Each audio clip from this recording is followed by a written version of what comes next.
something in regards to the ISS because epistemology and we did some couple measurements on angles and stuff, and over a known distance, measuring the angles, we could figure out the height of the ISS, and it turned out to be 251 miles up, assuming the Earth is a sphere, but 233 miles up, assuming the Earth is flat. So even both ways, it's above 80,000 feet. So I'm kind of curious what he has to say to that. Yes. Yeah, that's the estimate of what the ISS is at, though, right? 250 Right. miles per above Yeah, the surface. Yeah, and by the way, let anybody in the live feed, let me know if my mic is modulating or anything like that. Because again, sometimes when I first enter, it doesn't work, but I preloaded just in case. So please let me know my sound quality. Spurs is welcome to come in. I don't know if I have him. Do I have him available or on his shit? I don't know if I got him to add him. By the way, you sound fine in the live feed. Are you listening? Yeah, just checked. Yeah, I'm gonna have to wait till Spurskimo pops up in the live feed. So, anyways, I'm playing WoW while I'm doing this, so please forgive me. I was playing Super Meat Boy before, so. Hey, Steve, if with your permission, I can add him because he actually pops up. Go ahead. Yeah, okay. Do it, please. Yeah.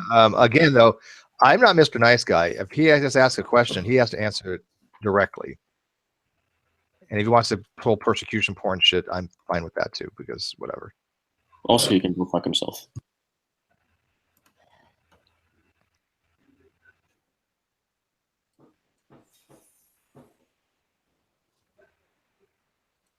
Why does it keep?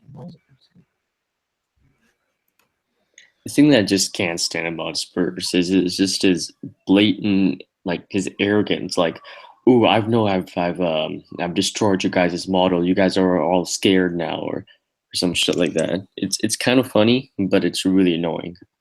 Well, I think he does that to troll, though. I honestly don't think that he even. I don't know. I mean, I can't say he doesn't believe it, but it's just at the point where people reach where they are so fundamentally flawed, they just reach and they want to start trolling, right? And we've seen it with him. We see it with Arcane Logos. They all do it. Tommy Hall. We're just used to it by now. They can't actually stand on the evidence, so they have to go, okay, well, I'm just might as well troll at this point. And they enjoy it.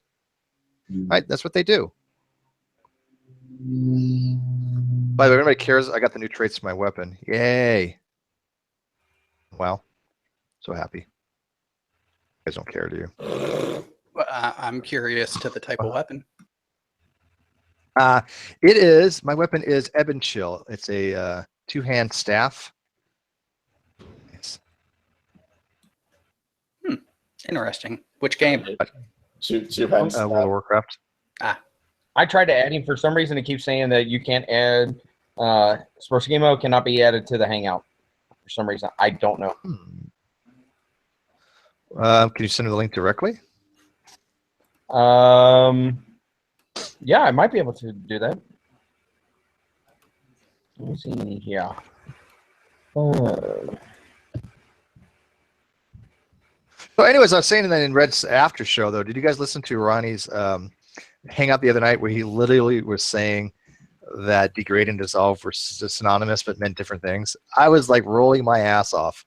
I was like, oh my God, Ronnie has gone this so far to extreme to try to keep on this myth that he's actually some kind of like expert in this field, to the point of absurdity. I mean, how do you have two things that are synonymous yet are completely different words? You do that by not knowing what synonymous means. I don't think it's a lot of words he knows what the meaning is. Yeah, and when you don't understand what it means, of course you can screw it up that badly. And by the way, Pure, I got him added, so Spurskimo must have you blocked. Huh? He could have that. Oh yeah, that might be a problem. Oh yeah, you know what? I could probably add him from the external. Sure. Let me see here. But if it gives an error message, then yeah, somebody has him blocked. Well, no, I was able to add Spurskimo through the green chat to this one, so he doesn't have me blocked. I don't even see him on add people, so.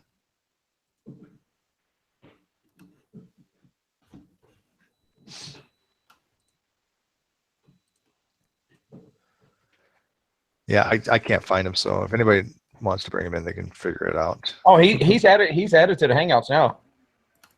Oh, is he? Okay. Yeah, he's added through the green chat. Okay. Justin Franks asks who T is. T is True Empiricism, also known as Rocket Ronnie, or Ron the Magic Man. Yeah, he's the one that said the value of pi changes based upon the unit of measurement. Mm-hmm. Yeah. He's a special one. So that man, what the hell is his who was the guy that you guys were talking about in Red's Hangout? The is that independent variable John? Is that? Yes. Quantum Eraser is independent variable John. What a treat he is. Dude, He is a special. Oh, John's Special, dungeon. I special, wonder if he special comes one. in, if he's going to bring in his little Yes. butt plug cathexis. Cathexis seems to run for me, although I don't know. Cathexis actually sent me an email a couple weeks ago saying, "Hey, I made this video. Come watch it," kind of thing. I was like, "Okay, fine."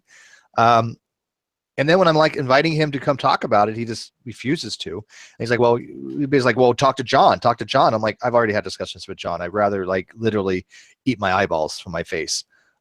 He's painful to listen to. He doesn't even understand the first and second law of thermodynamics. He basically throws all these things out there, not understanding the rudimentary level background required to even have a discussion on these things. He doesn't get anything. He just loves to throw out words like quantum and shit. He's just Wait, are you saying he's Deepak?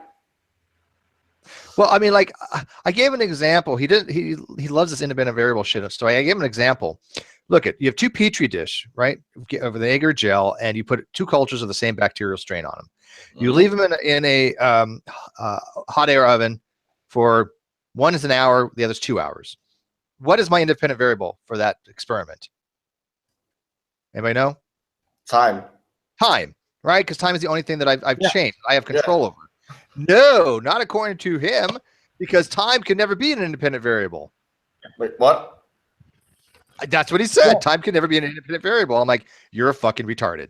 You are too stupid for words at this point. I cannot can you in good conscience have a conversation with you as you are fundamentally physically retarded or something. I like that he's physically retarded, not mentally retarded, physically retarded. Well, man, you gotta remember. I'm saying that I think his brain is physically damaged. For every experiment, that's still mentally retarded. Just pointing that out. That's true, I guess. I mean, it depends. I mean, if there's physical damage, physically retarded would be moving really slow. No, you're being for John. According to him, every experiment that follows the scientific method, which he can't even fucking comprehend himself, has to have an independent and dependent variable. If you can't demonstrate those independent and dependent variables, then it's not a fucking experiment done according to the scientific method. Yeah, he has you can have experiments with no independent variable. Of course. I don't know where he gets these ideas from. When you ask him to back it up, I'm like, okay, if this is science, can you show me in a science book, a methodological book that shows how to do proper experimentation? Can you show me anything that you're saying? Well, no. Okay. Well, that would require reading. Everybody just knows this. Well, no, they don't, because it's obvious you've never done an experiment in your life. And they know the mantra of, it has to be repeatable and observable and experimental, but they don't know what any of those things mean.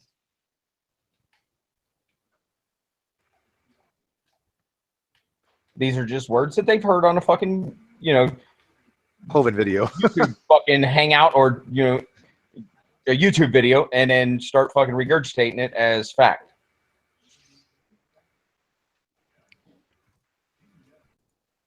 Oh, good grief.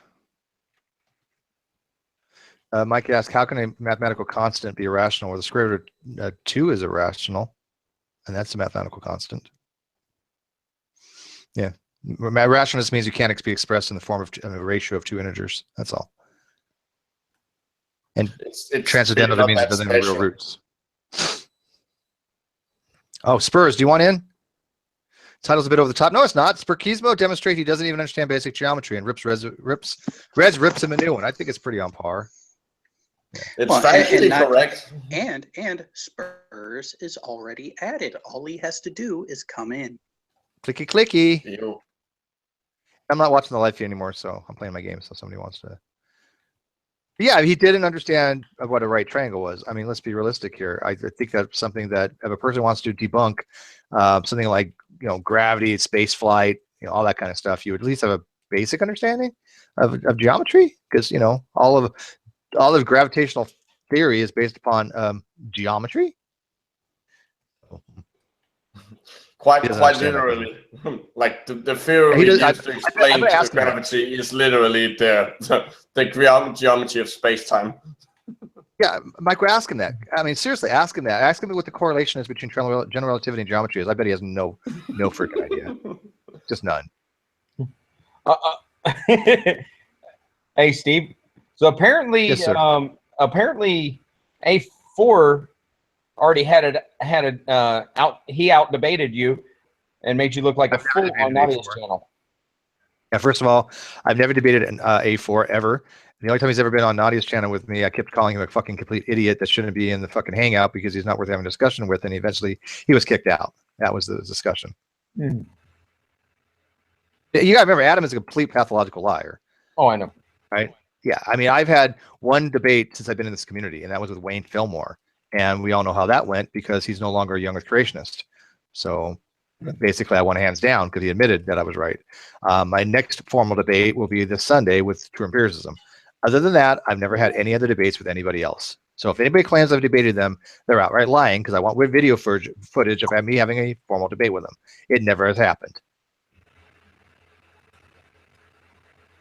They think that having a discussion is like a debate. Like Reds and Spurs, that wasn't a debate. That was a hangout. That was a discussion. Yeah. Nobody ever called it a debate. Right. When I proposed this to them, they were both in there, and it was brought up as in a discussion. Bring your evidence of you debunking the things, and I was like, they couldn't match up on a day. And Red said he was there Friday. He was free Friday. I said, well, what time? They matched up the time. I'm not claiming that I did everything. I just kind of helped it a little bit. But damn, nobody ever called that a debate. It's an anger date. Anger date. Yeah. Works as good as discussion. Okay, never mind. Yeah, Spurs. I mean, are you going to come in or what? I mean, again, you're more than welcome to. Adam can't. Adam is. I don't want Adam in here. He's completely obnoxious. He has nothing to do with conversation. He's not even entertaining. At least Spurs' dumb fuckery is slightly entertaining. People will kind of watch it. I don't deal with people that are not entertaining. And well, sorry, Adam, you're not entertaining. A waste of everybody's time. Also Spurs, I guess, but. It's pretty sad. There's different levels of dumb fuckery even among flat earthers, right? I mean, Jesus. Well, you can rank anything. I guess so. I mean, nominally speaking, right? Like you said before, I think it was you that said certain things are just statistically insignificant, right? So yeah, when you're talking about the degree of dumb fuckery, we're talking about minuscule amounts. Yes, I'm just looking here. Yes, I'm hiding in my safe space, A4. That's why I'm avowing Spurs in and not you, because I have a safe space, and everybody else could come in too. So I want people that are engaging. A4, you're not engaging. You're a fucking retard. You are seriously just a troll, and my channel's not set up to deal with trolls. It basically just eliminates them. So, is Spurs having a difficult time figuring how to come in? No, he said he's eating. He'll be in shortly. Ah, okay. Oh, okay. Fair enough. Yeah, why is Spurs even in my live feed? I mean, he knows he's not even welcomed around here. I'm not Spurs. I'm A4. The same. I'm not gonna ban him, but in Reds. Yeah, no, I don't give a shit. Don't ban him. My own. I only have one rule basically: is if you talk shit or troll, you need to back it up with something. If you don't back it up with something, then we start giving you timeouts, right? Because I know he can't back up a goddamn thing.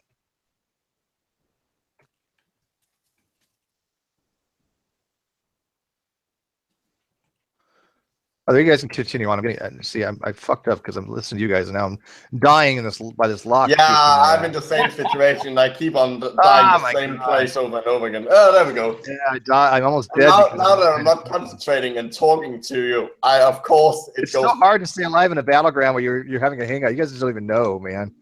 It takes a lot of focus. You weren't there, man.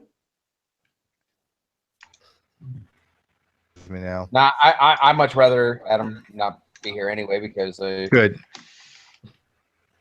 Yeah, well, it's just all does it just kills the hangout down either. He has nothing to do a discussion whatsoever, so he is like not welcome to my hangouts at all. Then see, unlike them, I don't care what people fucking think, right? They can go, oh, look at Steve, he won't let me in his hangout. He has an isolated echo chamber. Yeah, go ahead, fucking say whatever the hell you want. I don't give a shit. If he wants you somewhere so bad, make him fucking hang out and then invite you. If you come in, then you come in. If not, well, fuck it. Oh, yeah, I'm not stopping him from going to the other hangouts. I mean, I don't give a shit.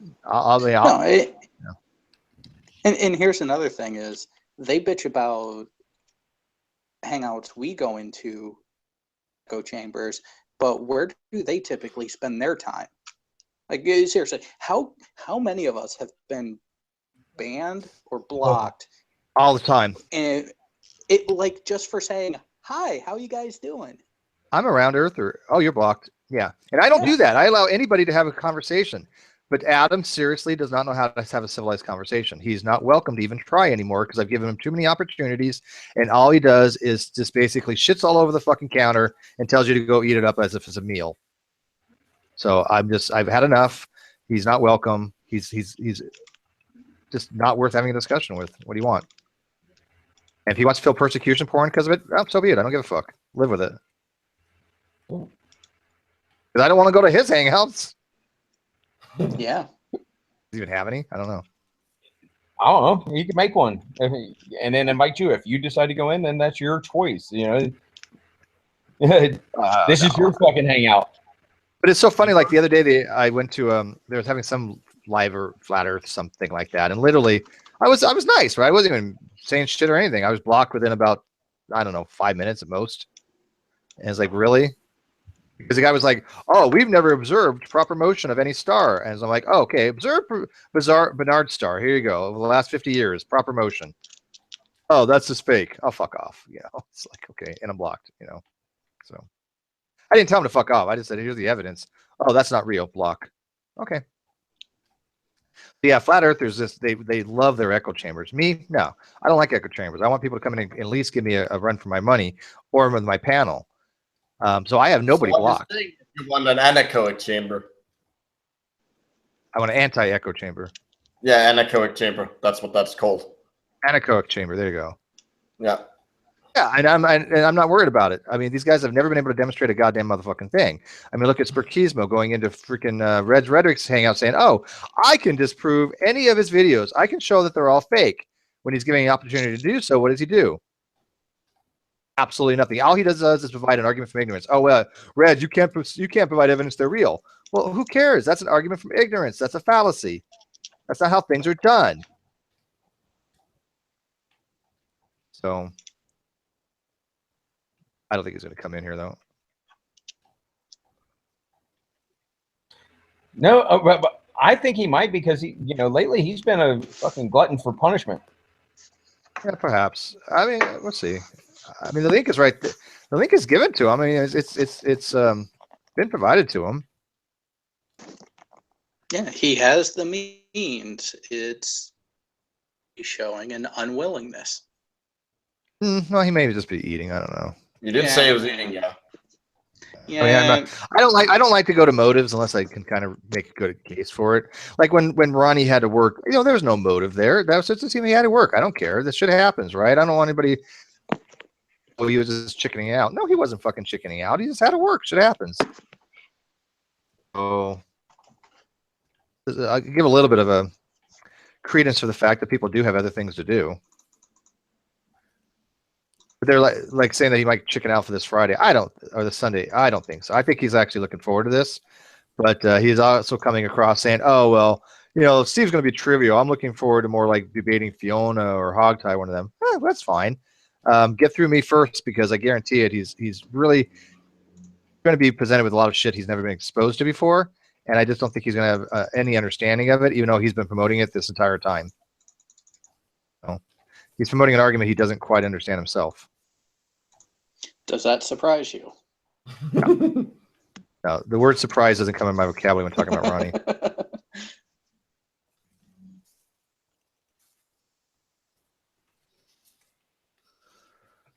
It's nice when you do have a healer, though. That's kind of nice. You're like, what the hell should you do? The game. For a moment, I was trying. What does he mean by that? I'm in Tempo Kathmandu in the battleground. I can't stream it anymore because I don't know what it is. This new program I got, new update from OBS, just went to shit, and it just lags so bad. I don't know why. It's definitely not my computer or the internet. It is OBS for certainty. Because even when I'm not doing anything else, it comes up with high CPU usage, and I'm like, well, what the hell? Why would it do this? I'm on low frame rate.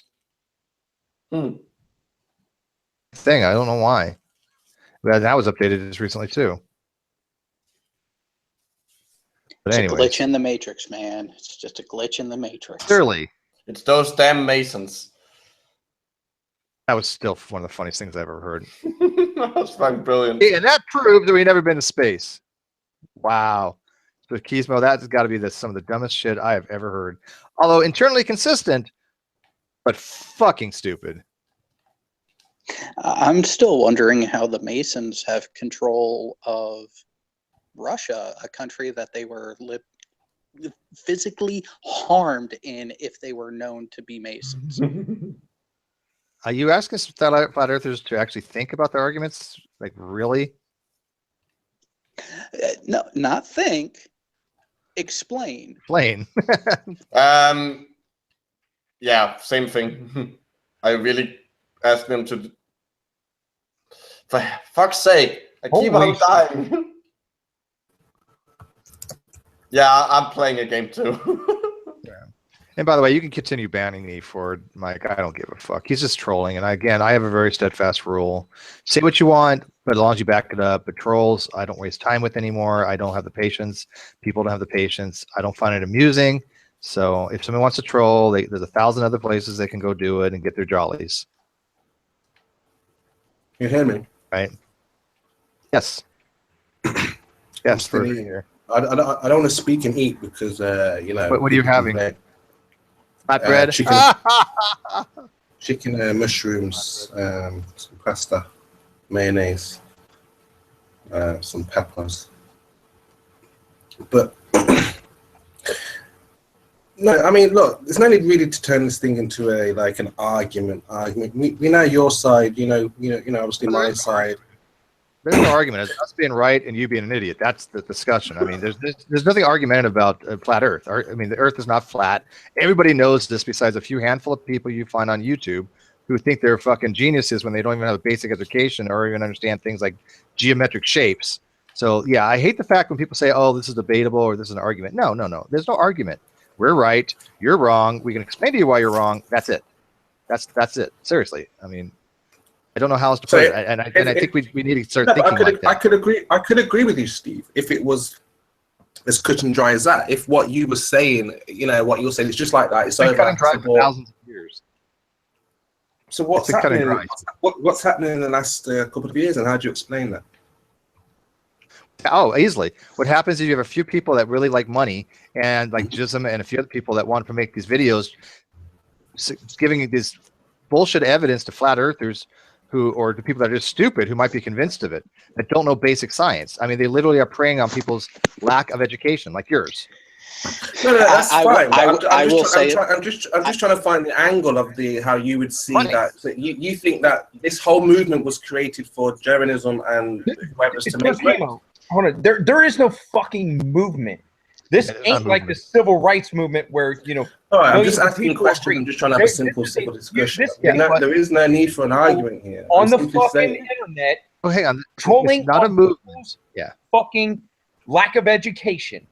There is no fucking movement here. Yeah, it's a couple people preying on people's lack of education. Seriously, that's literally what it is. Now here's the thing. Have you ever found a flat earther that you consider to be educated? Because if you did, please.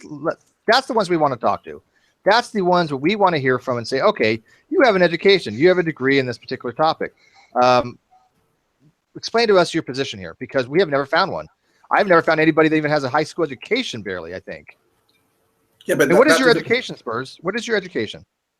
Yeah, grilling me and finding out, you know, all of my credentials and whatnot is not going to change the fact of what you see happening. I asked you if you didn't know me. If credentials are important when you're trying to argue. If you didn't know me and I wasn't speaking to you right now, nothing would change the fact that you're still complaining that there are flat earthers out there think the Earth is flat. So it doesn't matter. You know, I'm just one voice. Because only flat earthers think the Earth is flat. That's a tautology. Yeah, and even I would still question the amount of education and understanding they have on certain topics, because the vast majority of flat Earth arguments I have seen result from a horribly flawed expectation of what's going on in front of them. And every time you try to explain it to them and explain the advanced mechanisms that are going on, it goes so far over their head, their immediate knee-jerk reaction is to claim fakery, conspiracy, CGI. You know, I think that sort of willful ignorance is never going to get you anywhere. I think one of the biggest kind of claims or arguments from flat earthers is that the ball earthers are not providing observable, testable, repeatable. Yes, it is. Okay, that is absolute bullshit. Let me finish. Let him finish, then I want to address that, please. So I'm saying the concept or the idea is that ball earthers are not providing, like I just said, observable, testable, repeatable. So when ball earthers hear that, is that a wrong statement to make? Have we got it wrong? Are we not? Yes, in fact, we've had experiments since Eratosthenes started his first experiment to show the shape of the Earth back in around 200 BC, something like that. Yeah, something in that ballpark around, or 2,000 years ago, we had a first experiment that demonstrated that, and that is repeatable. But here's the thing: you need to understand something basic, like the argument from ignorance or argument from incredulity. Okay, you're supporting a flat Earth model. You need to provide evidence for a flat Earth model. Just saying that round Earthers haven't provided evidence is not an argument for your argumentation. That's not how things are done, right? If you're arguing that Red's videos is like fake, he doesn't have to give you a shred of evidence that they're not. He can sit back and just look, listen to you. You have to provide the evidence that they're not. The onus is upon you. If not, you're doing what's called burden shifting. Okay. No, now, as far as the evidence for round Earth, as far as the evidence for round Earth, it's provided ad nauseum. But it's the same thing. If you're too stupid to understand basic stuff, you don't understand the evidence. That's the problem. The evidence is there. The evidence is overwhelming. And you don't even know basic stuff. So how can you evaluate it? See my point? And the funny thing is, before you get into it, real quick, here's the thing you need to understand about burden of proof. The burden of proof did lie at one point with proving that the Earth was a globe. When you guys dismiss everything as CGI, fake, blah, blah, blah, blah, blah, you now have adopted the burden of proof to prove something fucking else. You need to show why the model doesn't work. And yet, every time we show you stuff like why does the sun set, why is there eclipses, why do we see transits of planets on the face of on the sun? Why do we see Mercury in retrograde? All these things are explainable from a round Earth heliocentric model. Can I ask the question? I was watching the moonrise. Answer my question first. Are they not explainable with a heliocentric round model? Yes, they are. Right. Well, as far as I'm aware, there are a lot of experiments that prove, like Airy's failure. I saw another two today. I can't remember the tests that they've done to prove gravity. Well, there is no gravity. I mean, look, there's lots of disputes. Yes. There's disputes. There's disputes with the. All right, so Airy's failure and Michael's. Airy's failure. Airy's failure. What were they actually looking for? That's what was his experiment? Actually, first, what was Airy's experiment? Airy's failure. Can you tell me what the experiment was? Spurskimo? It's to detect gravity, no? No. What did he use as an experimental device? I don't know what the device was. Okay. Why didn't you go look it up before you start throwing things out there again that you're asking the question? I'm asking you. Remember, Airy's failure. No, I don't want anybody to tell him what it is. I want him to do his own research. Go look at Airy's failure, find out his experiment, and find out what it actually entailed. Because you can't use something as evidence if you don't even know what it was. No, you asked me. Spurs. Gravity. No, Spurs. You brought up those experiments as proof of the No, I didn't. Earth. You asked me. Yes, we asked you, what is it that disproves the globe? And you mentioned Airy's failure, and you can't even explain what it is. You can't explain what it is. And while you're at it, look up Michelson Morley as well. So, am I wrong? That's the main thing. Yes. And I'm wrong because you don't, because we know what these things are and you don't, and you're using them as evidence for something completely incorrectly what it's utilized for. I don't want to explain it to you. No, I'm done with this. I want you to educate yourself. I could explain to you Airy's failure. I know what it is. I know Michael Michelson experiment very well. I don't really want to explain to you anything anymore because this is not how people learn. I want you to go reference it, go learn about it. Then I challenge you. I challenge you to be the first flat earther to come in and actually go, oh, you know what? I read up on this. I understand it. I was wrong. You do that? Yeah, I'll have a look at it for sure. Absolutely. Because there are a few others that I need to check out as well. Okay, well, what is something you do know about? Well, curvature for a start. And the funny thing is, the Cavendish experiment does prove fucking gravity. That objects of mass will gravitate towards each other. Yeah, and they repeat it all the time. Absolutely.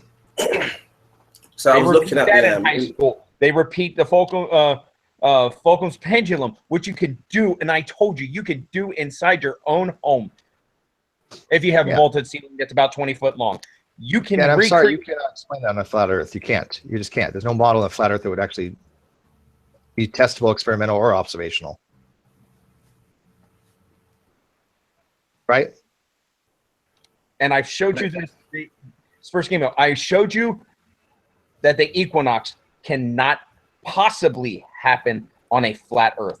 The way that we observe the sun, those 2 days out of a year.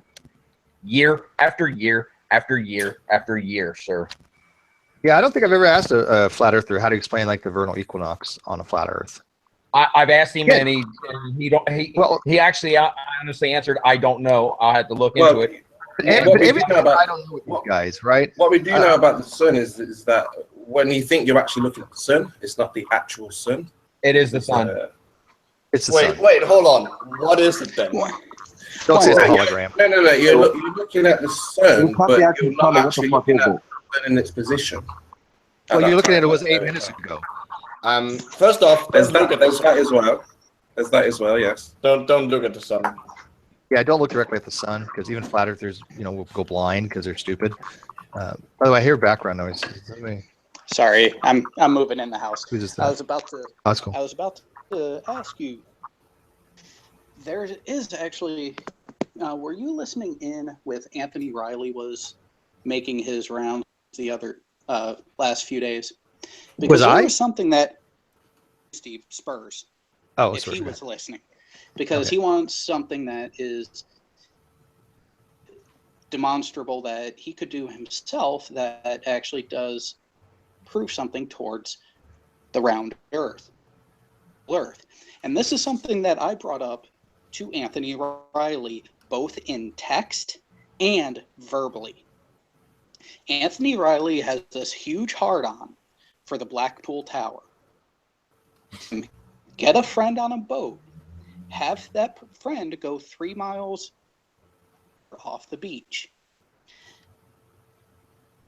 How that friend looks, and if you can see any water behind that person in a boat. Now go up to the observation deck, pool tower. You're changing distance very slightly, but you're increasing your elevation significantly. And you're moving less down. Exactly. And that's awesome. It's not up, it's less down. Yeah. Okay. And now you can see a massive amount of water behind that friend in a boat moved. How can you explain that other than it being a direct observation of curvature through multiple measurements?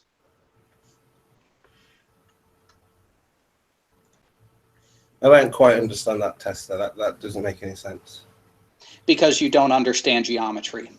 Go figure. As you increase your altitude, you can see further. So that is normal. That's natural on a flat Earth. Why you wouldn't expect that to happen? How would that work on a flat Earth? Well, let me try to explain something to you then. It's like I was saying, I was watching the moonrise of the sun, or the Earth, sorry, coming up from the moon. What you would call, well, we would call Earthrise, like a sunrise. Now, you know what's interesting about that is that we know that the moon is curved. So, by what they were showing,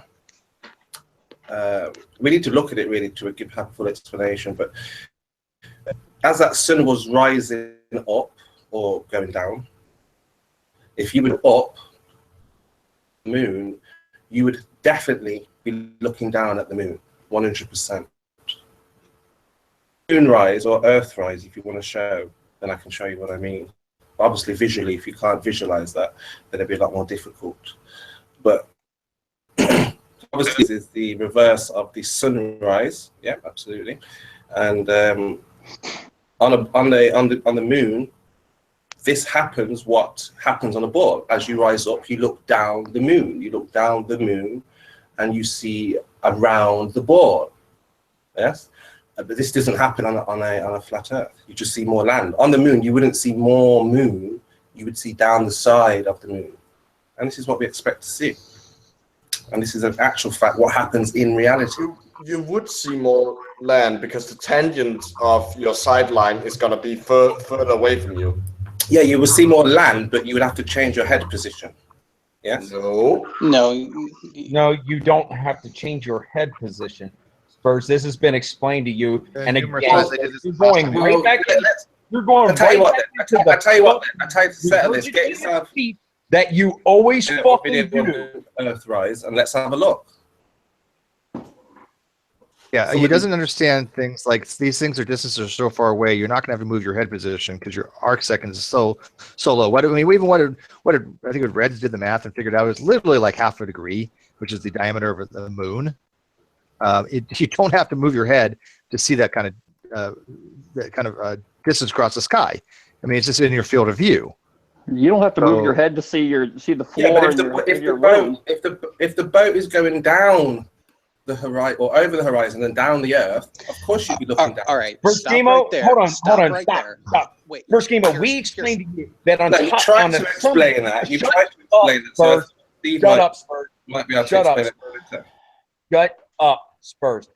We explained to you and demonstrated the map that from the summit of Mount Everest, the fucking the horizon is 4 degrees. You would not have to tilt your head. Your eyes compensate that perfectly, and you deny it. No, you don't have to tilt your head or your eyes. You look straight ahead. Oh God. But when the you horizon from the summit of Mount Everest is 4 degrees below eye level. Your eyes compensate that, and they do it naturally. Who is making that claim? You deny it. You're regurgitating the same bullshit you always do and troll. Who's making that? I mean, Spurs. Here's the thing. I mean, here again. Spurs. Hang on. I'm not like Reds, okay? And let me tell you, I don't think this is something that's even debatable. Actually, I know it's not. All I want to do is explain to people why you're wrong, which they already know, and that's about it. Because you're wrong, dude. You're just simply wrong. The Earth is not flat. I will stake my life, my reputation, my daughter's life, everything I held dearly, my soul, everything on that fact, because it's a conclusive fact to me. So why can't people explain things then to flat earthers? Why can't because you don't want to listen or understand or have a background. What is that noise? If the ancient Greeks, hold on, can I just say something? Here's the thing, dude. If you don't know what a right triangle is, you're starting with somebody who has a very, very, very low level of education, and you have to go back. And if you wanted to explain to Spurs this stuff, you have to spend hours and hours and hours explaining basic things like a hypotenuse, which he's never heard of before, I don't think, he said. I mean, you have to go back and explain very, very, like all these years of education that most of us had, he wants it done in like 15 minutes. No, I want you to explain why the horizon always meets the eye, and then you're trying to say it does not. Says who? Says people who have done the actual measurement. Says the real world, dude. Hold on, common sense. Hold on, who's making? I mean, seriously, if you can't get something that the Greeks figured out like thousands of years ago, that's not our problem. Yeah, I mean, it's making no sense. Can I ask one person who is making this claim? Yeah, I mean, they figured it out when they sailed their ships on the horizon and realized that they didn't fall off. I mean, it's common sense. Of what you said about the moon. Like, dude, have you ever seen a lunar eclipse? Wolf, let's stick to one point. How do you know who's making the claim that when you look at the horizon, you're looking down a little bit? Who's making that claim? Geodetic surveyors who have actually I asked Wolf a question, Jared answers. I asked Jared a question, pure answers. I didn't understand. It's not a matter of a claim, it's just an observation. I mean, no one denies the curvature. I mean, I'm not asking about denying the curvature. I'm asking straightforward questions. I said to you, the horizon meets the eye line. You said no, it doesn't. So I'm saying, who's making that claim? No, I'm responding to what you said about who's making that claim. I'm saying it's not a matter of a claim; it's just an observation. So where is that observation that the horizon is below? It's common sense. No, I'm asking. When I look at the horizon, I look straight ahead. When you look basic knowledge. I mean, I don't know. Like, I don't know how. Draw you pictures, but you didn't even understand the pictures when we did that last time. Here's the Earth. Here's your line of sight. Here's the horizon. The higher you go, the greater degree of angle between the ground and your line of sight. Okay, you're looking down, right? I don't understand why that's so complicated. Which is again why you didn't understand why those towers in Dubai have the sunlight hitting the top but not the bottom. Yes, that's again that confused you. But you're like you're forcing me to look down. I'm talking about if I look forward. Don't try to change my position. Your body naturally adjusts to its surroundings without your conscious effort. Says who? What is this saying? Says basic biology. Your eyes are always moving. Science, dude. He's trolling. Okay. This can't be real. You're trolling. This is ridiculous. So I can't control where I look. I really feel like this guy probably is trolling. Yeah, he can't. Well, no, of course he is. Your eyes are always moving. If your eyes weren't always moving, you would be blind. That's how sight works. I'm looking at an object and I don't deviate from that object. Why are you telling me I have to look down or up? Your eyes move without your active control. There's a reason why. If I'm looking at an object, you're saying my eyes will move. Spurs, stop. Spurs, stop. Okay, I'm listening. Do you understand how laser eye surgery works? No. Well, one bit of the mechanism, in order for it to happen, is there is a mechanism in the equipment that the optometrists use that tracks and predicts your random eye movements. Because even when you're trying to keep your eyes straight, your eyes tick around randomly to continuously build the image. Because we've had this particular point of conversation before multiple times. Do you understand which section of your field of view is actually accurate and believable? Do you remember the answer? No. The center 10%. Yeah, the center. Yeah, I even knew that. I mean, it's literally like a small little section, like right in front of you. What does this have to do with what we're proving? We're talking about if something is down at the horizon. In order for your brain to create the rest of the image around that center 10%, your eyes randomly move very slightly, but randomly that you are not in control of actively. You are not consciously in control of those movements. And this is to the point that people who have a damage that means they don't do this end up doing it with their head. This is how ingrained this is in how sight works. I mean, like Spurs, just do it with an ant on an orange. I mean, if an ant on an orange goes over the, let's say, horizon of the orange, does it just disappear? Or does it emerge from the horizon, or does it just go around it? I mean, like, what the hell? You can't just do that experiment with an ant and an orange. Do that. You can't see beyond the perspective. The vanishing point. You can't see beyond that when you're looking straight ahead. That is correct. However, the vanishing point is not the horizon. Yeah, the vanishing point is where two pair of lines look like they converge. Right, so that's the horizon. So it looks don't. like the appearance. No. But they don't converge. That's the thing. No, they don't converge, but it appears to. That is not the horizon. Look up the actual definition of the horizon. Spurs, do you know what REM sleep is? Well, look, look. Spurs, do you know what REM is? That's my movement. You know what that is? Ever heard of that before?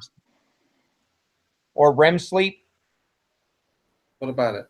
Do you know what it means? Do you know what it? Do you know what it is? I've heard about it. I don't know what it is. Okay, that's random. Rapid eye movement. That's when you go into you slip into deep sleep. No. Your eyes will move involuntarily. That is the REM sleep isn't deep sleep. It's a specialized dream state, consciousness state, other than apart from deep sleep.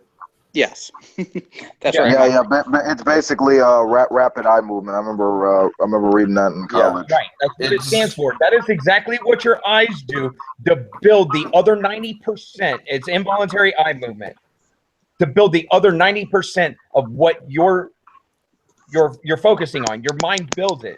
And on top of that, even when you're staring at something, your eyes are constantly moving, even as tiny. You're surveying everything around. You're surveying. Yeah, but not even that. Even because the ways the sensory cells in your eye work, they have a period after they've been activated where they can't send a signal. So you're even moving even a tinier bit in order to activate new sensory cells, or you would be blind. I still don't see what this is proving. It proves you don't know basic science. I mean, these are all common things. Look, Spurs, you know what's funny is like everybody in my hangouts kind of has a basic level of education, right? I mean, everybody comes here knows what REM is probably, or knows knows what a right triangle is. I think that I couldn't imagine anybody hanging in my hangout that doesn't know what a right triangle is. Okay. When it comes to flat earthers, they don't have that level. That's scary. You didn't know what a right triangle was. You didn't know what hypothesis was. And you're trying to tell people you understand things like the law of perspective, or you understand the things like horizon.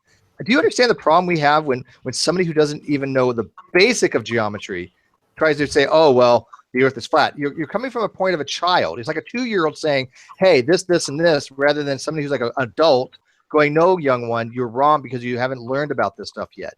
I fully understand. You haven't learned about this stuff. I don't feel I need to have to. You not understand things first. You just don't. You need to accept this fact. What is your highest level of education? Spurs, what's your highest level of education? I fully understand everything that is being asked. Spurs, what is your highest level of education?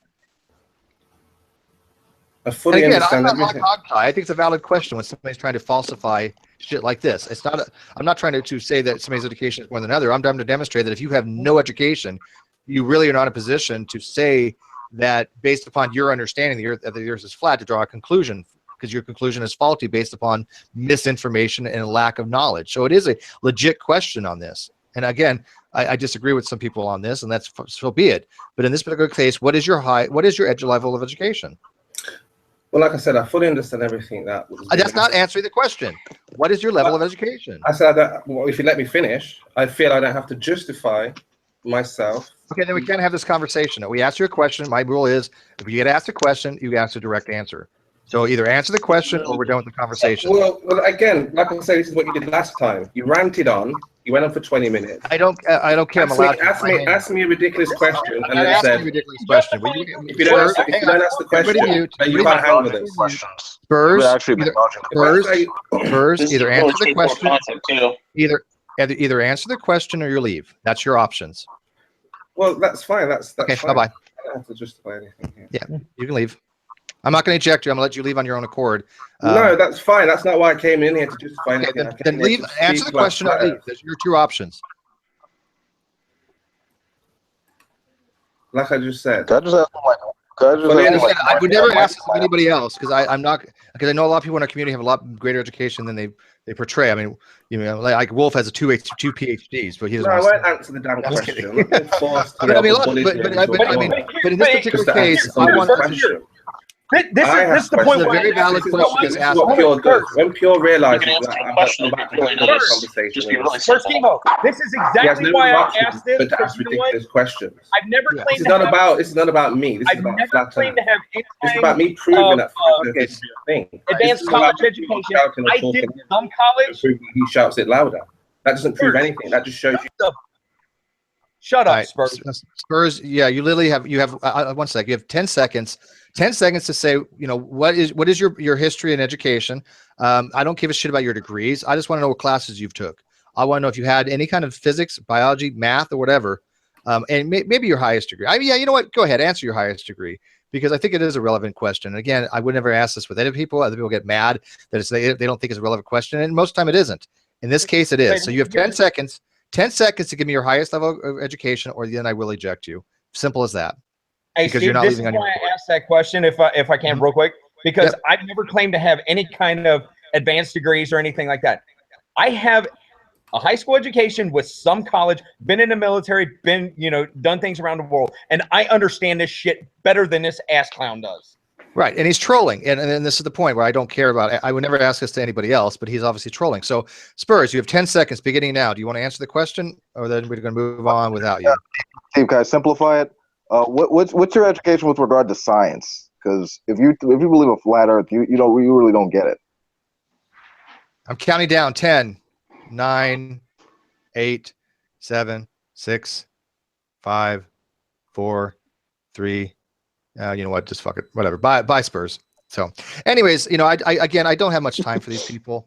I really don't. Obviously, he just wants to troll, and this is what happens.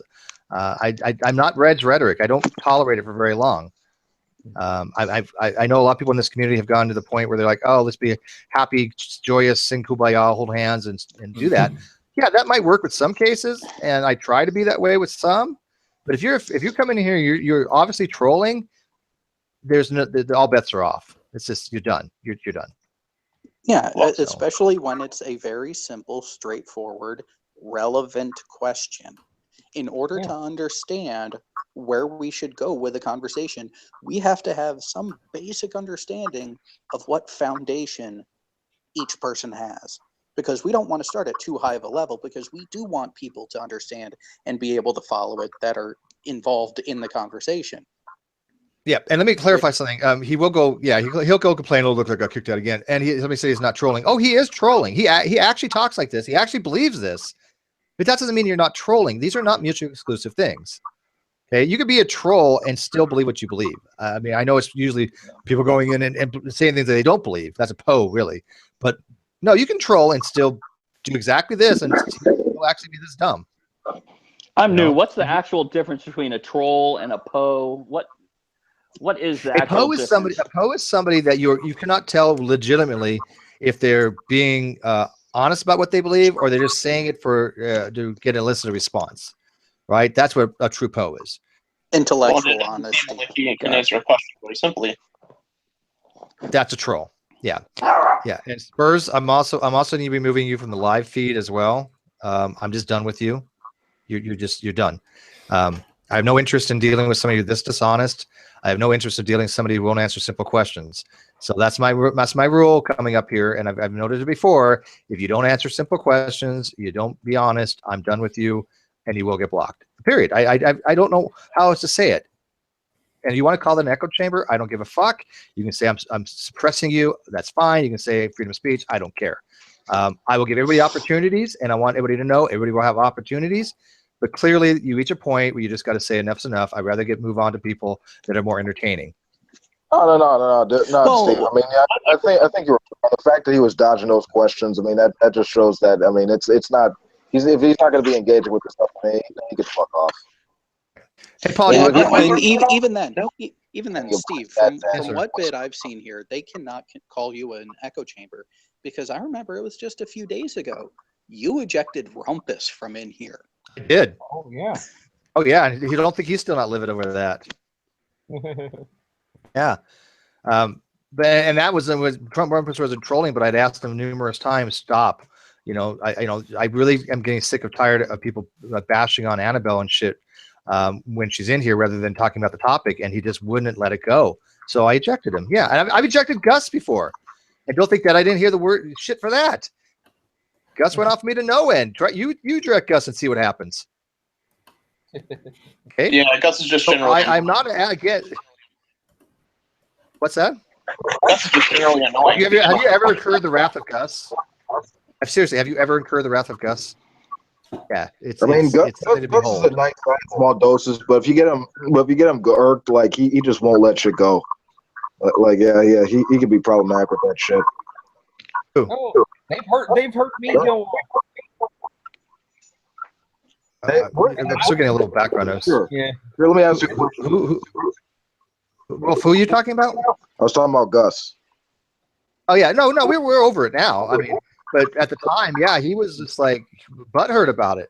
But it was doing Wyatt Minkus' hangout with him, and I explained to him, look, this is not the hangout to go off on somebody like you have off like Red's hangout stuff like that. I'm having to have a civil dialogue with Wyatt. I like the kid, and I want to keep this very up and up. And he just was being his normal self. I'm like, okay, this is not the type of hangout that I want him to be in, right? Because they're trying to build bridges.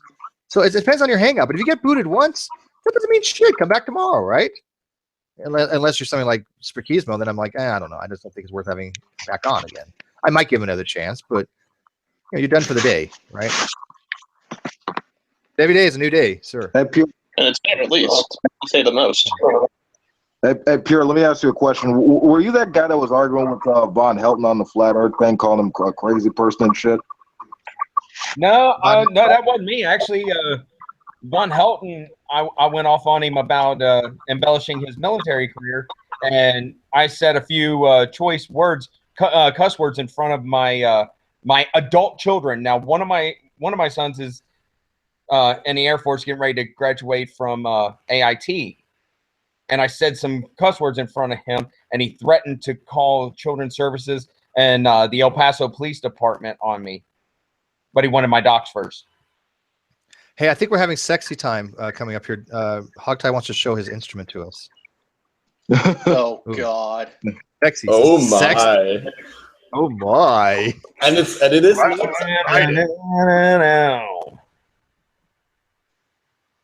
All right. Well, I just sent you the link, Hogtie. I'll look at your instrument.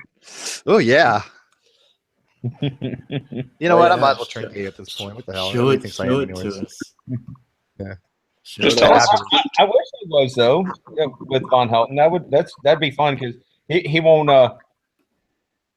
acknowledge me anymore. Even though I haven't seen him around in months. Oh, well, I mean, look, the moment you call him crazy or you call him bullshit, like he just views you as a hater and a troll, and you're with the guys that apparently called CPS or some bullshit. Like he's. But Von Helton, again, is one of those guys day by day, right? One day he could be just fine. I'll have a conversation with him. Other days it's like, no, I don't want you in my hangout. So it really depends on how his mood swings is, right? He has biorhythms or something he needs to like check. Because sometimes I'm like, yeah, fine, I don't give a shit. I'll talk to Von Helton. And other times he'll be so off the deep end, I have no interest in talking to him, right? It depends would you dare say he manstrates? Could be, yeah, could be. He could have a menstruation cycle of some kind. I don't know. Methamphetamine. That's not another. So that's schizophrenia right there. I think he's got some kind of mental disorders. But again, people can complain. Oh, you can't say that. Well, you know what? I think I can. It's my opinion that I think Von Helton clearly has mental issues. Sue me. That motherfucker. I agree with that one too. It's my opinion. I'm not saying it as a fact. It's my opinion. That motherfucker said that he thinks that CIA and the FBI are out to kill his ass. He's fucking paranoid as hell. Dude, he literally said that he woke up. We went to sleep one day, and the Earth was in the Sagittarius arm of the Milky Way. Then when he woke up, it was in Orion. And since then, he's living in this reality that wasn't. It was different from the other Von Helton that was here. So the other Von Helton is one that said all that crazy shit on Encyclopedia Dramatica, not him. It was the guy before the Mendelian effect took place. Oh no! Mm-hmm. Yeah, he believes that he would suffer the Mandela effect and that he's in a different quantum reality and he's a different than the one that was here prior that we used to engage with. Oh, joy. Yeah, and again, if he was to bring that up to somebody who was a professional, a psychiatrist or psychologist, I guarantee it, they would probably say this guy has something wrong upstairs. I mean, it doesn't probably take that much of an education to go, yeah, that's pretty bad shit.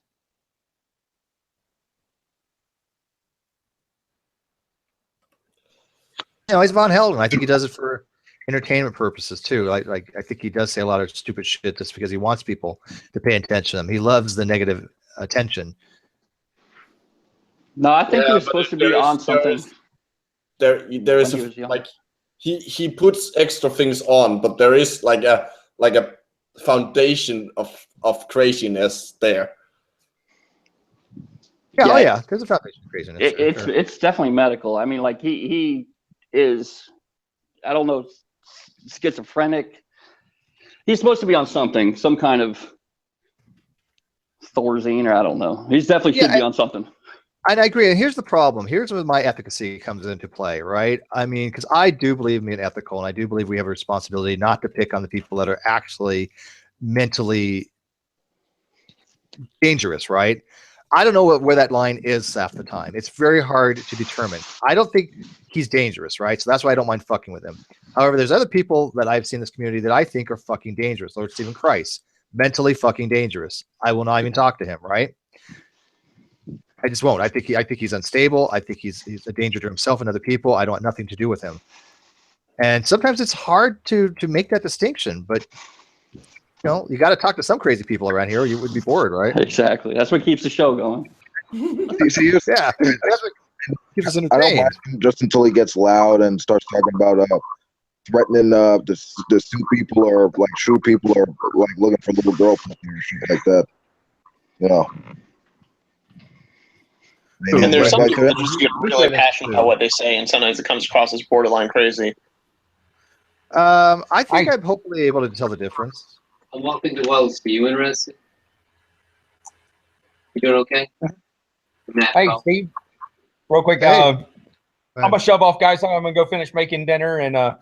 Yeah, I've gotta. It's almost 3 a.m. here. I'm gonna head out. It's only 6:39 here. That's the time I'm wide awake anymore. 3 a.m. If people want to join, message me the link or message me you know that you want in. I'll give you the link. Give me 3 seconds here, though. I'm a little bit preoccupied at the second. So if people want to join, we'll keep it going. If not, we'll end it as is. But I don't know. I'm kind of in the mood to hang out for a little while. I still got to talk about the things. I'm gonna finish dinner, but I want I appreciate you. Give me a link. Let me come in. Bullshit a little bit. We'll definitely have to do this again.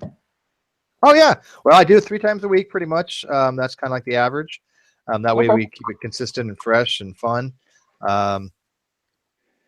I do want to go into talk about the fact that I'm having a really good guest tomorrow, Brandon Knoll. He's a very, very prolific computer scientist. I guess Alex Malpass even said it was a huge win. He knows who he is.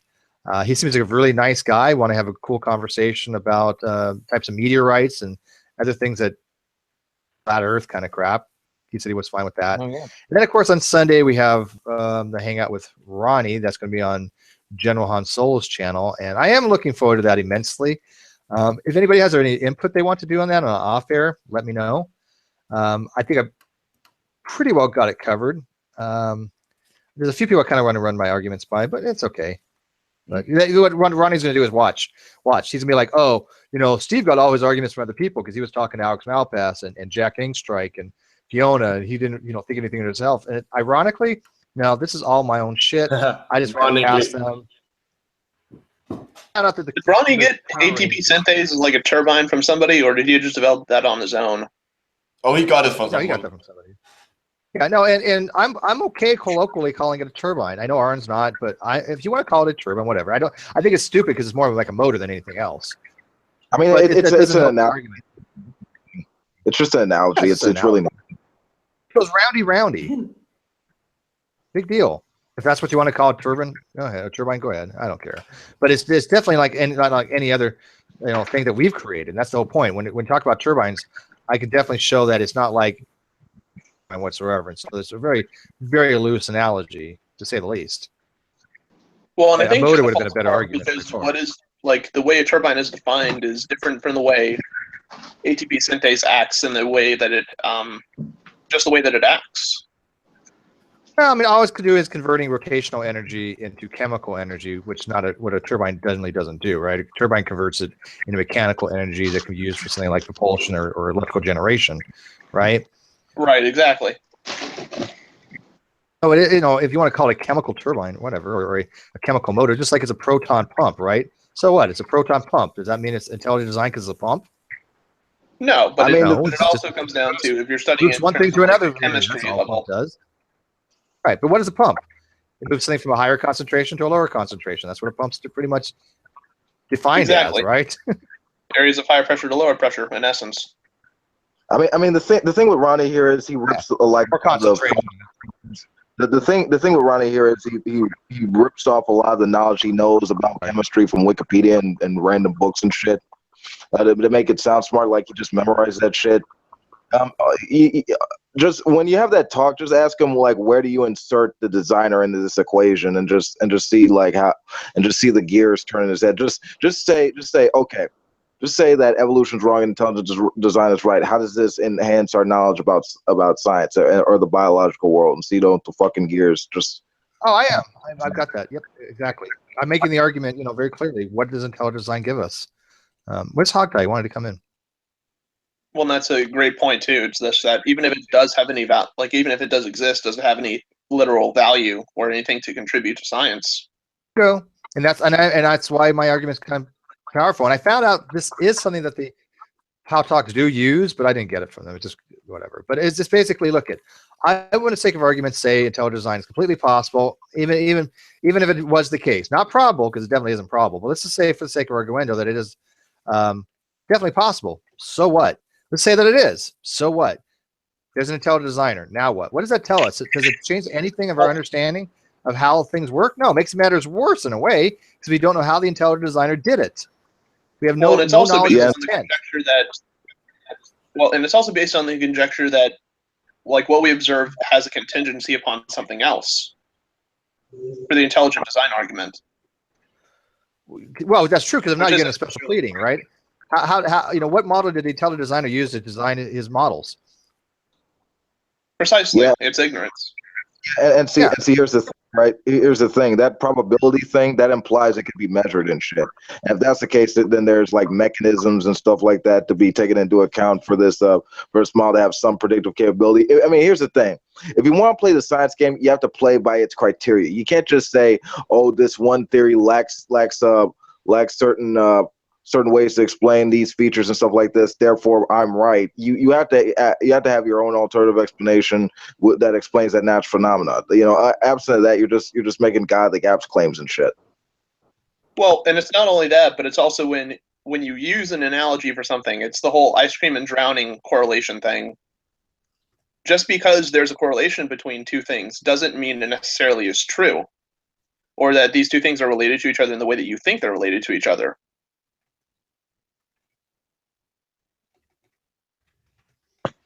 Right.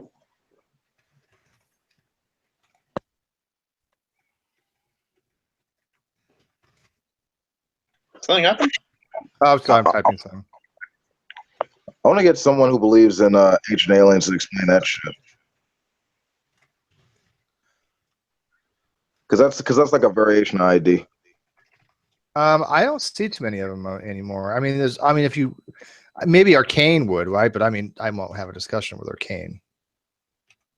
So yeah, fuck that guy. He's a retard. Like anytime, I humored him for a little bit, but then he got into the flat Earth thing, and then it's like he lost all credibility after the whole precept thing. And it's like, okay, credibility. Yeah, everyone, what little credibility he had as a person, and at that be able to engage in somewhat of a conversation. Yeah, I guess. Right. So it's like basically, okay, everyone knows I'm an idiot. Let me show them how big of an idiot I can become. So, flat Earth, everything's a lot of bullshit. He should do that the other day with the Hogties thing. He went in there specifically to troll, and that's what he did. And it was just rude. And I think he owes Hogtie a huge apology, which it won't be forthcoming, obviously. But yeah, that was ridiculous. That was ridiculous. He was just playing dumb. He was playing dumb, and for a flat Earther to play dumb is really. saying something, because I mean, he was just playing himself then. He wasn't playing dumb. yeah. I'll tell you guys to stop casting your pearls before swine, man. No pun intended. Where is Hogtie? He said he was coming in, and then he's I'm just... sort of here. Oh, there he is. Okay, I'm sorry. I tapped out. I want to try something, and I'm going to stay muted for most of it. I'm actually outside with my kids right now, and so I actually have my microphone off and camera off while I get this set up. It'll only take me about another minute or so. What I'm trying to do is see these instruments. Oh God, that's gonna be hot. What? We get to see your instrument. Yeah. I want to see. Beautiful. It's going to be super close Is up. it Canadian? It's not Right Canadian. through the old. Oh, it's Swiss. Chris. Yeah, it's the Wild N2 auto level. So what I want to do, You name your instrument? Yeah. Nice. Oh, I've given up on the joke. I want to see.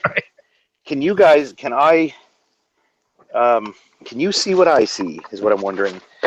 If I were to screen share. So what I have is a Wild N2 from, I think this model is 1968, and a Samsung Galaxy S6 from, what's that, 2007? Oh my God, whatever, a couple of years ago. Okay, parallax is set properly. Let me find something interesting to look at that is not someone's address. Some bastard will dock drop me. Oh, here's a rusty old, okay, there we are. It's all set up. Okay, I want to make sure I don't get any addresses in the frame here. I don't want to dock drop myself. So now you're looking at the sky. Can you see this? When I show this in a Hangout, okay, I gotta go with this camera. I see it. Okay, what do you got? You're just sort of looking at junk on the ground? Video. Yes. I see There we yellow. are. Okay, I gotta click on my own video. It's a surveyor's thing. Oh, okay. Yeah, so that's the... Now I tried this with the actual like camera recording stuff, and it looks great. Now can I do it in a Hangout? Oh, I bumped it with my hand. Let me retrain on that thing I was looking at. See what I see on my own screen. It's a little bit chaotic, but... Is that the neighbor in the bathtub? Oh no, that's what it's for. Never mind. Yeah. So when I look at it on my screen, I see perfectly what you see through the scope. Now, again, the image is sort of moving around, but in the center of it, I see the crosshairs. I see stadia marks. So a little bit out from the crosshairs, you see little tick marks above and below the crosshairs. They're clear as a bell to me on my phone. And I see a rusted old light standard. Can you guys see the crosshairs? The crosshairs, Yeah. no. The rusty old lamppost thing, no. No, I see the that. crosshairs. Good. It's right on a rusty old post or something. Yeah, I can see the crosshairs. Yeah. And just a little bit above the crosshairs, you see a little tick mark going across the vertical crosshair, and a little tick mark below the other crosshair. Those are called stadia marks. They're used for measuring distance, or they used to be. Oh, no, I see 50 years ago. Yeah. So if I were to, let me pick another object of interest. If I were to do a little demonstration in a, I'm not showing addresses like mad. If I were to, like these guys will say, oh, the horizon always rises to your eye level. And I were to set this up and show that that is in fact not the case. There's a thing, and when you look through it, and so what you guys see in the Hangout looks exactly like what I see when I look through the scope. You see a car upside down, right? Yeah, yes. It's inverted optics, I should have mentioned. Yeah, it's inverted optics. Yep, it looks upside down. Yeah. Okay, well, I'll take a look at the video once you have it up and rendered, Steve. But I'm wondering if this is a... Yeah, I leave everything up, you know that. Yeah. Well, I'm kind of glad to hear just from the feedback I'm getting from you guys. It sounds like it's coming through pretty clear, because one of the problems we're having in Hangouts, I find this claim, excuse me, are you out of your mind? That's my question for you. So you see that there's a tripod and an expensive thing on top of it. Back up, back up, back up. So you don't bang the gate into the tripod. So yeah, I hear this claim quite often of, well, why does the horizon always rise to eye level? And I have said, it actually is never at eye level. right? The horizon is actually always slightly below. And depending on your elevation, the horizon is, as you go up, the horizon is steadily lower. And then I heard you guys get into some discussion about your eyes moving and I got all confused by that stuff. But for as many times as I've made this claim, I realized the other day, it's actually a very simple matter to prove, because all I have to do is actually share my cell phone camera, my smartphone camera, in a Google Hangout, and they cannot claim to have never seen evidence of it, because it's actually a very easy thing to set up and share, as we just demonstrated in 2 minutes. Well, they always, that's the thing. They always say, oh, they don't see any evidence, but it's just like when it comes to evolution, it's like, oh, where's all the evidence? Well, okay, go to Google Scholar, type in something, and then read as your evidence. I mean, there's 1.3 million hits that come up on this stuff when you type in like evolutionary biology. Yeah. Well, I know it's a guy should never try to invest too much time or energy trying to come up with evidence so that one of them is going to go, oh, I see what you mean. But I think it's a very effective illustration when you hear somebody say, well, the horizon always rises to eye level, and then somebody experiences, no, actually, that's not true. When you're looking out at the horizon, your brain is sort of putting the horizon in the middle of your field of view. And in fact, the horizon is always slightly lower than eye level. And we have devices, very simple devices. Like I say, this is why I'm not even going to the Uptown equipment, right? This is a very, very simple auto level with a prism that aligns with gravity to level the instrument. And so it's a very, very simple physics and how the thing works. And when you look through it, well, it turns out the horizon doesn't rise to eye level. So you can show that, and then show that they're going to say, oh yeah, well then how come when you look at the Earth's shadow on the moon, blah, blah, blah, blah, blah, right? Like they'll just immediately change the topic. And to me, that's, yeah, the actual, well, it's not even moving the goalpost. Please don't adopt G-Man's definition of moving the goalpost. That's simply changing the topic.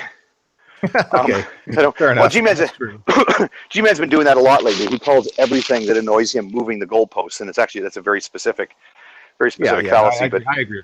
Yeah, it is completely changing the topic rather than moving. Well, that's a new word that he's. That's a new word that he's. Picked up a new phrase. Yeah. That and he just made a hangout, and it's called something. That's the other word he just. I'm atheist. Where I think he was trying to say it's spelled apatheist. I don't fucking know what he was trying to do. Yeah. What was his hangout title? I didn't get. I read that. I didn't understand it. So somebody explain it to me. I think he was trying to misspell that word. I don't know what the fuck he was trying to say.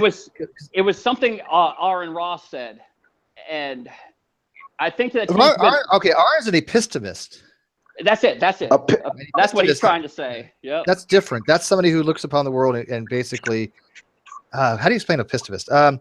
You don't believe in. An epistemist is a person who doesn't use faith to come to knowledge. Yeah, it's like you. Basically, it's all evidential. Right, it is what it is. Reality is reality. I mean, it's kind of a. I've never really found a very formal definition for his use of the word epistemist, but yeah, you can sum it up kind of as what we see is what we see. Yeah, what we see is what we see. Yeah, that's the kind of position. And I don't blame him for that. You know, I really don't. It's not a good philosophical position, I don't think, but I don't know. It sounds circular to me. No. Going back to the whole G-Man thing, Hog tight there. Yeah, he's winded. Mostly, yeah. That took a lot out of him. You hear him breathing. What are you talking about? No. Yeah, go. Yes. I was muted. You're hearing somebody else because I was muted until before you were muted yourself. You sounded winded. I was just asking, were you there? I remember you talked to G-Man this week about that. I don't know, that shit about him calling late at night, and he brought up that bullshit about having his name said and shit like that. Yeah, I wanted to go into that hangout and confirm that it was in fact you, and I was the person that used your perspective channels, and yeah, I just wanted to confirm that. Unfortunately, I was working at the time, but yeah, you did in fact say that. You threatened. Yeah. Oh, go ahead. Yeah. If I did it again, so I respected your wishes and not used it. Yeah, and I appreciate that. I mean, go ahead. Sorry, I keep interrupting. Go ahead. No. This is just the last bit, but honestly, dude, I wouldn't give a fuck about what that guy says and acts like. He's just a big ass man child. He like anytime you ask for a correction from him, he'll just oh, well, what about what you did? So it's ridiculous. Yeah, well, that. Well, he goes to that. No, and by the way, Wolf, I appreciate that. I think you see, I just don't see any point in dragging it up. That's why I didn't say specifically who it was who said it. But given that there were people in the room who were witnesses to the conversation we had afterwards, and there were witnesses who were there when I said the same thing on TST and when I said the same thing after TST, he kept demanding proof of the Skype call that I had with Alex Botten, where I told Alex Botten I didn't think that was cool, right? Well, oh, you can't provide evidence, so therefore it's not true, right? I mean, that's bullshit. And then his whole thing about how, like, here's the thing. I mean, if you're going to accuse somebody of something, you need to be sure, not just have some evidence, but you need to have, a sufficient level of evidence for the type of thing you're accusing somebody of, right? So, saying someone's a pedophile, or like, Dee Dee saying that Fiona's maybe. I'm just asking the question. Maybe she's a transsexual. Like, I mean, that stuff's he just did that to be offensive. But anyway, just on the doc dropping thing, if he's going to say that, he should have at least some evidence. In fact, he should have a wealth of compelling evidence, but he has none. Instead, when I say no, not only do you have no evidence, but there's ample evidence that I, did the opposite. I stopped the doc dropping. And then when I said, well, look, there's people in the room who will, okay, I don't have a recording of my Skype call to Alex Botten, but you know me, I'm not lying. Why would I? And in fact, there are people here where I had a similar conversation, at least same effect with somebody else, and it says, oh, now he's going to change it to, but I thought eyewitness testimony wasn't good. Well, if you're going to say eyewitness testimony, then he starts giving some bullshit about, well, we have all this eyewitness testimony of Jesus. So my response to that was, okay, fine, bring your eyewitnesses to me, and let's hear their testimony. And this is a total side point, Steve. I apologize, but it's just this whole thing. He doesn't want to address the actual issue that he has zero evidence that I doc dropped him. Here's the thing: he doesn't even have a story. He doesn't say, "Well, remember that time that Hogtie was doing this hangout, and he said this, and then he said this," right? He just says, "Oh yeah, well, that's what Hogtie does. He doc drops me all the time." Never. He's not got a scrap of evidence. He doesn't even have a story that it happened in. He just says it's something that I do. And then he's got to launch into this whole bullshit thing about, oh, well, eyewitnesses. Well, come on, be an honest person for once in your life. Tell the truth. You don't have any evidence. You shouldn't be lying about this. He knows he's lying. This is not a misunderstanding. He knows he's lying. And then now he wants to derail into this whole thing about the eyewitnesses in the Bible. Well, yeah, so there's one part of the Bible that says there were 500 witnesses to Jesus's return. And I'm sorry, that's not eyewitnesses. That's a story that says there were 500 witnesses. Those people aren't named. We don't have the testimony from those people. Whereas what I'm bringing to G-Man is at least 4 different people now, including you, Wolf, that's the conversation that actually happened. That doesn't compare to a line of a Bible that was written 50 years after the last witness to the 500 witnesses had died. I mean, come on. He knows he's lying, and he's just spinning his wheels. He accused me of doxing him too, and I'm like, where, when? Because remember, I mean, he got out of the when I challenged him to debate. He's like, okay, great. He's like, oh, I don't want to debate Steve because he's doxed me. Wait a minute. What the hell has happened? And now, but I gotta admit, no.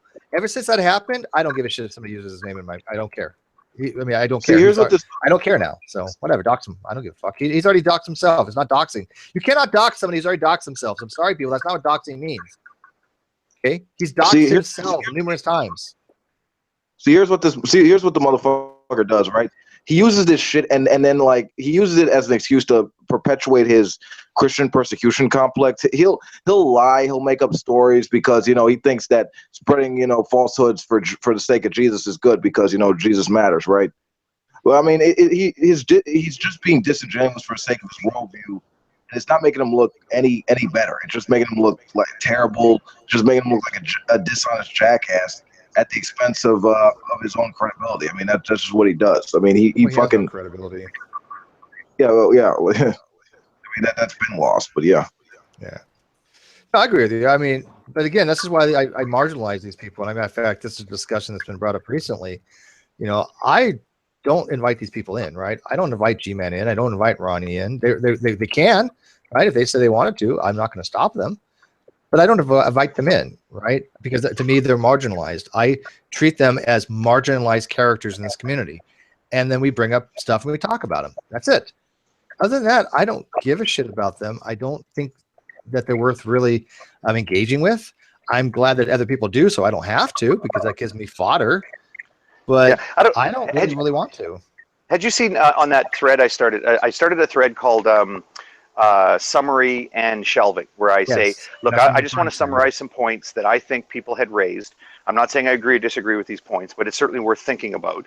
I even included amongst those points the fact that true empiricism offered up this theory that that I'm doing this completely deceptively, that I'm, you know, that anytime I'm nice to somebody, it's just bullshit, it's just me faking. You know, obviously that's not something I agree with, but I put it on the list because he did a hangout on the topic, and I think everyone's opinion, okay, so fine, so I put it on there. People can agree or disagree, whatever. But on there, I was suggesting, I just want to, because there's hours of hangouts and lots of posts and lots of replies, although I'll just summarize kind of the 10 points I thought had really come out of this thing. And partway through, because one of the items, or a couple of the items actually were in the theme of like, look, it bothers them that we call them idiots, or we start talking about what Ronnie does for a living, or so-and-so's education level. And I was like, well, they're suggesting to us in a weird way that we need to sort of think about our actions a little more. Like, can we be a little more attentive to the word choice we use and recognize that when you say stuff like that, they're going to feel offended by it. Plus, we need to recognize that they sometimes make this inference that it's an attack on their faith. And that may, you know, that may or may not be a justified position, whatever. The point is, just be aware when you say stuff like that, that's where they take it. So somebody had asked me on that thread, well, you know, Hogtie, I see that you're really trying to build bridges with these guys, or, you know, make amends or whatever it is. But I don't know, with their attitude, I don't think it's going to work. I replied to that to say, no, hang on a sec. I'm not trying to build bridges with them, right? I'm trying to say, we're trying to have a discussion here. What are some basic rules of courtesy that the people who want to be in the discussion should commit to following, right? They've already declared they don't want to be part of the discussion. They had a hangout where they went on at length about how I'll never go into a Steve McRae hangout. I'll never go into TST. You know, G-Man's like, oh, and I'm never going on the Magic Sandwich Show because we're knocking his door down. You know, oh, please, G-Man, come on in. You know, so they're already saying, we've got our own hangouts. We'll do our own hangouts. We don't want to participate in any of the other things those guys are doing. So that's fine. I mean, I'm not, when I say people need to think about what they're doing, I'm talking about those people who want to participate in the discussion. If somebody decides, well, I don't want to be in the discussion, well, then I don't care. Then don't think about it. Hell, if you want to be in the discussion and don't think about it, whatever. I'm just saying I'm thinking about it. That's all. Mm-hmm. Yeah, and see the thing with Ronnie talking about like, we're making it about his education or where he works. I mean, he was the first fuckhead to bring that up, talking about if someone figured out his credentials, they'd be too intimidated to talk to him. That doesn't make any goddamn sense. If you have wisdom, if you have some knowledge to bestow upon someone else, you should be like thrilled to talk to other people. And then when the fact actually came out, you know, it started to water down and the story changed.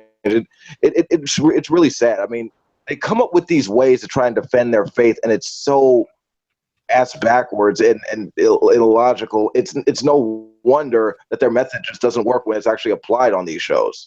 I mean, talking about that Aaron Roth thing. Aaron Roth clearly remembers me, even though he doesn't. I mean, he's just a asshole that he had a couple of conversations with and showing me flat out wrong on the facts. It's only when they realize that their methods suck that they'll actually have some real progress. But absent of that, they're just not going to go anywhere. It's going to be the same losiness that TCP. Yeah, and let me agree with that too, Wolf. I'll be quick here. Is that the whole thing about talking about Ronnie's or really anyone's education or employment or anything like that? It's not an interesting issue. It's not something we should be discussing. Now, having said that, I'm saying this because somebody actually just made this as a comment on my video. My response to that is, yeah, we shouldn't be talking about that. Mind you, as soon as like Ronnie himself put it on the table. He's the one who made specific, or sort of vague, but representations about his education and the qualifications he has. As soon as he put it on the table and people said, well, I don't really believe that, well, then it got to be a topic of discussion. Now, mind you, since that time, he has in several videos said, look, I'm not an expert in this stuff. I don't have a degree in this stuff. I'm just somebody who learns a lot, and I just want to talk about these things. As soon as he came clean and admitted that he actually doesn't have an education in it, but he just wants to talk about these issues and he's learning about it, then that's it. That, as far as I'm concerned, that's him saying, yes, I shouldn't have said that I have all these qualifications, and Fiona and Sam and Hogtie would be completely intimidated by these massive, and as soon as he came back and said, no, that's not true, I don't really have those qualifications, then it's off the table. He's admitted that that was a fib, and I think we can just not discuss it anymore. That's my opinion. Well, Right, I think but it that also didn't happen. comes back down to That didn't happen until a year later that he admitted that he had no qualifications. Oh yeah. I think it also comes back down to those who live in glass houses really shouldn't throw stones. Yes. Claim you should also be willing to back it up, and if you can't, don't ask people for evidence when they make claims like you do. Well, and like I said, I think that a lot of people should be treated marginalized. I don't take any of them seriously. I know you guys like going to their hangouts. I don't care. It provides fodder for me. But I mean, when's enough is enough, man? I mean, I don't see any value in having conversations with these people. And I think after this debate, it's going to demonstrate that Ronnie needs to be just marginalized. Do you think I it's mean, going to when he has happen? a video. Well, Oh, just that'll be wants what happens. attention. That's all there is to it. Yeah, that'll happen.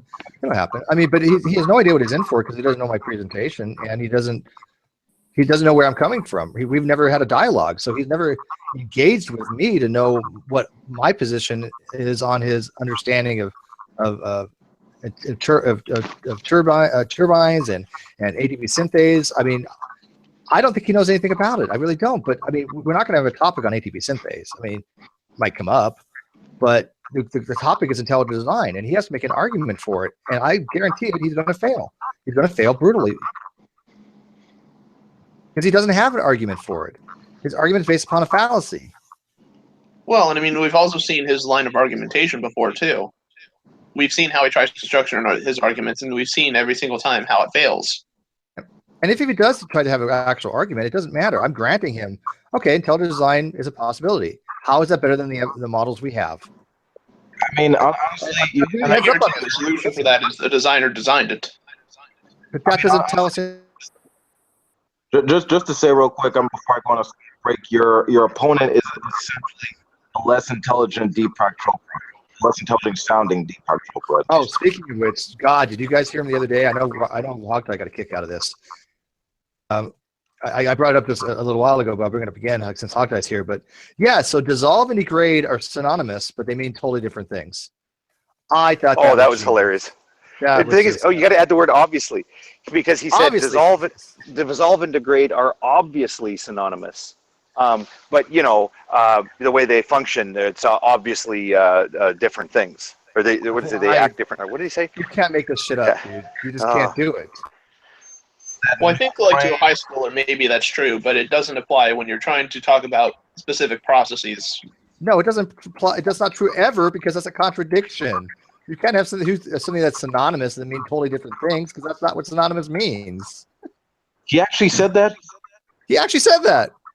Verbatim. I mean, Hogtie got it down to pretty much an art form. I don't know how many times you listened to it, but that's exactly what he said pretty much. Well, synonymous generally means it's comparing like similar behaviors, right? Similar, not the fucking same. Yeah, but similar. You can't say they're similar, but they're not the same. I mean, the same means that they have something in common. There's grade and dissolve are two totally, utterly different, distinctly different things. In this case, synonymous refers specifically to the naming of things. So to say that two words are synonymous, it means that they literally, and not similar things. Synonymous means they describe exactly the same thing. I was thinking more like E1 and E2 mechanism in organic chemistry, how they occur differently to each other, but they both undergo a very similar process. Yeah, and there may be a name to say that there's a mapping or some sort of relationship between how you might describe those things. But in terms of synonymous, I mean, that word very, very precisely means that it is same named. Or, sorry, yeah, it can be used interchangeably. Yeah. Mm-hmm. Well, you can't use dissolve and degrade interchangeably. Not at all. They're not. Well, I mean, there may be some context. I mean, like I used the example when I talked to Ronnie last December, and I said, look, I don't even want to get into the whole thing about what the words mean. I said, I just want to know. In fact, the question I kept asking him was, does DNA lose its sequence in water? So you have DNA that's ordered, it's in a sequence, and then you put it in water. the bits all float apart so that you can't reassemble that sequence. Fiona says no, or really everybody says no because it doesn't. And in that conversation, Ronnie said yes. So whatever you think dissolve or degrade means, it does lose its sequence. Now in that conversation, when I was trying to get away from this whole, I don't want to deal with this whole word game about what dissolve might mean, I acknowledge that we use the word dissolve in different ways. Like we might say, well, when I talked to Ronnie, my hopes of him, I had hopes that Ronnie would actually come to understand this material, but when I talked to him, my hopes dissolved. In that sense, I mean, my hopes broke apart and disappeared in dust. That's a different way of using the word dissolve. Sure. But obviously, if you're We're talking using a about biological chemistry, term, right. dissolve means to enter into solution, and that's all it means. Right. Yeah, and that's I'm meaning, and I specifically am trying to get to the point where that it's biologically they're completely different things, right? But that's why for example, there's like the instance between at least I think of them as similar fluctuation, like flux and oscillation. Yeah, they're similar, right? Something in fluxes and change, and oscillations reciprocate back and forth. Right, and they're not the same thing, but they can be used kind of interchangeably on a base level.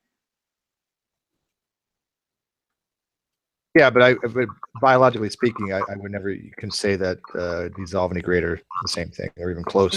No. They mean totally different things.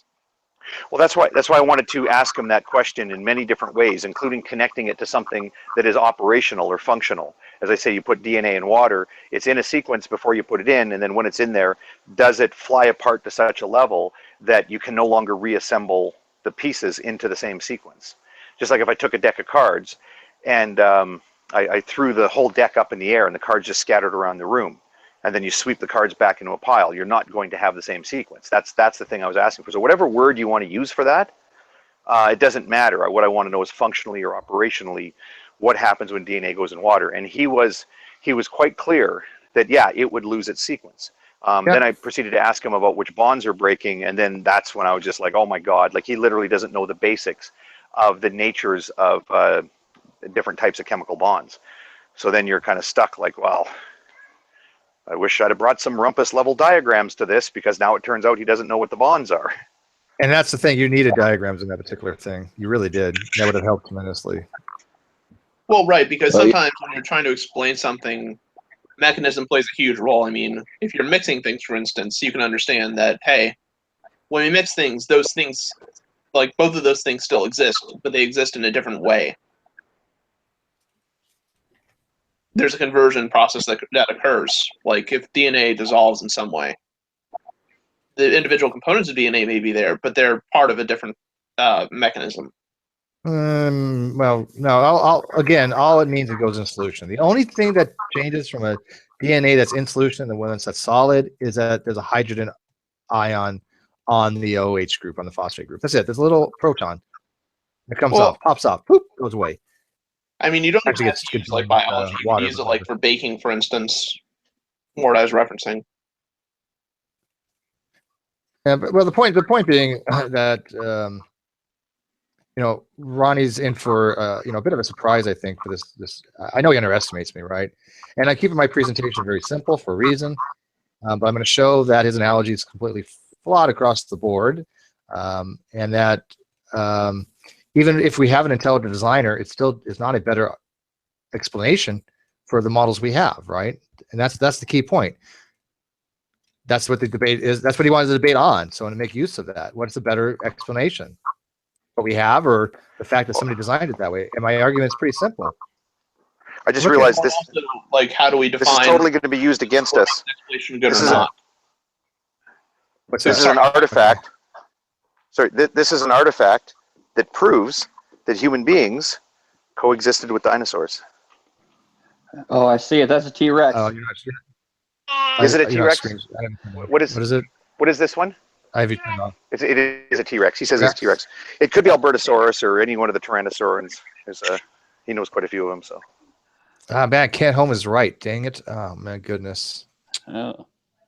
And they had colored chalk back. Okay, cool. Oh, I forget. Tonight I was on Side Strike's channel out. I think Side Strikes tonight is having a movie night on debunking a Hovind video of some kind. I think that was what he decided on. He usually does Ken Ham, but he's doing Hovind tonight because he feels Hovind's been neglected. So wait, who's that? Side Strike's channel. Oh, I Every don't think I'm Friday he does live on air debunking a video with a bunch of people on a panel, and I usually join him. Well, not usually, but a few times I do, I guess. So I go on They're fun. YouTube and go Side Strike. It's Side Strike, SCI Strike with an exclamation point. All right, I'm gonna do that real quick. I'll give a little bump to his channel. But the point being is, after this this debate, I don't really want to engage with Ronnie. I don't want to deal with Ronnie. Yes, I'll listen when he says something incredibly stupid when somebody points it out to me, but I don't watch his stuff. I don't really follow his videos. I watch the highlights anymore because it's just 90% is completely them just stroking each other, going, "God, we're so smart, and everybody else is so stupid." I have no interest in it. I just don't.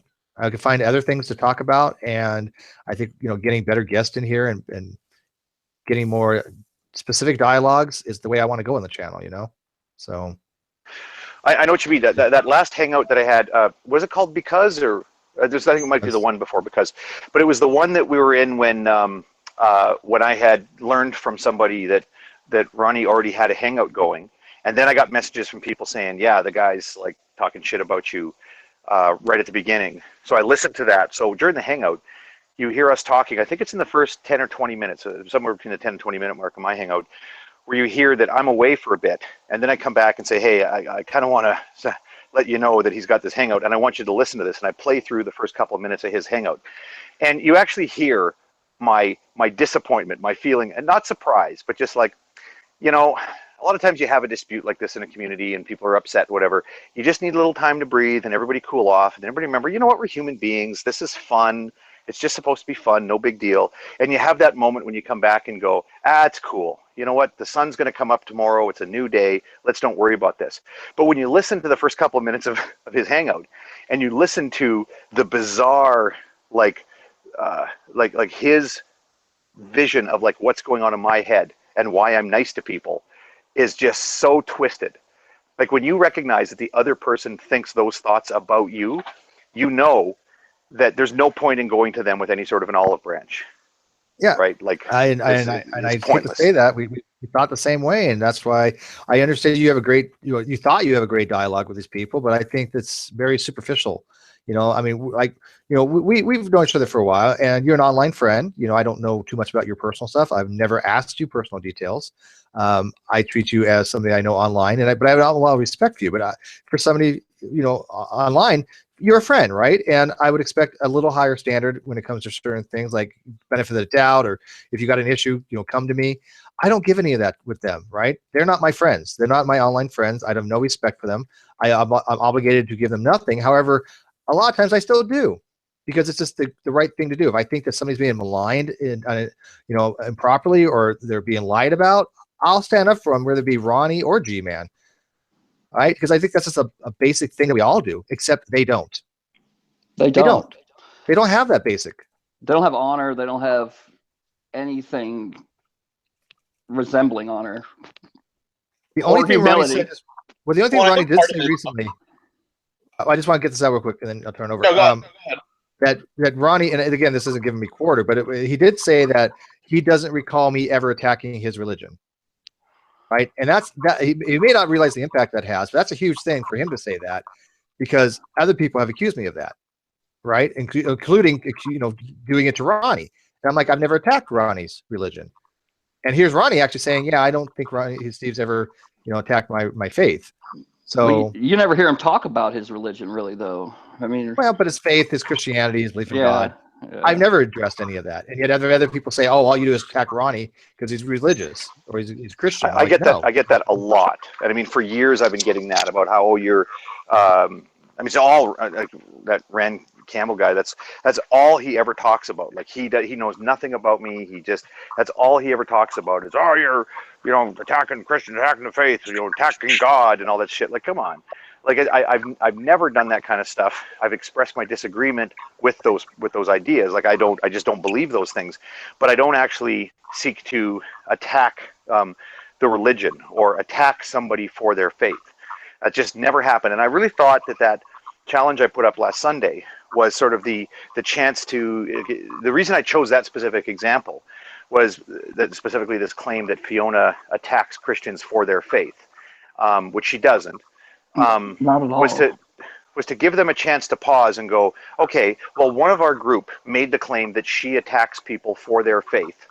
And we all kind of agreed with it, but 1 second, oh, it turns out she's never done that. Well, maybe we should stop feeling like we're being attacked for our faith and let's actually think about what she's really doing.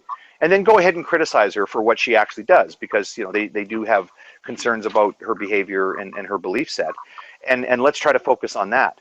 But what I found interesting was that even the people who came to me with what I thought were good ideas about how we can watch our behavior, there was not a single person on that side that said, hey, wait a second, now that you mention it, we actually don't have any evidence of that.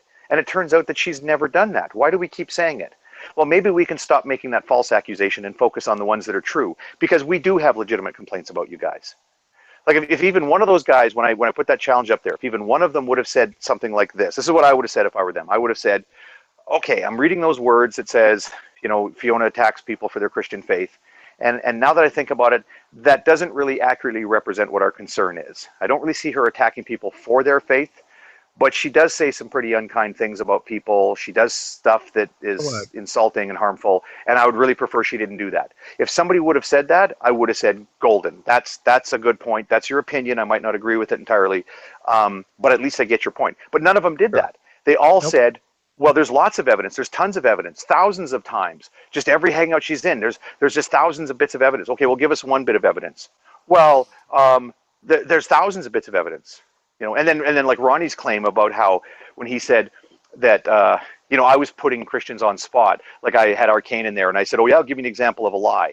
I'm sorry, over a 4-day period, I asked over a dozen of those people, the CCP group there, a dozen of them to give an example over a 4-day period.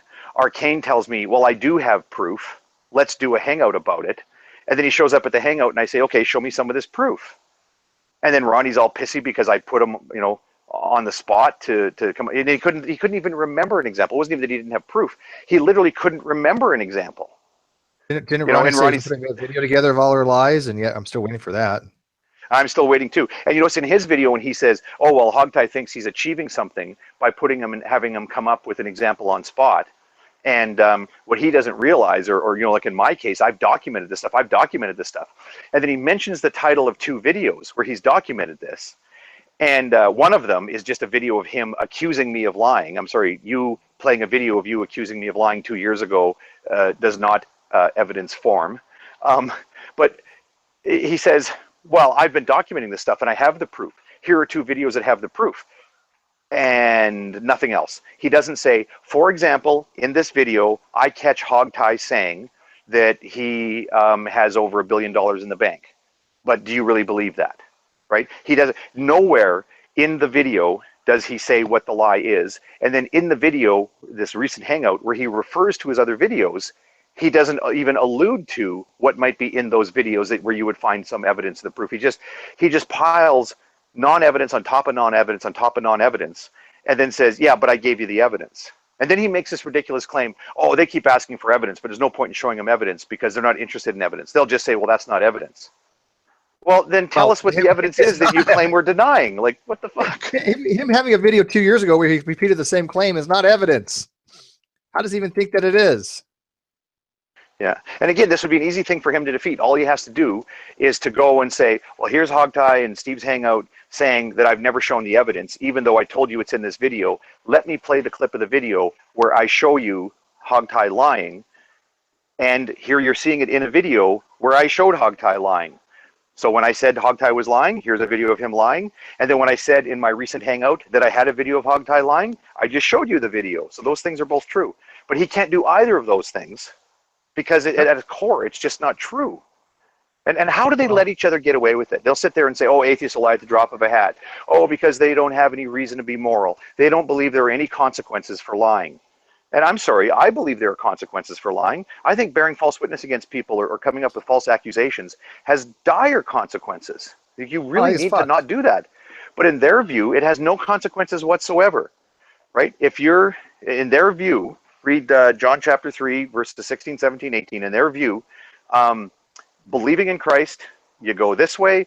Not believing in Christ, you go that way. Believing in Christ and bearing false witness, you still go to heaven.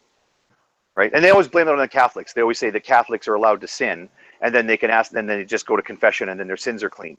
They blame that on the Catholics. But in their view, you don't even have to confess your sins. All you have to do is put your faith in God. You're still a sinner, but you're a sinner who will be redeemed by the blood of Christ. You don't even have to say, well, I shouldn't have sinned, so I'm going to go ahead and falsely accuse people. Because what does it matter? They don't admit that they're wrong. They don't admit that they did something wrong. Yeah. There are no consequences for them except for the same earthly consequences the rest of us suffer. But who cares about worldly things? Who cares about the world? You know, like it just like there's so many levels how crazy it is. Yeah, they're like a carte blanche to lie with impunity because they're forgiven automatically, kind of shit.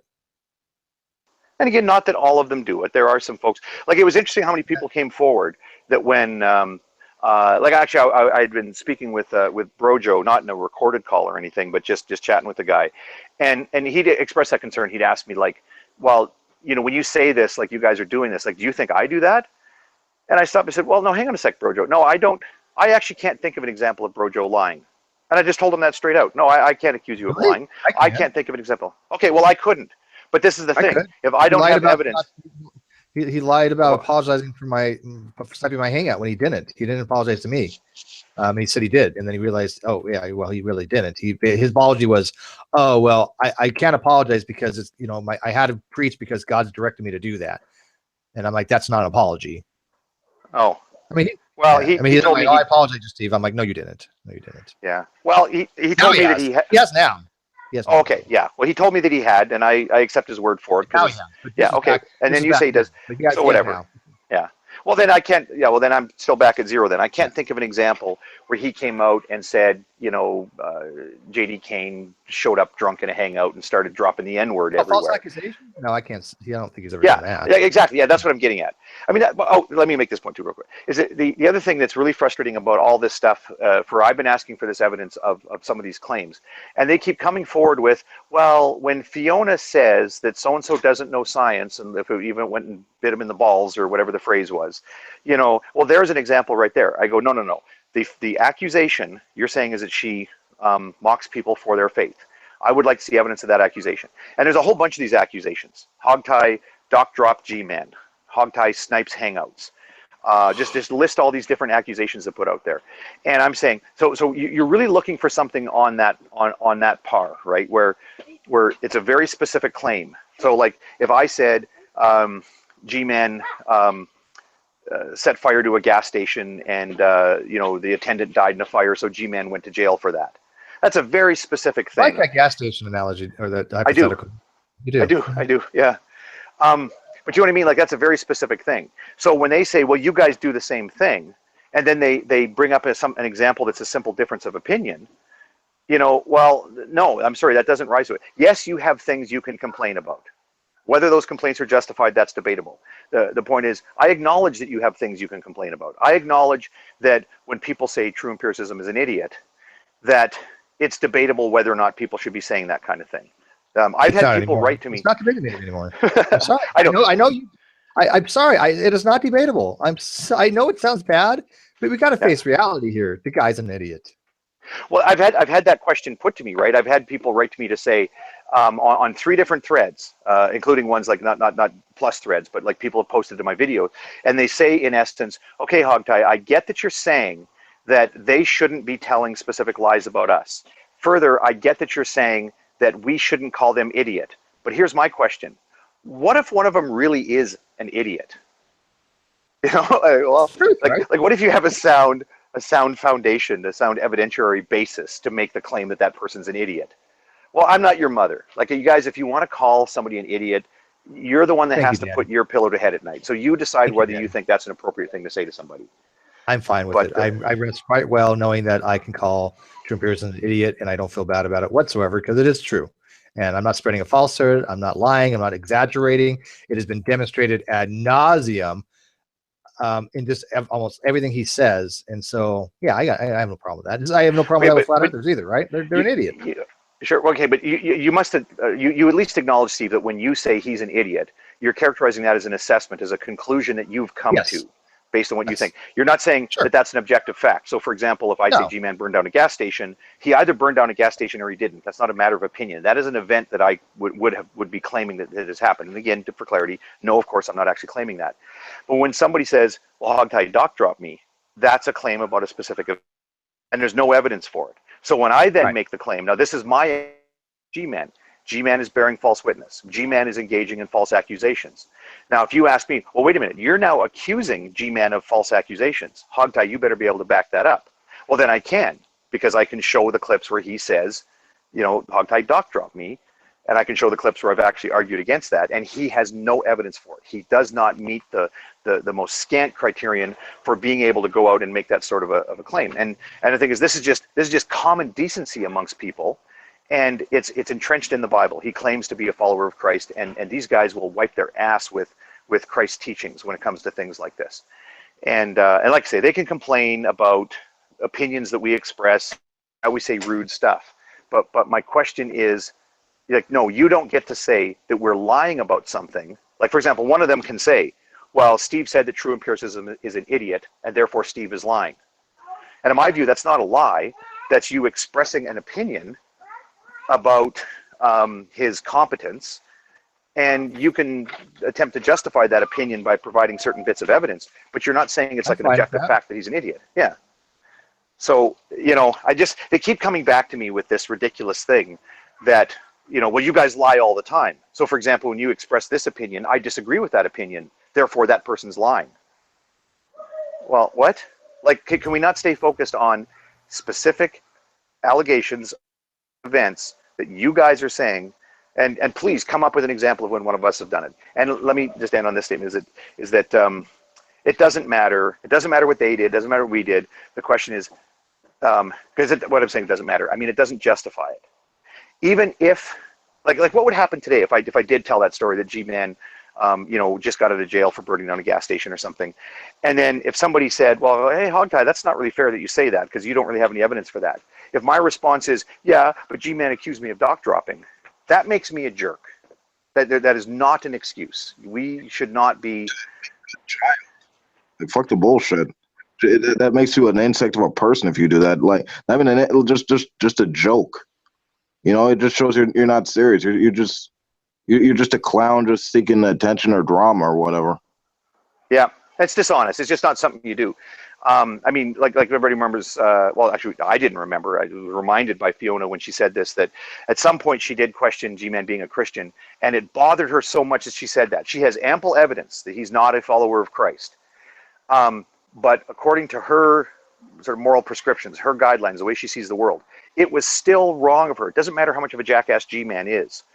It was still wrong of her to say that. So she contacted him, and she made a public video. Both of those, right?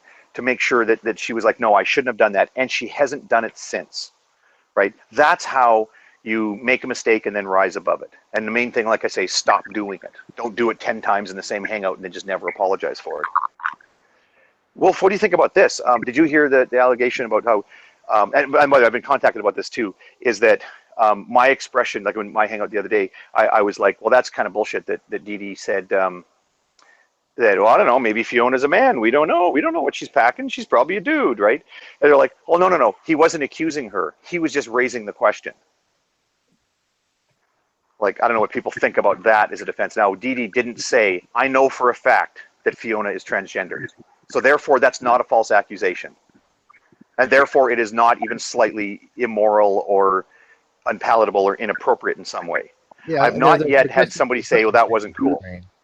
Yeah, the justification is really strange. You know? I mean, you know, I think it's. I guess it's accurate if you want to be technical and specific. I mean, we all know the type of guy that, you know, Dee Dee is. He's a douchebag, and if he did mention it, he probably was just trying to be like, well, you know, I don't know. Well, based on how you look, you probably. I mean, I don't know. Maybe you're trans. I mean, like, and he's just a douche. I mean, let's think about. Probably ask you to justify why what he said was immoral. I mean, no. I mean, it's not a moral issue. Just him being a douche. I mean, let's keep. I know, but that's what he would do because he is a douche. Yeah. But let's keep this in mind. This is a guy who uses all these friggin' avatars and all these things to make a point, but we've never seen his ass on camera. Like, you know, oh, I've seen his ass on camera. I don't care about that. No. I'm just saying. You know, you want to talk shit about people's appearances, but we have never seen you. So I mean, you know, that's very telling he's about been on camera. Yeah. He looks like a shaved Sharpay's asshole. Is basically what it is. Yeah, and see, that's insulting and rude. And you got to put your own pillow, your head to the pillow at night. I don't care if people are insulting. And I hate to say it, I don't care if Darwin's insults people like, oh, questions if they're transgender. I don't think it was a big deal what he said about Fiona. I just honestly don't. But what I do think is bad is that he has this moral high ground, right? I mean, he portrays himself to be some kind of moral high ground Christian, and that's the problem. If somebody says, oh, somebody's a transgender, I don't give a fuck. I don't think it's very insulting because I don't think being called transgender is insulting. But I'm not somebody who's thin-skinned who care if somebody insults me that way. Oh, yeah. Steve, I don't know if it's what about sexuality. He might be gay. It doesn't bother me. Say what you got to say. I don't. I find that weird.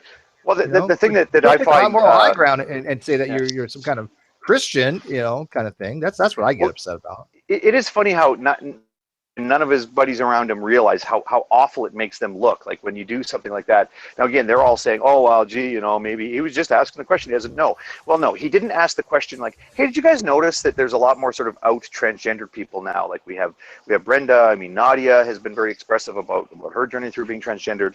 Does anybody know? Like, are there others? Like, do we know about Fiona? Do we, like he didn't say it that way. It wasn't a calm conversation about transgender. He was thinking about how much he hates Fiona. And he tried to do some calculation on what is the worst, most hateful, mean-spirited, malicious thing he could come up with. And his brain got to that I'm just going to say that she looks and sounds like a man.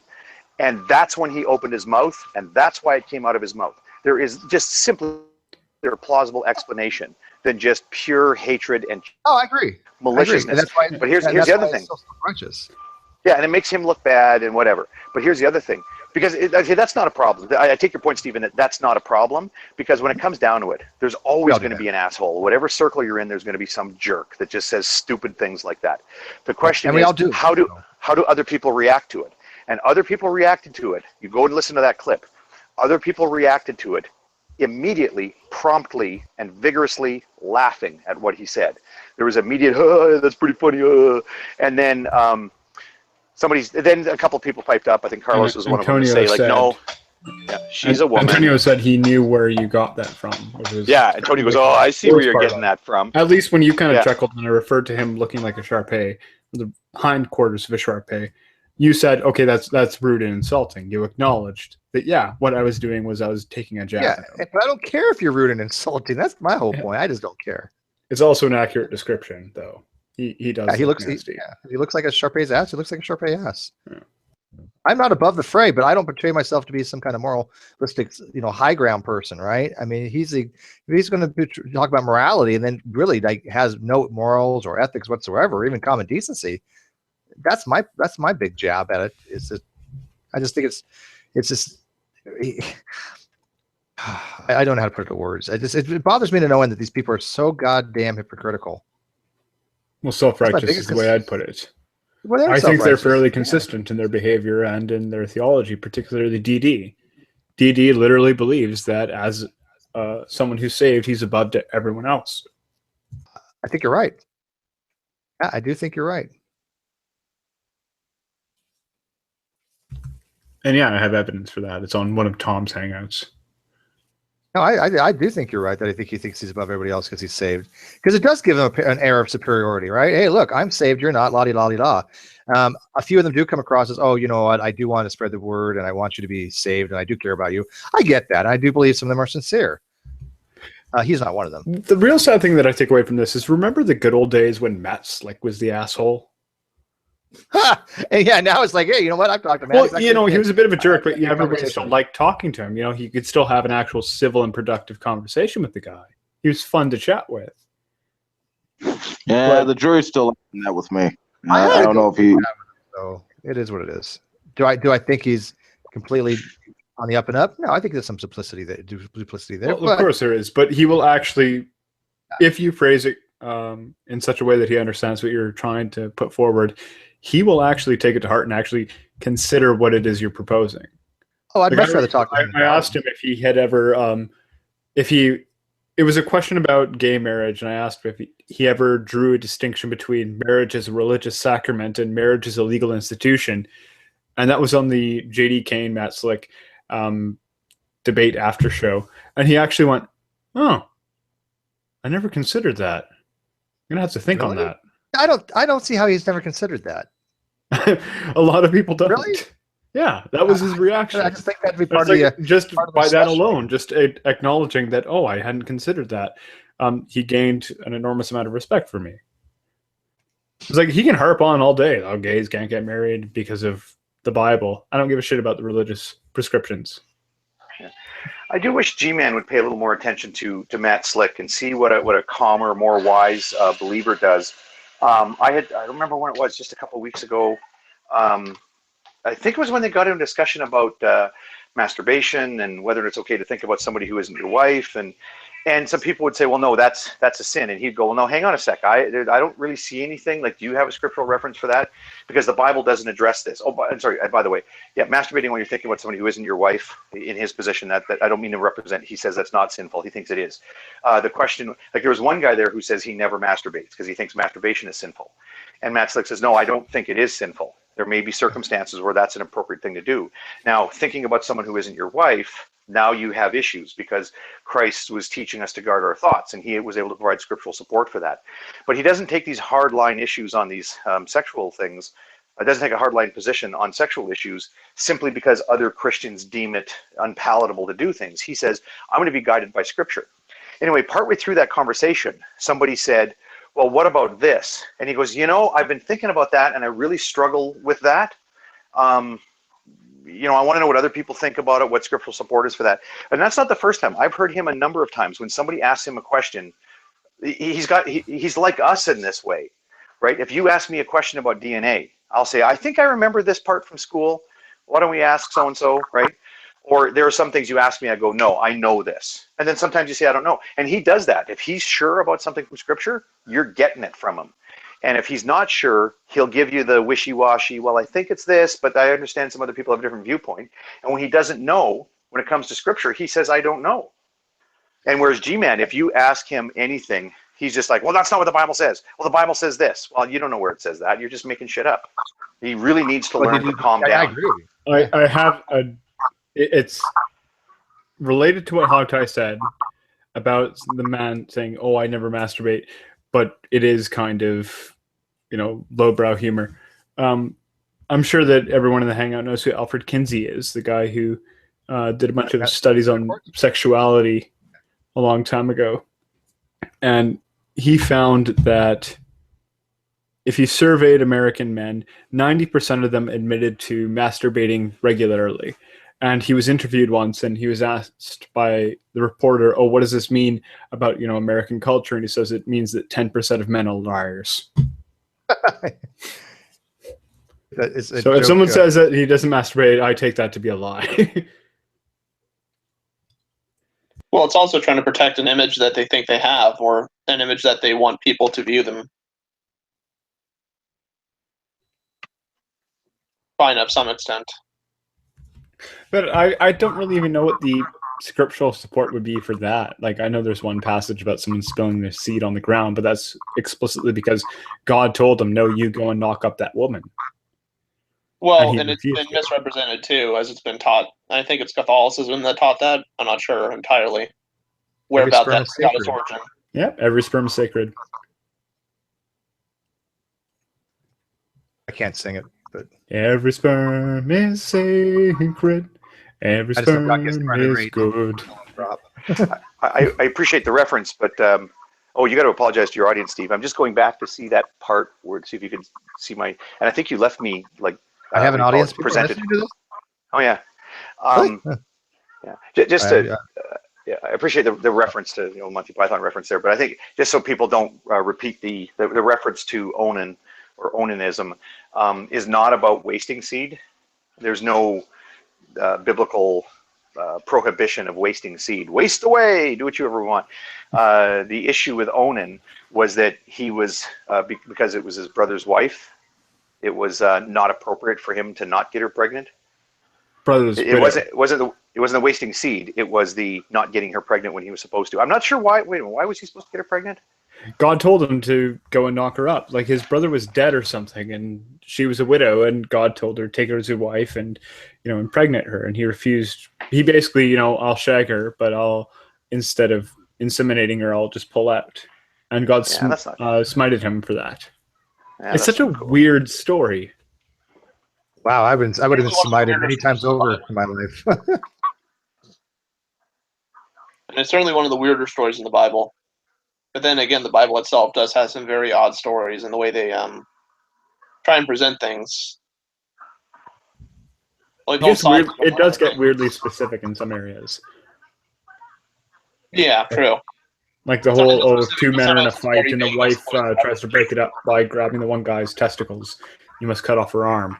That is a very specific prescription. You cut off her hand and pluck out her left eye or something. Something like that. Just her hand, yeah. Also, that Sodom and Gomorrah thing, not protecting his. That actually came.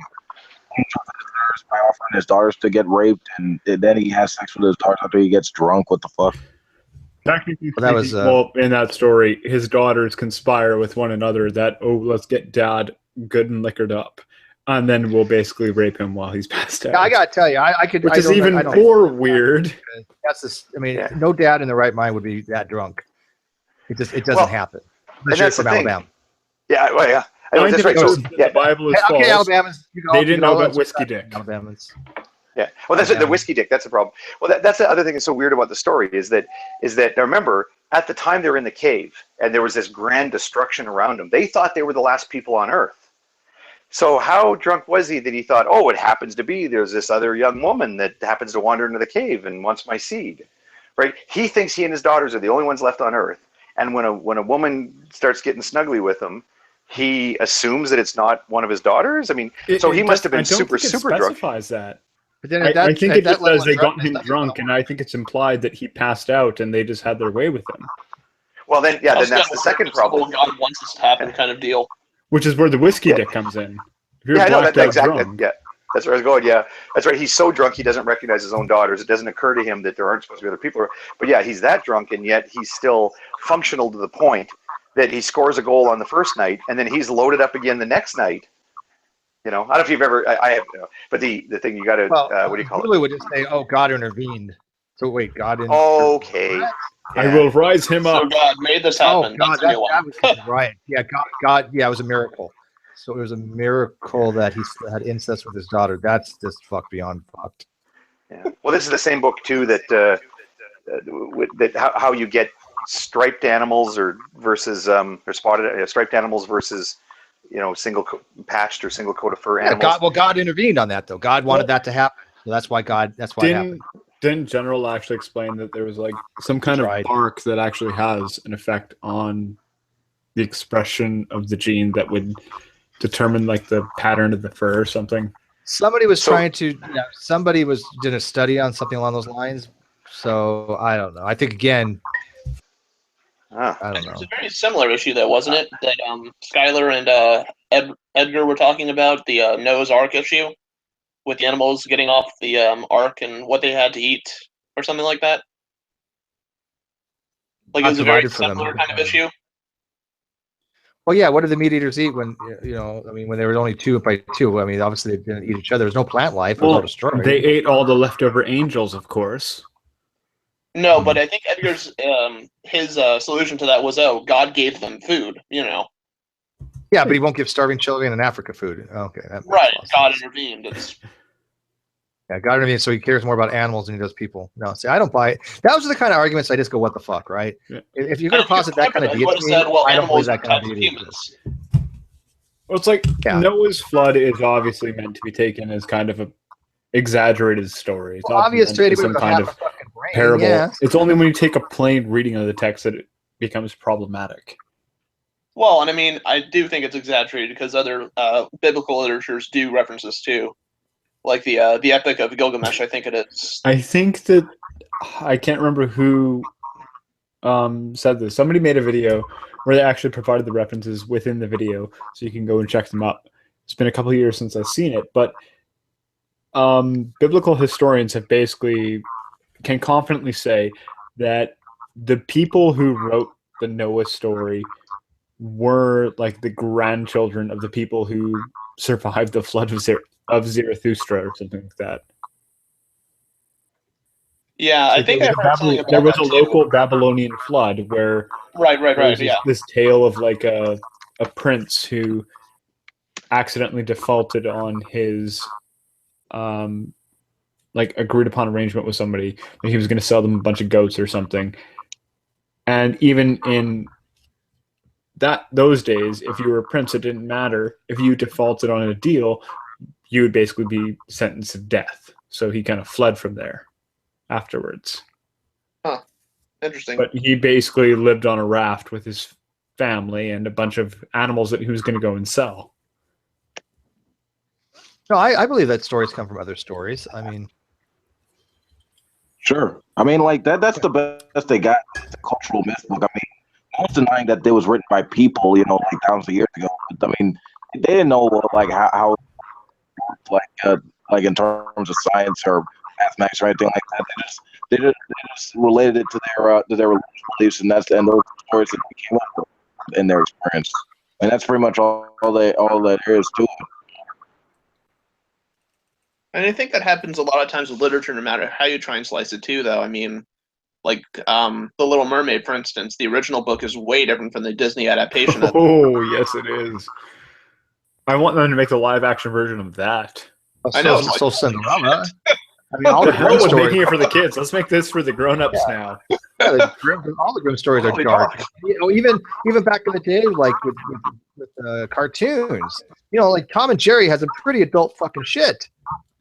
I mean, and even Bugs Bunny had some of the adult shit. You guys didn't probably remember. Well, Bugs Bunny was just offensive. Like, let's consider Pepe Le Pew for a moment. We have a smelly Frenchman who just doesn't take no for an answer. So what's the problem here? How offensive and stereotypical is that? Okay. Well, I remember what about one episode where he's showing the best. I have a question. I have a legitimate question. How many I'm getting a lot of feedback. This is was used in Looney Tunes? How many times? What's that? Like a few. How many times was blackface invoked in Looney Tunes? Oh, a lot of times. Oh, yeah. Yeah. That was part of the shtick thing. And yeah, well, back then, I don't think people were as sensitive to it as now. And do that justify it? No, of course not. But I think it's taken more offensively now than it even was back then, with good reason. So, well, you can blame the internet for that, because I had no idea why Mr. Popo was offensive until just a couple of years ago. Yeah, no. One of the more recent issues with Dragon Ball. It's kind of like, yeah, oh, wait a minute. What was the little Mexican mouse? Speedy Gonzalez? Yes, I mentioned it. Andale, arriba. Okay, I couldn't remember Speedy Gonzalez. It was all politically incorrect shit. It was like, and too, like, a lot of the times you have Bugs Bunny and Drag trying to like lure Elmer Fudd or Sammy Sam into something. Well, every which way you slice it, that is an awful show. Like I understand that in kids shows, every now and then they splice in a bit of adult humor, so that the parents who have to suffer through watching this with their children can have a bit of a giggle. Like, there's this show called Agent Oso, and it's just like this very poorly CGI kid show that I have to kind of watch with my nephew every now and then. But there's one episode where it's like, oh, we're gonna help make supper kind of thing, and then one guy goes, "I'm gonna go toss the salad." You know, kind of giggled out loud. And then the girl's like, "That's not how you toss the salad. This is how you toss the salad. I learned it from my mom." And you're like, "Oh, wow, that's good stuff."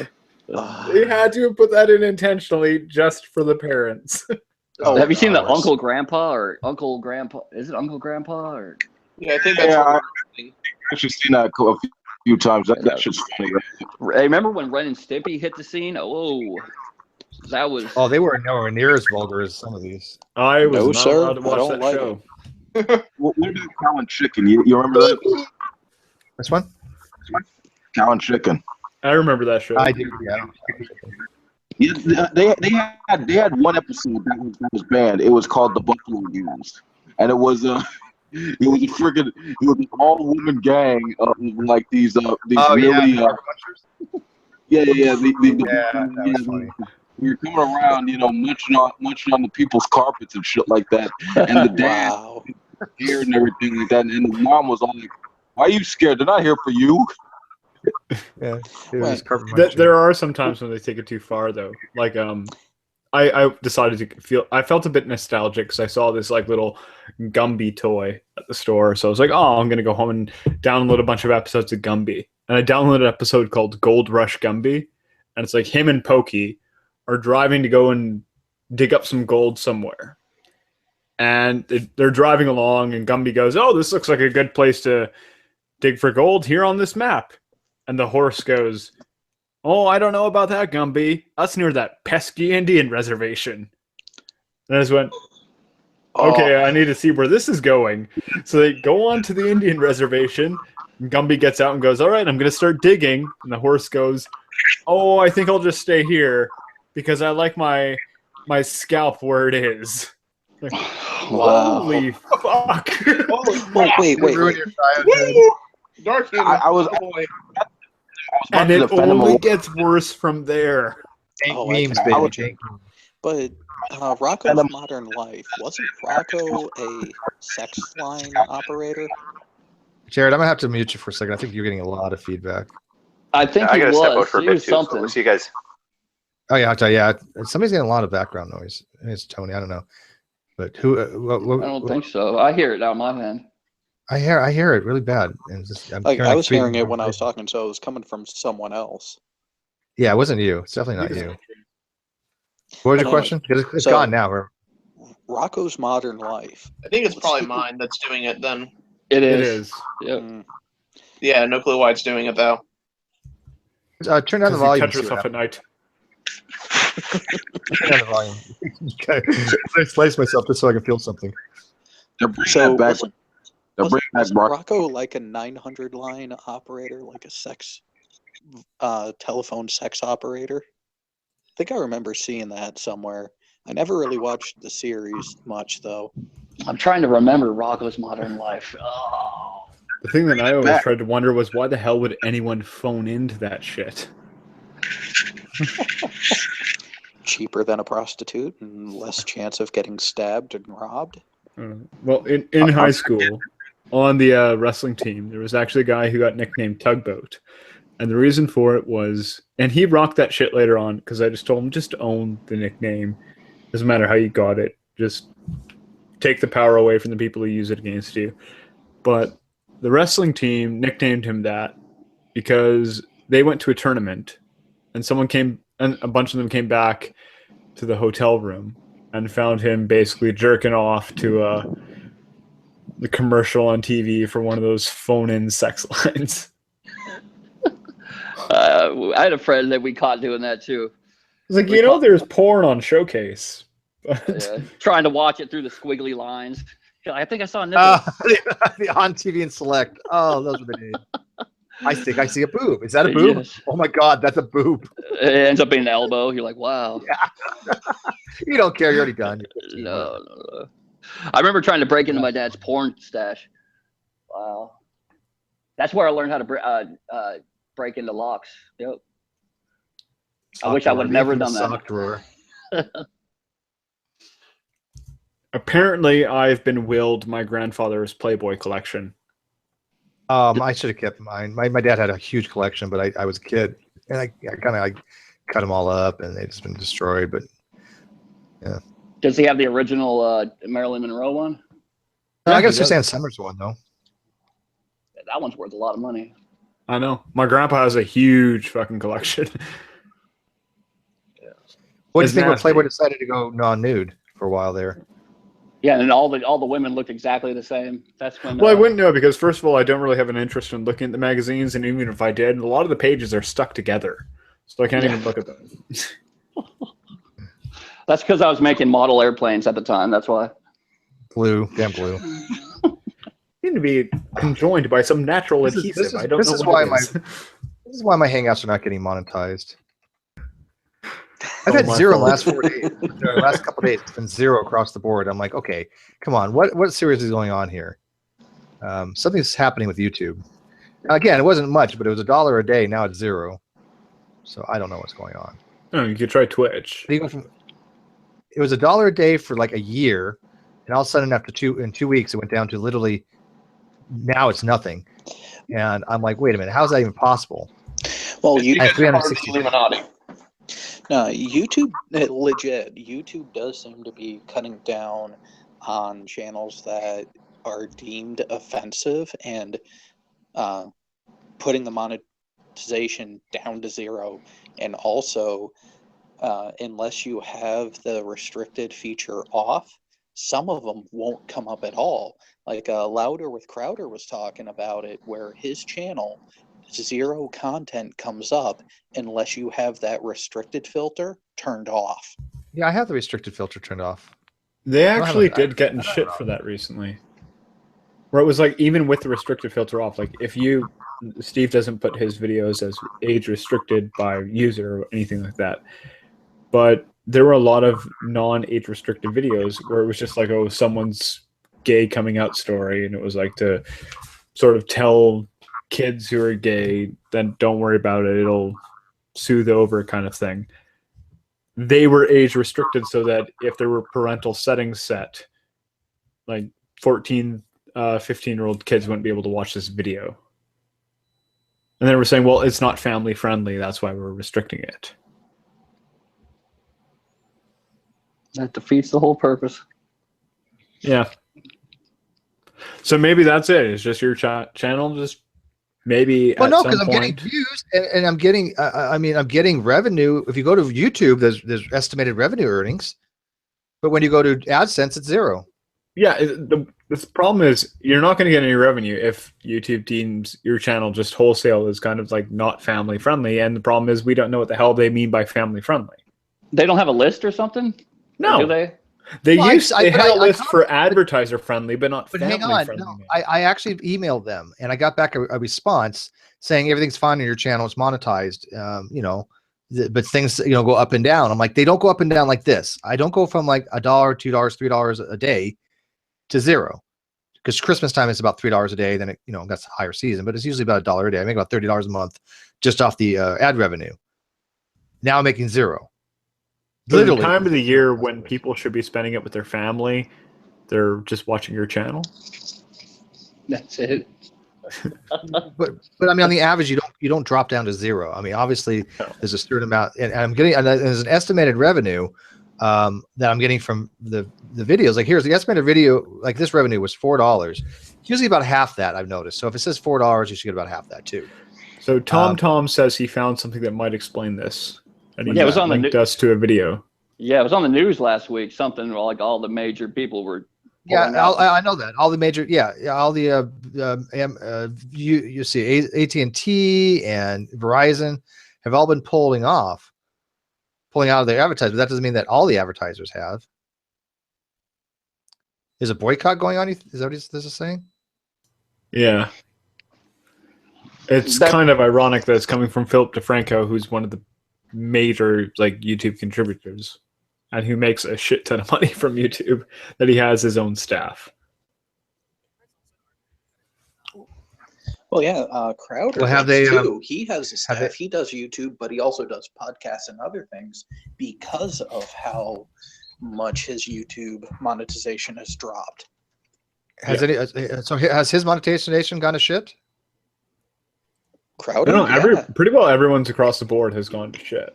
That's what I've heard too. I mean, most people wouldn't notice. It's only been for the last 2 weeks. But if you are a content provider, look at your monetization for last 2 weeks, and tell me if it's gone to shit. Because I mean, literally gone down to zero. Now again, $30 a month is that won't make or break me. Thank God I do a Patreon. But that $30 is something I use for my own stuff. I want to go get McDonald's or something. Just whatever kind of get fun McDonald's, money. Raid the night hold. Well, I mean, I can't afford Popeyes. So, you're not affluent enough for that. You know, make the $2,600 a week to afford Popeyes chicken. Yeah, exactly. So I mean, I like McDonald's. What do you want? I had McDonald's the other day with my daughter, my ex, first time in like a year, and it was good. I got to admit. But anyways, the point being is that it can't just go down to 0 without reasons. And now I'm finding out that this is kind of ubiquitous now, that everybody's lost on monetization. Everybody's losing a significant amount of monetization. Like I know PewDiePie, albeit PewDiePie is a bad example, lost a shit ton of monetization on a lot of his videos to the point where it virtually stagnated. TMM, the Messianic Manic, his pretty well went down to 0, almost. Like it cut down by 90%. Yeah, that's what I said. Literally, mine was 90% cut down. Now it's 100% pretty much the last couple days. So yeah, when I said 90%, I wasn't making that number out of my ass. It was like $1 a day and went down to 10 cents a day. That's 90%. It could just be that YouTube views this as controversial content. Well, it is, because it might upset someone. Well, I have had videos. It might upset the alt-right, or it might upset the SJW. We don't know. Yeah, I have had videos come up, not advertiser friendly. I have fought every one of them except for one, and I won.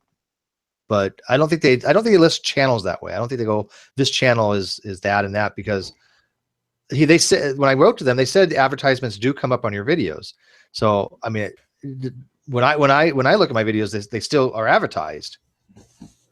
So well, no, they don't take the advertisements off. It's just, oh, you don't get money for the advertising. Oh, is that it? Yeah, it defeats the entire fucking purpose of it, because if the advertisers don't want to be associated with your content, the correct thing would be to take the ads off of that content. Fuck yeah. No, we're still going to run the ads on it, but you just don't get paid for it.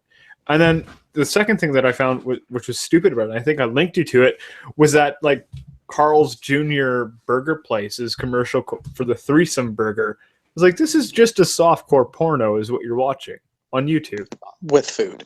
Yeah. That sounds awesome. Well, it was like, it's just, 3 very attractive women, all scantily clad, preparing this burger and then basically rubbing it on themselves.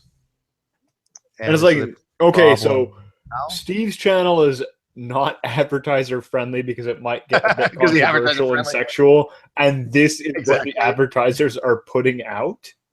What bullshit is this? Or like somebody pointed out that I had a flat Earth advertisement on a video one of these at one time. It just scans the tags and associates it with whatever's in the title, basically. Like Bionic Dance for a long time was having like advertisements for the Mormon church on her channel, and I just sent her a message. It's like, that you have these ads on here, and she's like, yeah, because I put the tag religious in there. Yeah, you can't. But you don't get to dictate what they put as an advertisement on your video. No, but a flat Earth advertisement, I've never seen flat Earth maps. Yeah. Flat Earth maps. Yeah, I shit you not. Was it created by True? No. True hasn't gone Juranism. No, Mark Sargent. Yeah. Best part about Juranism, it's incredibly unfortunate and at the same time very satisfying, is he was getting a lot of money for a while on his flat Earth content through Patreon and through viewers and everything like that. But it dipped after a while. People lost interest, kind of like with the Ark Museum. We've seen this, we all believe it, we all have heard it, there's nothing left to learn. There's no point in going back and increasing revenue. And Juranism actually ended up homeless. And he was parking his car quite literally under a bridge.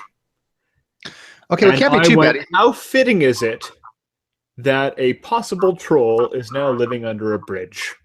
Yeah, and I got no sympathy. I don't. I really don't. I really don't either. But do you remember what his Patreon used to be? Do you remember his highest? No, I never clicked on that shit. Yes.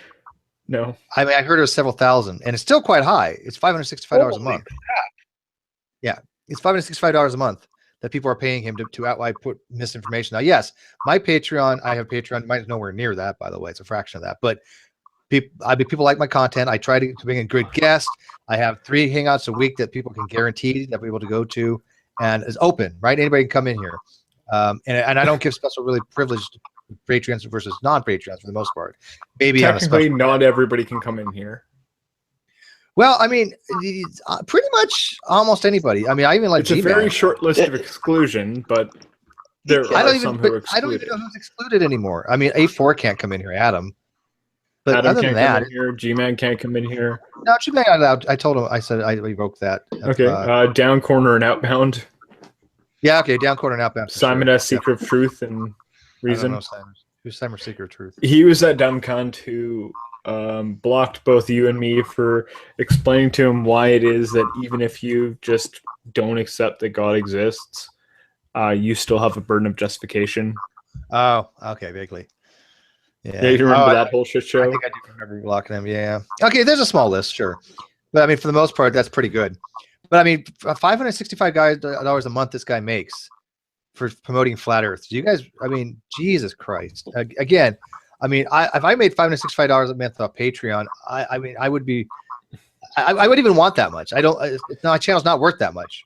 You know, I mean, I'm happy. I'm happy to hit 300, and that's ecstatic to me if I ever get to that point. I'm not doing this to become wealthy. It's not gonna happen. I do this because this is my income. Well, I also enjoy it. Speaking of which, I guess I should have asked this before though. Is Patreon recurring, like on a monthly basis? Yes. Yes. Okay, cool. Yeah. I was worried that I wasn't giving you my pledge. Yeah, and there's some people like I don't think it's a big deal to mention, but like Tom in the he doesn't want to do the Patreon, so he just like every so often will donate to my PayPal, and I'm extremely grateful for it. Right? He just arbitrarily just says, oh, you know, I'll put a couple bucks here on the PayPal. Yeah, that's awesome. There's no words to tell people how grateful I am for people that, or like, you know, Lebed got me a nice chair and a mouse, and Nelson got me a monitor. We have got me a computer. I mean, this is all open stuff. I mean, very public about this. Yeah. But I mean, I want to give something back. That's why I want to have these hangouts. That's why I wanted to have this debate with Ronnie, and maybe I might have more debates with people, right? I might get more actively into the debate side of it, because I have no problem doing that. My boyfriend was trying to make a video to the theme of the song Final Countdown, counting down the days until you debate true empiricism. And it shows like that kind of like stupid montage video where he like photoshops your face onto someone's body as they're running up the stairs, and then it's just like this fat, lazy son of a bitch. Now he watches he can't get it to work for some reason. God, animation's hard. He does watch my stuff, right? I mean, yeah. Okay, because I never talked to him, but I know he watched. You have actually, just in the live. I just put the link. Oops, that was the wrong link. That's the link to get in here. I don't want to do that because, you know. His channel, Super Kami Guru. Like, there's only, I think, 2 videos up on it. Let me ask for my Patreon. And it's just one calling Ronnie a bitch. So $1, $2 a month. I mean, anything is still very helpful to me. Yeah, Tom says I put them in my video descriptions. I generally do for the most part on the bigger ones, not on the open hangouts, but maybe I'll start. I mean, but I don't know. Well, I mean, isn't one of your more recent hangouts the one that's most popular now is the one with Edgar? His first appearance on the channel? The one with who? Edgar. Oh, Edgar. Yeah, that's popular. Who the fuck is Edgar? Oh, Mr. Teledesign. Oh my god. Yeah. He had a hangout last night, and it was interesting to say the least. If a migraine could be personified, it would be him. I spend a lot of time reaching out to people, and I'm on different forums and talking to people and getting people to come in. Mr. Teledesign left a comment to me, and I spent about a month trying to get him in. And I mean, I do spend a lot of time doing this, guys. It's not like I spend 5 minutes. I probably could spend 2 hours a day sometimes reaching out to people and just going to forums and. Oh, trust me, I know how hard it is to coax people to come into Hangouts. It's not easy. No, even off-air ones, they just aren't interested in them. It seems weird to them or something. I don't know. Well, and I think with Mr. Intelligent, your last one, I think, was what Hilarious Zulu, and look at how that went. Oh my god! But I got to tell you, man, I could make 3 times as much if I was a flat earther. You know, but I'm not going to sell my fucking soul. You can make almost as much as Jeranism if you're on Chatterbait, and that's not a good argument. Yeah, but if I had I don't know, if I had the looks and body for Chatterbait, I might consider it. I don't know. I'm not a prude. It's basically like how much dignity do you have as opposed to how much do you want money? I don't know. I don't think a problem. I don't know what has dignity. If people do on camera, I don't got a problem with it. I actually, me and my ex, we've considered doing something like that before, but I wasn't in good enough shape. But she did. I've had a couple that would have either done. If you're with a woman, it doesn't really matter what shape you're in. I agree. No, and I was like, you know what? Do your own thing. I mean, I don't care. I'll watch it. Yeah, it's surprising how many people are into kinky kind of stuff. Well, it's like who's one of the most high-paid like porn actors still to this day is Ron Jeremy. Like the man, really, the man looks awful. Let's be honest. He looks like somebody decided, some evil scientist made like a miniaturization ray, reversed it, and then just brought a garden gnome to life. And he has a degree. He has a master's degree in physical education, I think it is. Yes. Or kinesiology. He has a master's in kinesiology. Kinesiology, yeah. I mean, the guy's not an idiot. And yet he can't stay in shape. Why? He doesn't need to. He has an 11-inch cock. Well, but he got a big dick. Nothing else matters. Yeah. I gotta give him props, man. It made him a freaking fortune, a household name. God bless him. I don't think that shit. Everybody knows Ron Jeremy. Well, he's probably more popular than I knew who Ron Jeremy was when I was 10 years old. That's how bad that is. But he's even more well known than the guy that even had a bigger dick. What's his name? You would know. I don't remember his name. Oh, come on. He was like the biggest. John Holmes. Yeah, I do know John Holmes. I was thinking the actual the man who lives down in Mexico, actually. He now has the official world's biggest dick on record. It's so big that women are terrified of it. Yeah, and what do you do with something like that? It's so big that it's actually debilitating to him. It's actually a struggle for him to walk. Not because it gets in the way or anything. It's the weight of it. Yeah, it's like well, who that? I mean, what chick would want that? Like a disorder, or what's that? That's bizarre. I don't know. There's some freaky it's fucking bizarre. people. It's below. I've met some porn stars in the past, and it's like they will do fucking anything just to say they did, or just to have it recorded that they did. They're messed up people. That's true. You've had people. There's people that do all sorts of kind of crazy crap for entertainment or to satisfy their audience. Okay, this is weird. Is CRISPR in here? No. I keep hearing CRISPR, or I thought it was CRISPR. You're confusing it with Andreas. Oh, it's Andreas who's talking. Is Andreas in here? Okay, I just switched back. Yeah, sorry. Okay. Yeah. My voice. Oh, you sound like CRISPR, by the way. No, he doesn't. Yeah, he did. I don't know. CRISPR has a clear accent. The craziest thing about that guy in Mexico is there are doctors who have offered complimentary surgery for a reduction so he could have more of a normal life, and he has said no. It's a sign of how masculine I am. Yep, and Pornhub has offered him a shit ton of money to come up to America and make a video for them. Wow. So he's found his niche in society.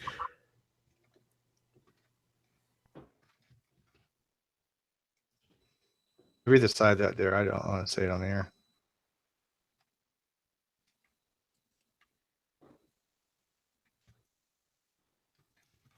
You guys don't get the group chat? I'm on my phone, so I can see the group chat, the green chat. I can't see the side chat, and I don't have YouTube open for the live one over there. Oh. Well, I just know I'm just going by your never mind. I don't want to say anything. It could be we do. I'm just not very conscious of how my voice to me sounds, or how it sounds to other people. No, I'm not talking about you. It's I don't want someone else to accidentally be doxing themselves.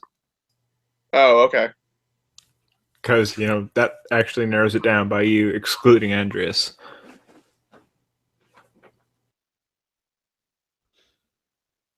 Yeah, well, that doesn't show the full information, so it wouldn't matter. But yeah, nah. By the way, you guys are pronouncing my name incorrectly. That's and 0 shits are given. How do you say it? Andreas. Andreas? Oh, Andreas. It's almost French. It sounds so sexy. Andreas. Oh, thank you. It's not French. Whatever. I don't speak French. So I don't care. Sexy, sexy, sexy. Now I gotta go to Mexico. I can't believe Reds not wanted to use that either in Spanish. I can't believe Reds wanted to use that video to try to get Antonio Superat's Dumb Fuck of the Year this year. I'm like, no, that's last. To be fair, as much as I think like Ronnie is a dumb fuck, as much as I think Quantum Eraser is a dumb fuck, or C. Brown or any of them, I don't think any of them would be tricked into doing the gay poses that Antonio Superats did. I disagree. I don't know. And I think I'm gonna have to go to Chicago and make this experiment. I think Edgar could be a genuine contestant for Dumb Fuck of the Year, but he would win every single time. Well, the sad thing is that Edgar is, to be a dumb fuck, it's not about just like proposing stupid and crazy shit. Because like, Steve, you remember Galactic Spirituality, don't you? I do. Yeah, he used to worship corn.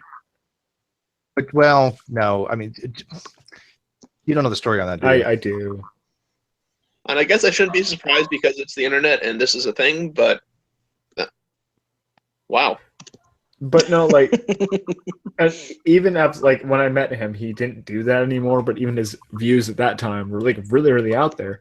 But, you know, he's a fun guy to talk to. I wouldn't nominate him for Dumb Fuck of the Year, and Reds wouldn't either. Reds spoke to him, I think, once. And it's just, no, we disagree. You believe what I perceive to be some really wacky shit, but you're not a dumb fuck, which is somebody who holds to things which are completely batshit insane. You could put the proof in front of their face, and they will still close their eyes, plug their ears, and scream la la la la la la la la la. And it says something so Anthony Riley.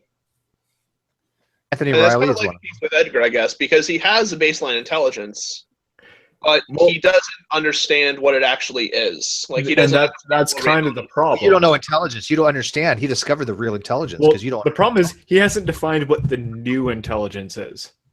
It's like the old intelligence, but better. Whatever the fuck. It's like It's like the old intelligent design, but he discovered it. Yeah. And now instead of the word God, replace it with intelligence. I'm still stuck on the whole tissue and egg shit. No, trying to understand that. Like I labored over understanding Ronnie's argument as an inductive argument, and I actually explained. I hate to break it to you, Steve. I couldn't take it. I did reach out to Ronnie and I did message him and explain to him that saying an inductive argument isn't going to curtail any of the criticisms. Like, what was the whole point of the whole thing? He can acknowledge that and take that into light, or he could ignore it, which I think he will. And that's what makes him a dumb fuck. I explained to him why saying this is an abductive argument isn't going to really get rid of any criticisms that you give, and it'll compound them, because the whole criticism is it isn't explanatory, which an abductive argument is supposed to be. Right. If they don't have an abductive argument, you've got to have the best explanation, which is, by the way, I do talk about this. Abductive arguments seek to have the best explanation, not all. And the best explanation doesn't necessarily have to be a scientific explanation. It could very well be that the best explanation for something is something non-scientific. Oh yeah, of course. But I mean, what I think you guys are debating specifically is what is the best scientific explanation. Yeah, well, I think it's kind of inferred. Yeah. I don't think it's that as much as it is just like how consistent the argument is and how much explanatory power a particular argument brings into light for a conversation. Yeah, and for ID it's zero. Yeah, ID has no explanatory power, though. That's my point. I mean, he has to explain something, but I very simply look at, if I drop something and it falls to the ground, okay, an intelligent agent dropped it. That's an explanation. But is it the best explanation? No, the better explanation is that, gravity, folding, space-time, blah, blah, blah. Right? That's the explanation. The theory of gravity is the explanation, not that I dropped it. Although both are explanations, we're asking for what the best one is. If I disappeared, if I didn't exist, that ball still would have fallen to the ground. So it's not contingent upon me existing, just like these models are not contingent upon an intelligence. They're just simply not. Well, therefore, they cannot be the best explanation. And I'm going to ram that up freaking his ass, to be honest with you. Well, it's also trying to just see, like, is this an outlier to an experiment, or is this, like, particular instance universally true? Like gravity, for instance,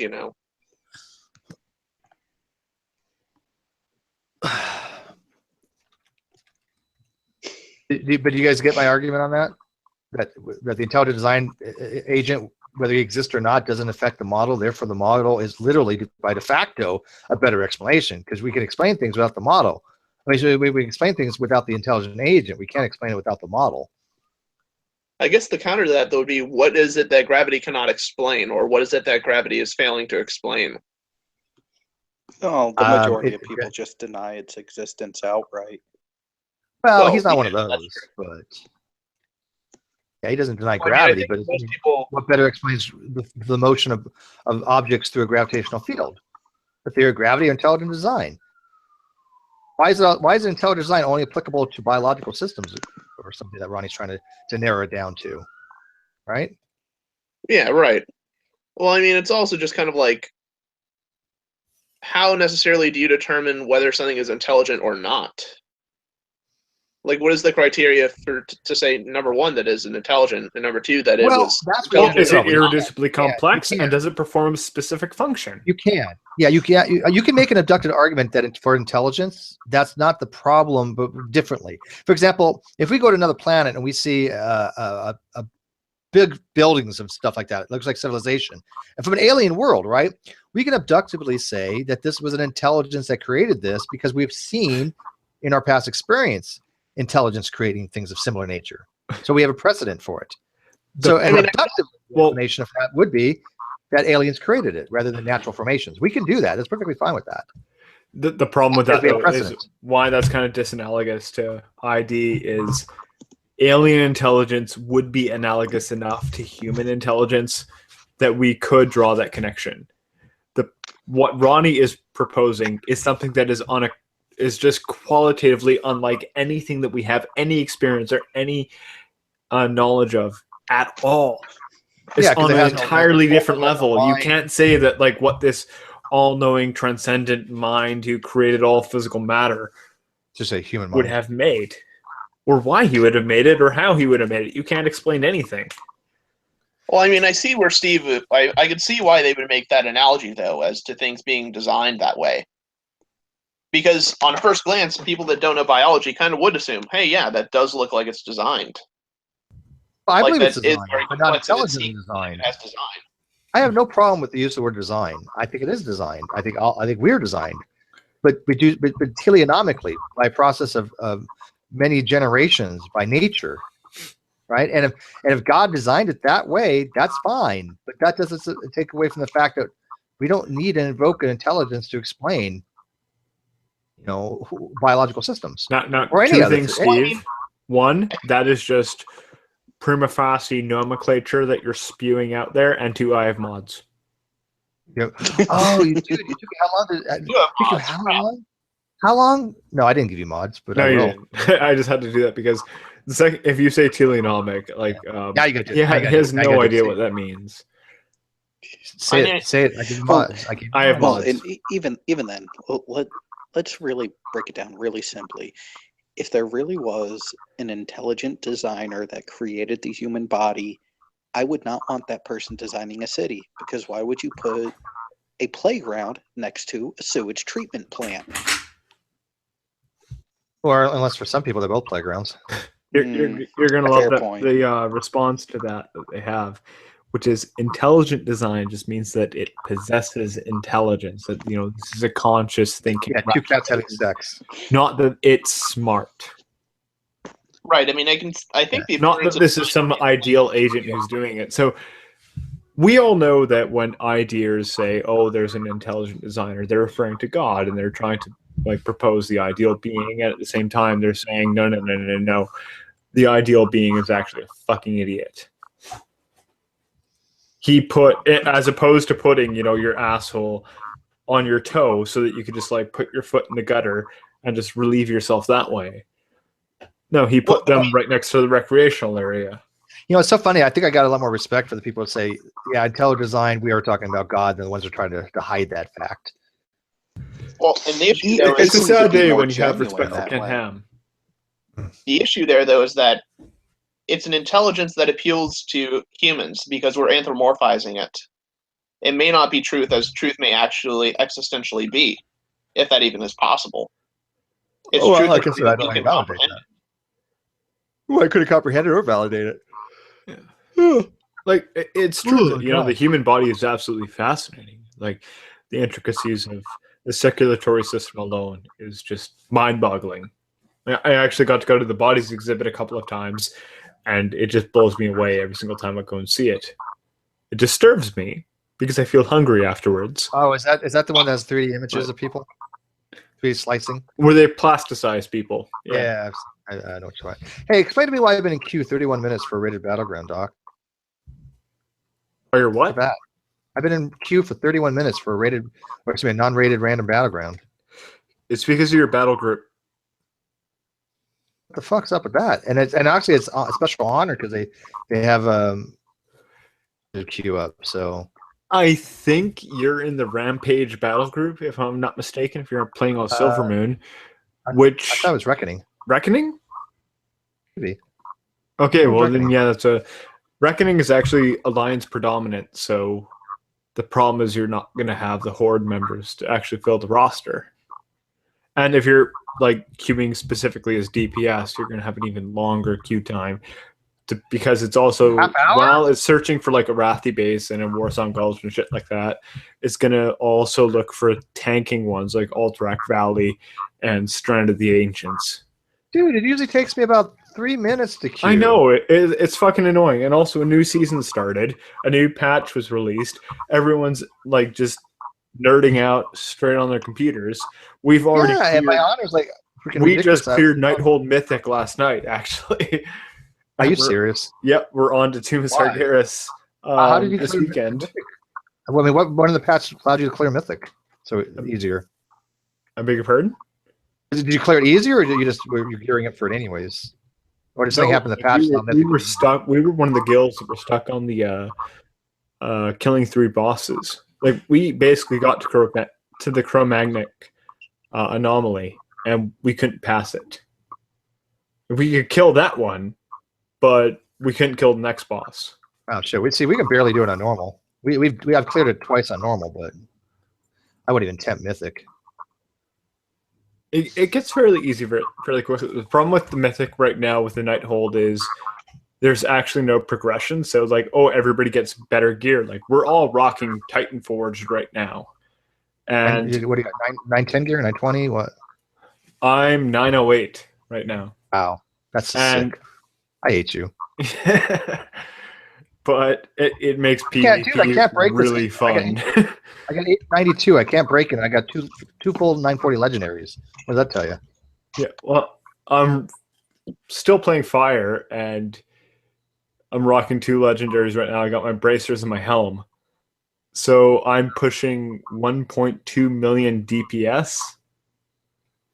Wow. Just on boss fights. I'm lucky to get half that. I can't even get 5. I can do about 500 or 600 on a good day. 1,000. Yeah, so PvP, I just steamroll that shit, but World PvP, yeah. World PvP and Battlegrounds too, because while I may lose the benefits, like the actual like unique things to the legendaries, I still have the stat bonuses, and that puts you up a huge amount above everyone else. Like, even in Battleground PvP or Arena PvP, my Meteor crits for 1.5 million. So I can basically one-shot people again. It's fun. God damn it. Everybody's asking for the link, and I was just about to probably call it here in a second. But we were stuck for the longest time on that, and the reason was Mythic is so punishing. Like, oh, yeah, it's unforgiving, isn't it? It is absolutely unforgiving. It's quite literally, we have like a 25-man raid, and if one person fucks up, they wipe the raid. Yeah, I know. I've heard that is. I haven't tried Mythic yet, but I've heard literally everybody in that raid needs to know what the fuck they're doing, and that's literally.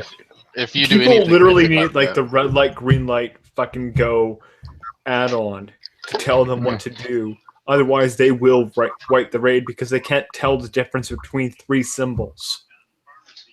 It is absolutely fucking annoying. It's hard enough to get 5 people to do a Mythic dungeon right. I mean, sometimes. I mean, I've started tanking, right, because I've leveled up my blood DK, and I'm thinking, God, this is a whole different world when you're tanking, because I'm responsible for positioning, and Yeah, I mean, but Mythic is different though. You just pull shit. I mean, as long as you're pulling enough stuff, your DPS should be mowing it down instantly. I miss the good old days when DKs could tank with every spec. They shouldn't be able to though. Not, I mean, with Unholy, they should be fucking able to. They're hero class. They used to be, but who do you think makes the best tanks? Druids probably make the best tanks. Druids are the best tanks. Right now, yeah. I mean, I remember. I think they're better than warriors. I remember when paladins, like ret paladins, could tank, and that was. Yeah, I remember that shit. That was like right. I won't say right after Karazhan came out for the first time. I was like, what the fuck is this? They were uncrushable back in the day. Remember? Well, yeah, but that was. But that happened because they had that particular seal of retribution. That's what it was, yeah. Because people used to laugh at you on a proc, and you gained threat when you dealt holy damage. It was retarded, dude. There was no way. I remember back in the day, if you were a ret pally, people would kick you out the fucking group. Like instantly. Yeah, if you were ret or prot, it was you. If you were paladin, you had to level as holy. Now they do pretty well, actually. Oh yeah, now they're good. But I just uploaded a video. I put it in the chat. State of the Great Debate, my turn, and yes, the description is no lube for Ronnie. Yeah, go plug your channel real quick. Yeah, if you folks want to go on my channel, I'm going to put a link in the fucking side chat. I just got home. That's the link to the new video. It is fairly long, like 23 minutes. I just kind of go on a rant. Dragnot, you just lied. What's that? You said you just got hung. You've always been hung. Oh, I just got home.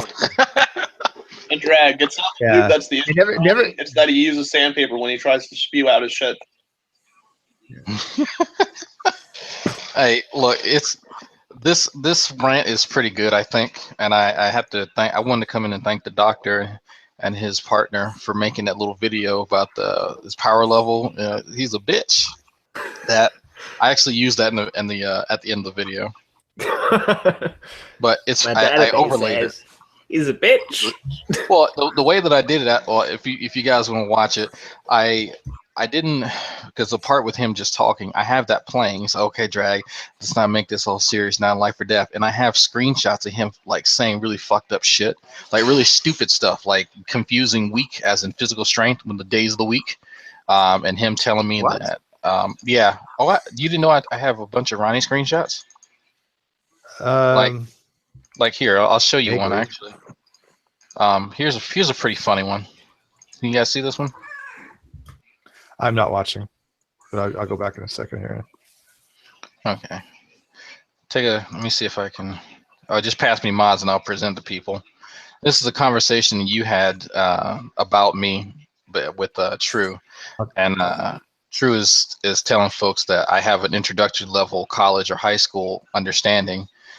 But he's glad that at least I'm trying, and he can barely spell the fucking sentence. Well, you know, his dad can bench press more than yours. Oh yeah. So read it. Like 500 pounds apparently. Not on steroids at all. But hey, not to judge. But I have a bunch. That's just one of the. There's let me try and find the other one. Remember, people, Ronnie works in a call center. That means he could be representing your bank. What are you talking about? He makes $2,600 a week. He's obviously like some high up CEO or some shit. Of what? That's what he makes. Here's a pretty good one too. I don't know how much CEOs are paid in the States. Oh, $1 a year. He gets paid enough to brag about Popeyes. So hey.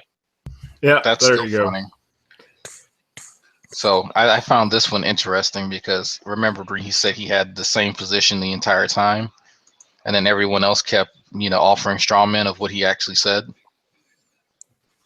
Yeah, I keep a record of that. I'm done. I'll watch that a little later on. Oh yeah, take your time. It's like I said, it's a long one. You know I watch it. Yeah.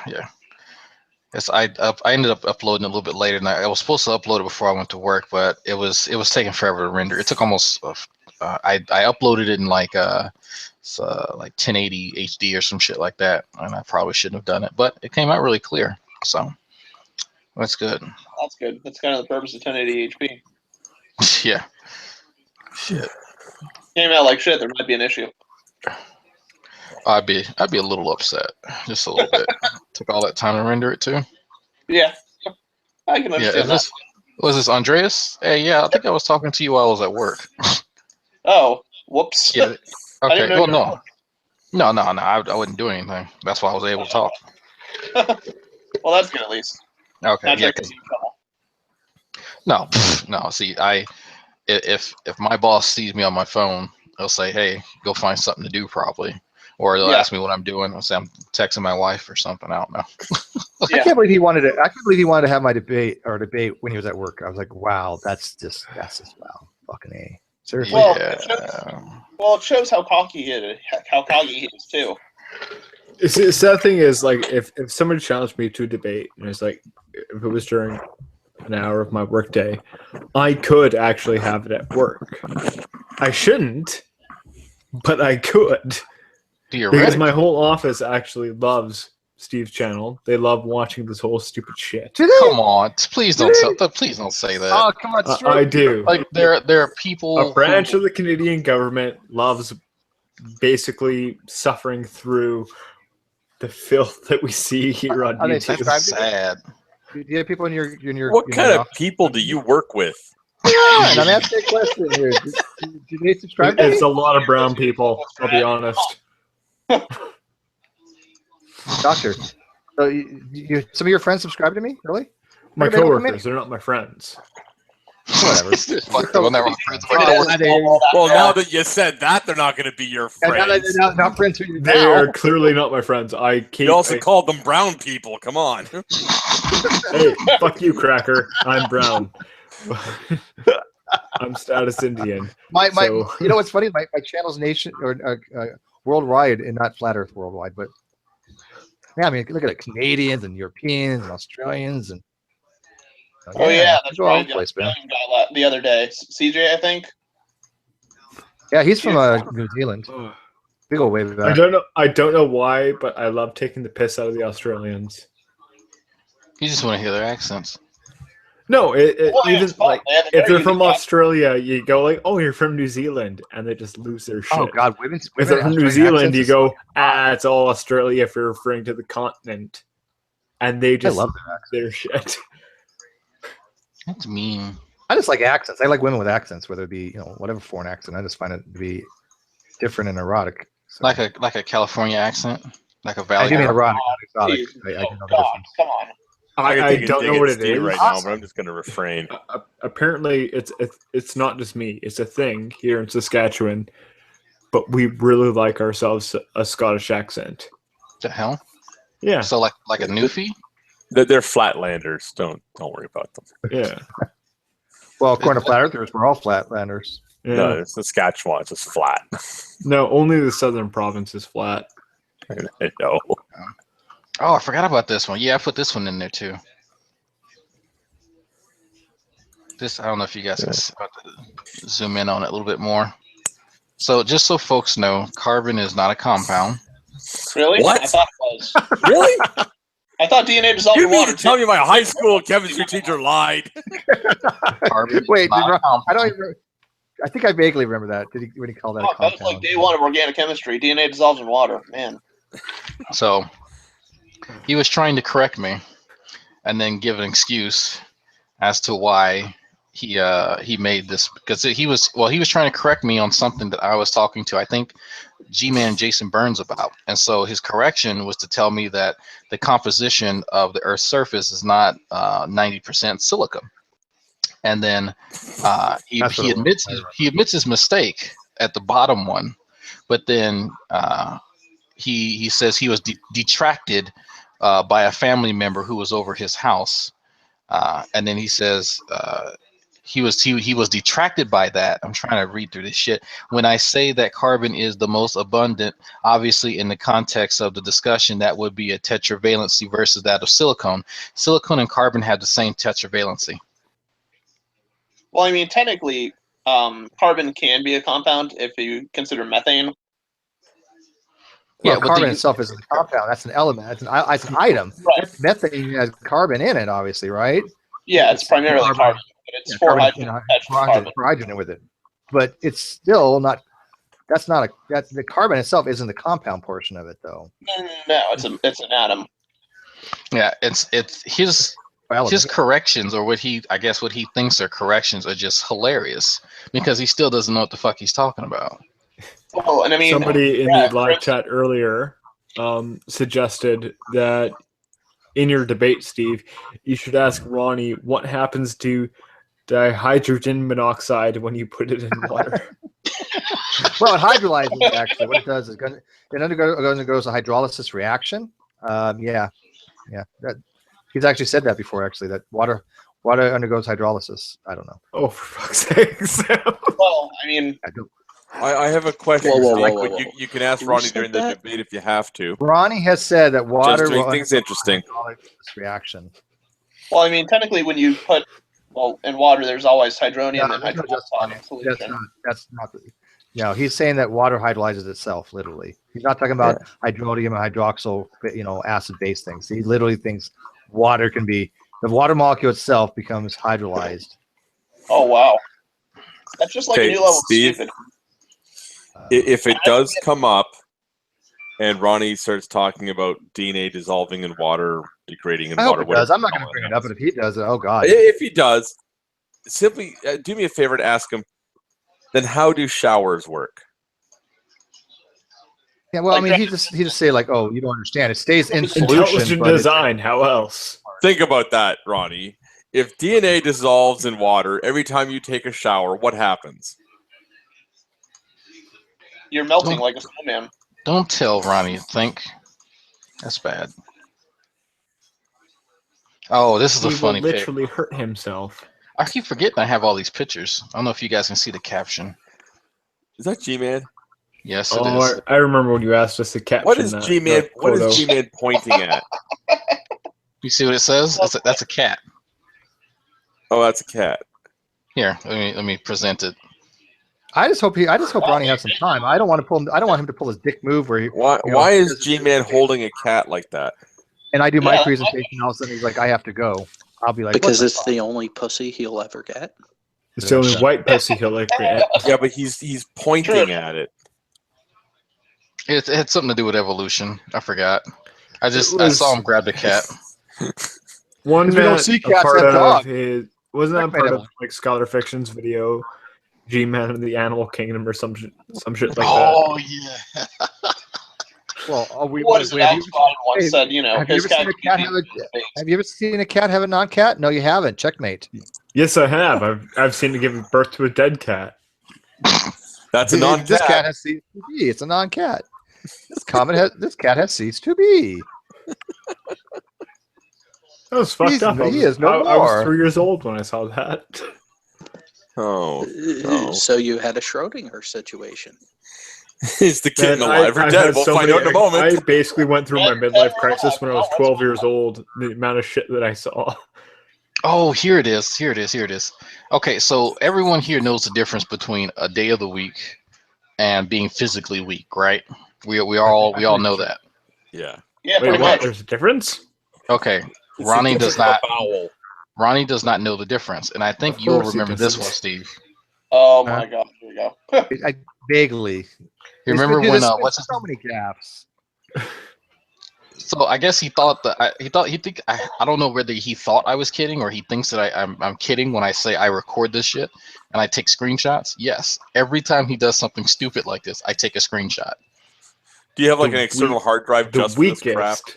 I have a special folder within my program, Screenpresso. It's a special. Oh no! I'm fucking confused because I just typed that into Google and I came up with a red squiggly line. Do they really not know how to right click on their mouse? You would think, like you would imagine. Word open to just like autocorrect if they fuck up. Listen, I fuck up a lot. Like my grammar is atrocious. I'm not gonna lie about that.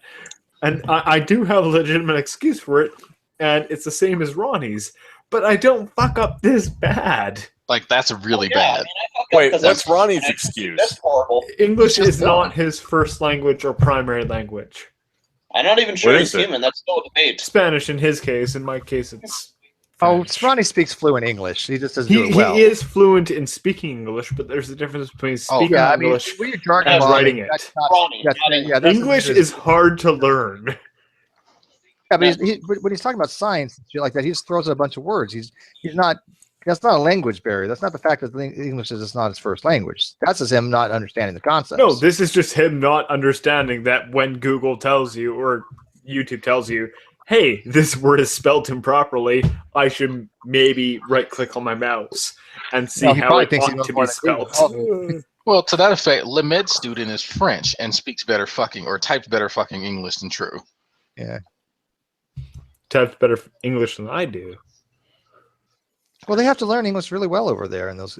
I mean, they're studious countries, you know. Of course they do, because eventually, President Trump is just going to invade France. So we need to send True to France. Yep. Pretty much. At this point, quite frankly, you could send him up north. Doctor, with France's track record, that would be kind of an easy invasion. Yeah. My organic chemistry professor is French. He that pronounces things very weirdly.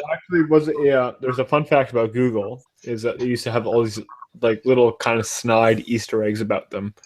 And one of them was if you typed in French military victories, it would come back with, did you mean French military defeats?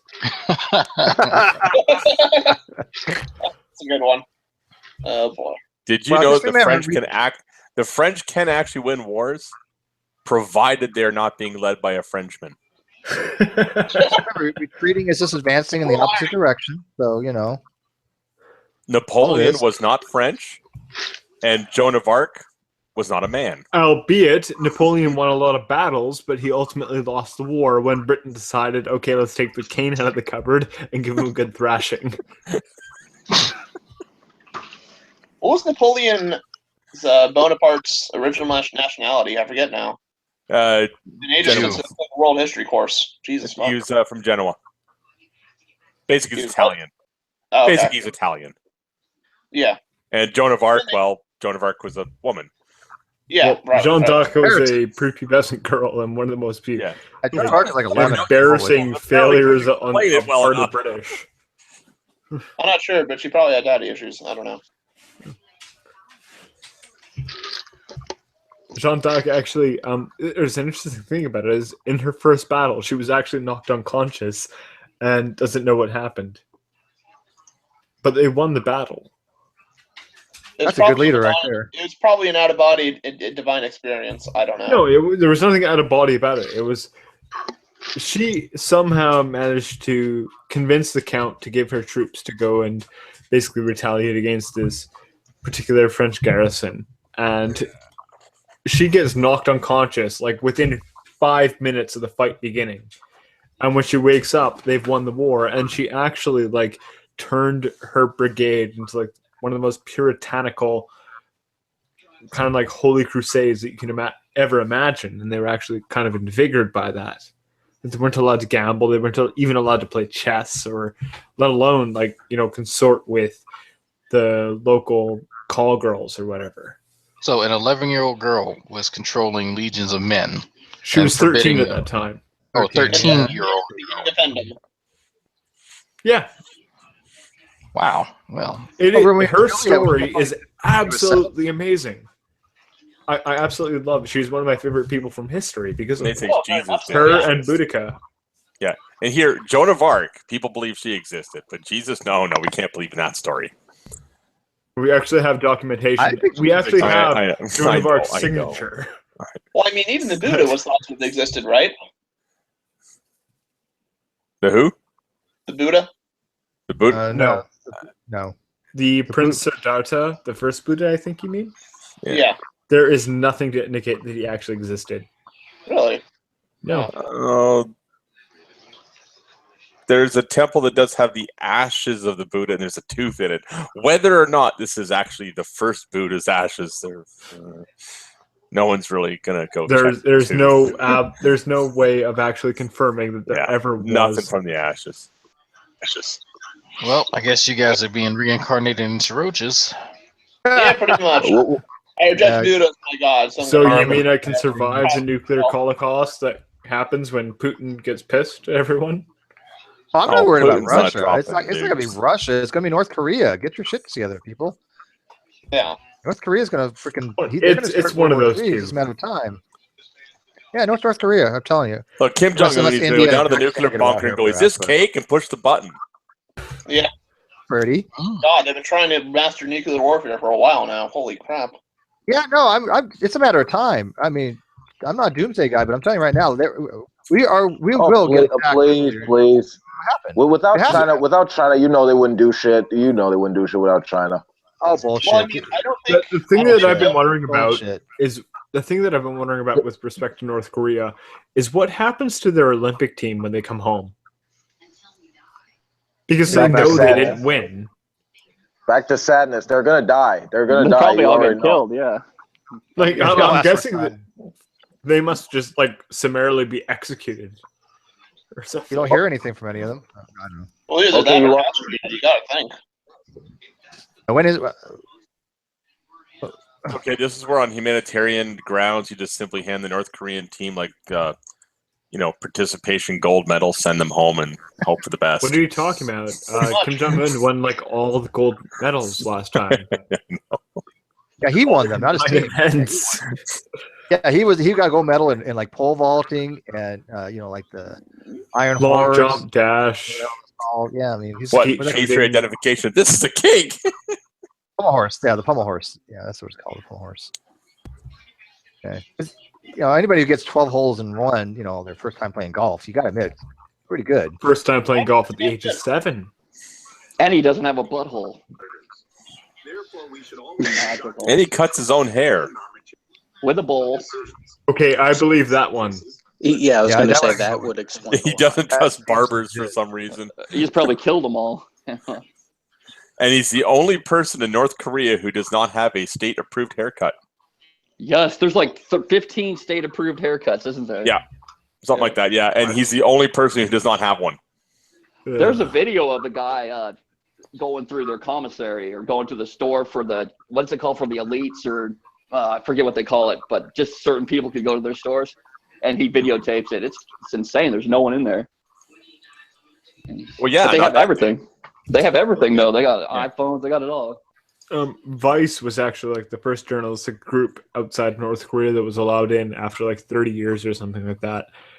And they went to like all these malls and like mega centers and everything, and they were just deserted, and they couldn't even use their own money to buy anything there. Yeah. It's like, how are these kept open? Well, they weren't kept open. They were just there for appearance in the event that like an outsider comes into North Korea. Yeah. Yeah, that movie, The Interview, was great. They basically know you're coming. They stock the stuff. You go through, then they pack it back up and put it back in storage or ship it off to other places. Basically. Well,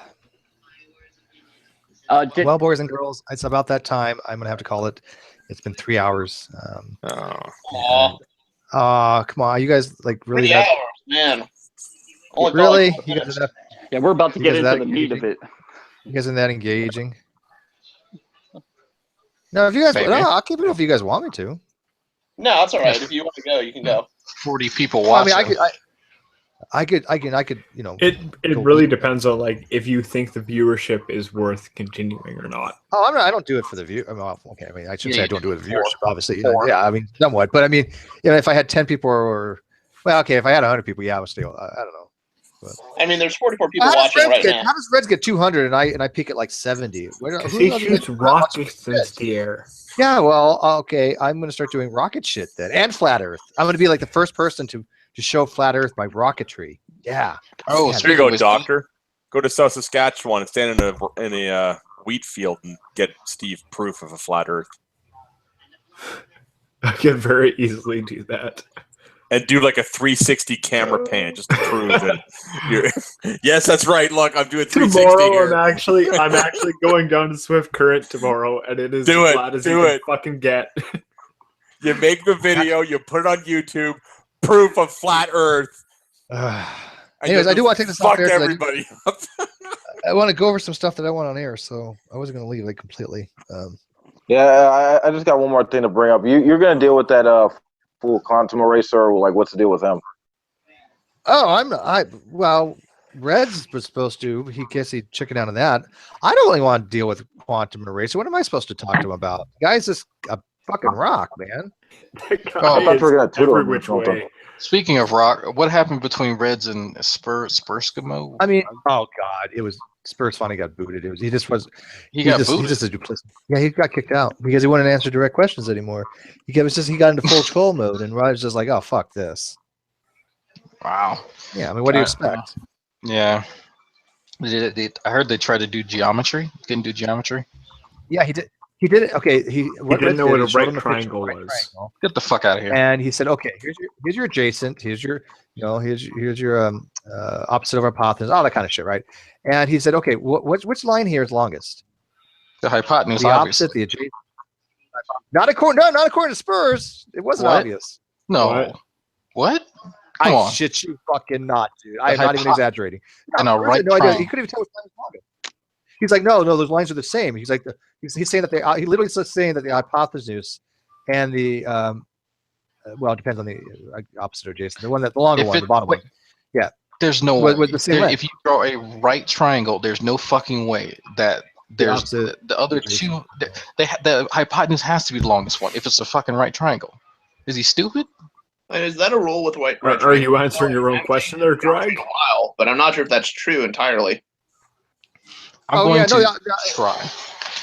to try right now to draw a right triangle where the hypotenuse is not the longest. Well, I mean, use imaginary numbers as part of your components. Drag, it's impossible. Yeah, there's no possible way you can have a hypotenuse is smaller than the opposite of adjacent. It's not possible. It's always going to be longer. When you asked, "Oh, is he stupid?" You kind of answered your own question there. That's true. And I guess the only cheating that would be imaginary numbers, right? Well, no, it wouldn't matter with imaginary numbers, right? I mean, your opposite and adjacent are the right angle. Okay, on your x-axis, that's the opposite. Okay, so it should be your y-axis. The one going up is your opposite, and your adjacent is the one on the x-axis. So you're in a right triangle, the hypotenuse is going to be equal to the opposite squared plus the adjacent squared, and then you take the square root of that, right? That's right. Always going to be longer than the opposite and adjacent. Always. I don't even with imaginary numbers. I would have not. Right. Take for instance, though, the opposite is 2 and the adjacent is say 10i. Well, Andreas, do you honestly think that flat earthers understand imaginary numbers even exist? Yeah, but you can't understand real numbers. You can't have it at 10i because the adjacent has a real component to it. Adjacent is the x-axis, right? Now, all real numbers are complex, right? But you can't just take the imaginary component of a complex of a real number and say, oh, well, the adjacent is 10i. It doesn't work that way. I mean, x-axis, the x is measured in actual real numbers. Oh yeah, that's true. So it wouldn't be. You can't just have it as an imaginary. Because remember, all real numbers are complex. 3 is a complex number. Right, are composed of other people don't understand that, but 3 is a complex number. So it's 4 or 5. Others are all complex numbers. I know a lot of people sitting there going, "Oh, how'd that be? No, that's a real number, Steve. That's not complex. You're an idiot." No, it's a complex. Trust me, it's just not imaginary because all real numbers are the real part of a complex number being a plus bi. So if b is 0, the imaginary part is 0, but that still leaves the real root of that complex number. So that's why all reals are a subset of complex. And there's still really odd ways to prove that too, like the whole issue, like the whole weird thing about hyperbolic trig functions, right? Mm-hmm. How they're defined. Sine hyperbolic is what? E to the x minus e to the negative x, all divided by 2. Oh, I don't remember the ratios, but I remember a little about hyperbolic functions. I forget why they're used. Well, that's because you're dealing with hyperbolics rather than parabolas. Yeah, that's true. It's easier to represent their behavior that way. So while we're getting into hyperbolic functions, this guy could not get a basic right triangle? Is that where the conversation Yes. stops? He did not know. Yeah, he couldn't figure out a basic right triangle because they're like, Reg's like, okay, what's the longest line here? And it was obvious that the hypotenuse was longer. Oh, I don't know. No, that the opposite, the adjacent there is the same length as the hypotenuse. He's like, are you fucking kidding me? You can clearly see that it takes longer for the hypotenuse to go to the opposite than the adjacent from point to point. I mean, you can clearly see the hypotenuse has to be longer. Measure it. So You know? did Red go to, okay, well, here's a mathematic proof, a squared plus b squared? Did he go that route, or did they not even get that far? Whoa, no, you can't. That's you're trying to prove at that point. What is it, Fermat's last theorem? Fermat's last theorem. That was any a squared plus b squared equals c squared. Well, it's a to the x, b to the x, c to the x. X is anything over than 2. You can't can't find a value to satisfy that right. Mm-hmm. Right. It's the whole a to the x plus b to the x is equal to c to the x for n greater than or equal to, or n less than or equal to 2. Or for n 1, 2, and yeah. It's a weird theorem. I should say n. Yeah, I should say n because it's usually to the n. So yeah. That's typically how it's defined.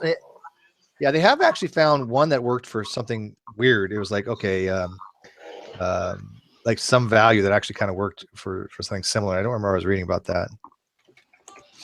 Well, yeah. Fermat actually said that he actually solved it, by the way, but he only put it in the he only put it in a side chat that he actually figured it out, and nobody's been able to like determine whether he has or hasn't. So, like one of the greatest math problems was recently solved. What is it? It's like a donut shape. I forget its actual name. The Poincare conjecture. Torus. Yeah. A torus shape. Is a donut.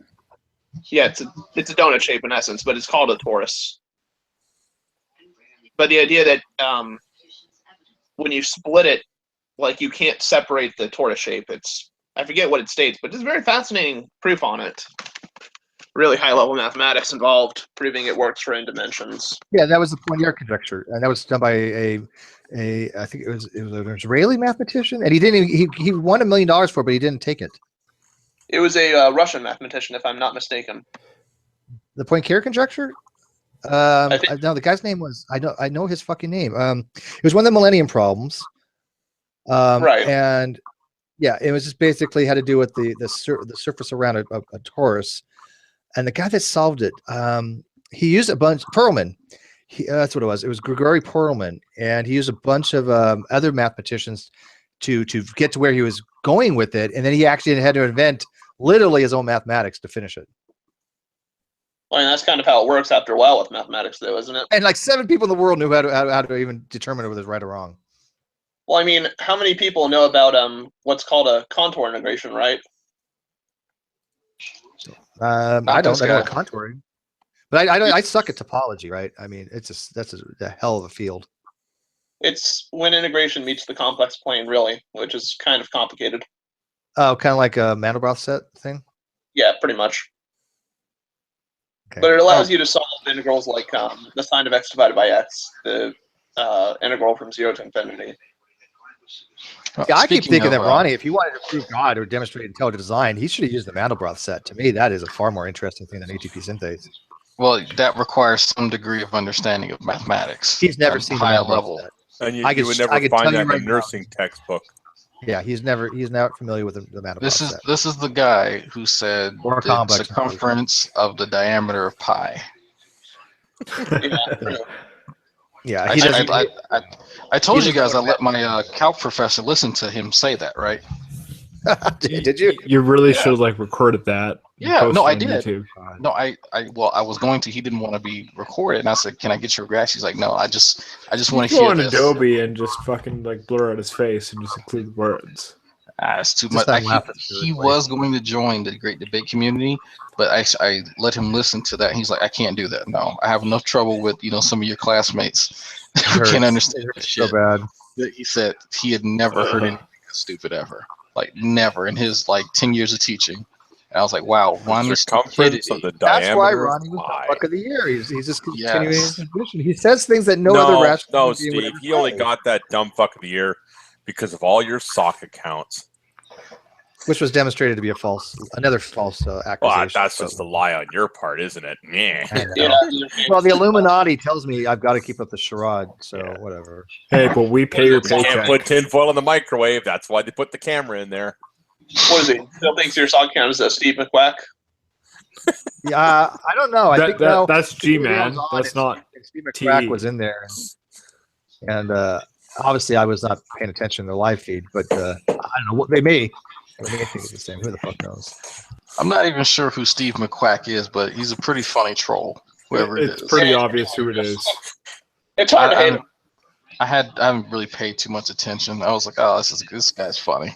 If you just read like what it is they're writing and how they're writing it, it becomes rather apparent. If you can start comparing it to how other people in the community write. I know who Darwin's dog is. That one's pretty obvious. I got that one right off the bat. The image though was that's. Okay, I can tell you right now, I don't have any troll accounts. I don't have any troll socks. None of those guys are me. Believe it, don't believe it, I don't care. But I'm telling you the truth. And what makes it weird is here can validate that because Drag probably knows more about my shit than anybody. Drag knows I have no fucking sock accounts. I'll admit I have one troll account. I think Drag knows what it is. But remember, Steve, what they believe is we're all the people who say it and lie out our ass continuously.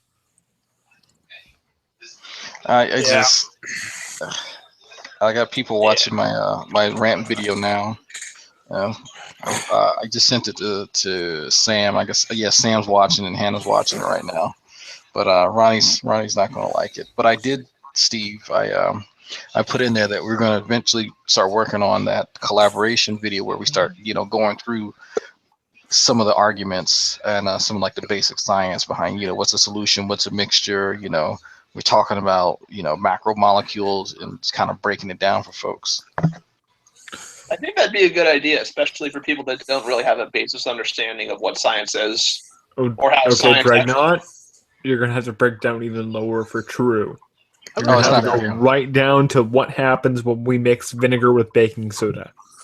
Yeah, the little submarine goes up and down. Yoni didn't put me on that ad list. But fuck submarine are you talking about? I look at this way. I'm not like the level of like those guys, but if I am doing something on a scientific video or something like that, if I can explain it, then anybody should be able to understand it. Yeah, right. If I understand it myself, that's the rule of thumb because I'm a layperson.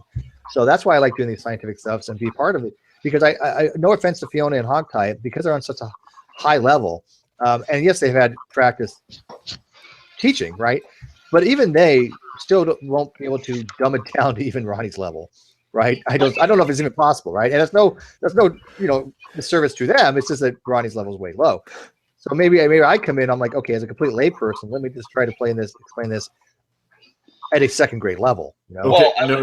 You've just given me a great idea there, Steve, which is I'm going to show Ronnie's videos to a series of like science teachers on the high school level that I know, and see if I can come to a consensus among them on what his education level is. Yeah, that'd be a great collage of videos. I wish I could do that. I wish I had the ability. Let me see if I can get Wayne, because I think Wayne still substitutes. Wayne Fillmore, I think he still substitutes, and I wonder if he might be around the 7th grade level. I know. I still want to do a collab. And I'm being generous. Yeah, that's generous. Where I've got an idea for a video using some of these smart people, but I don't know.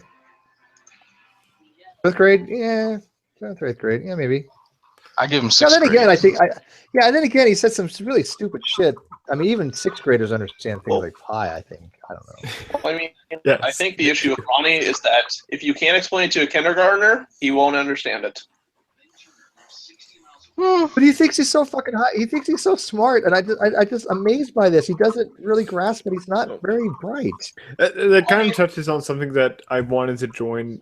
Like, one of the main reasons why I wanted to join earlier, which was when Hogtie was talking about them bearing false witness and all that other crap.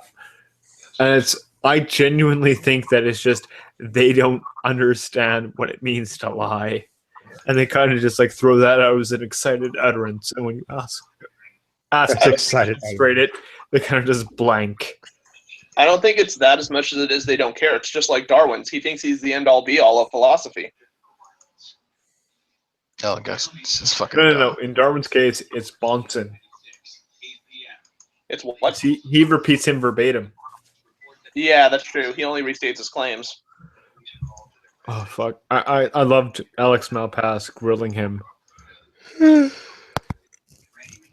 Yeah. And Hannah, apparently, on Gmez's channel, actually had to go with Darwin's deity tonight.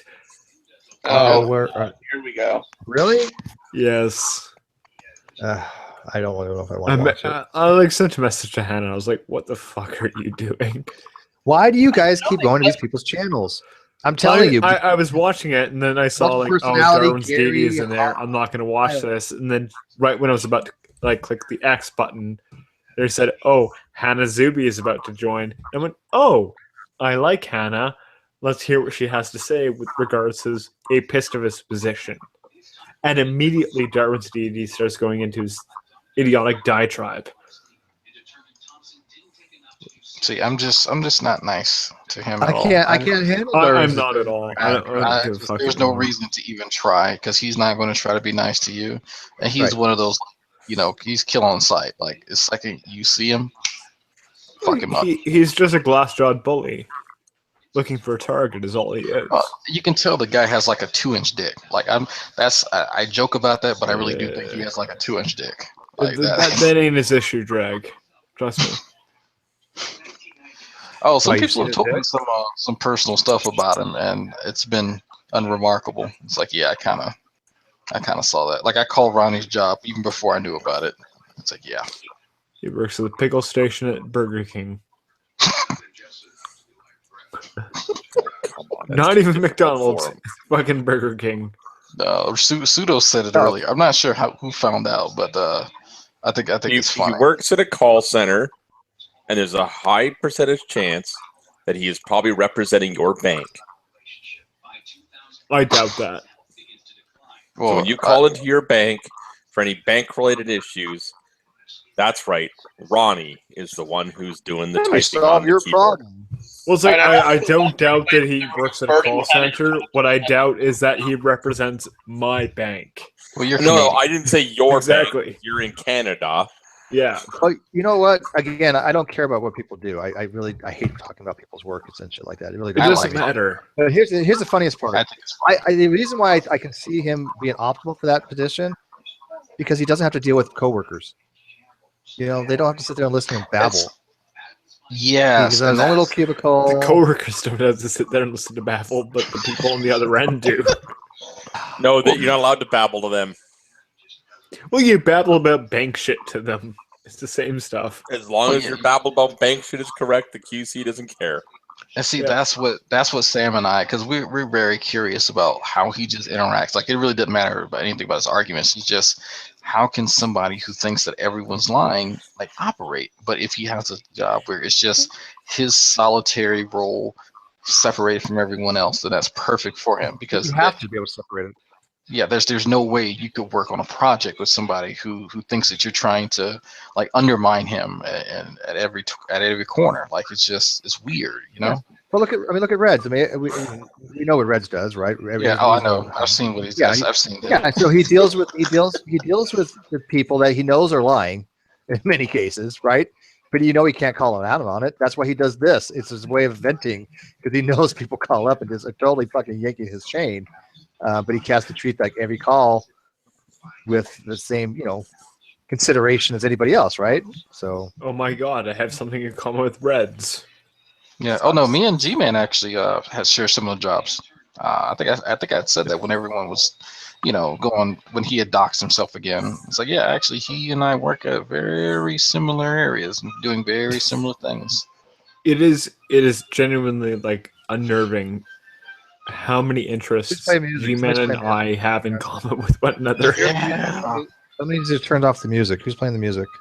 Oh, that's the TV. Yeah, I can't have music. But yeah, it's had the audacity of who was it that was going let me tell you about Steve. I think it was Darwin's. Steve used to be an operations manager for Big Lots. Okay. Best Buy. Yeah. No, I was operations for Big Lots, not Best Buy. He said Best Buy. I never worked for Best Buy. I know. That's why I was like, "What the fuck?" Did he say Best Buy? He said Best Buy. No, I never worked for Best Buy. It was Circuit I City. know. I was like, Steve's never claimed that. Steve has never worked for Best Buy.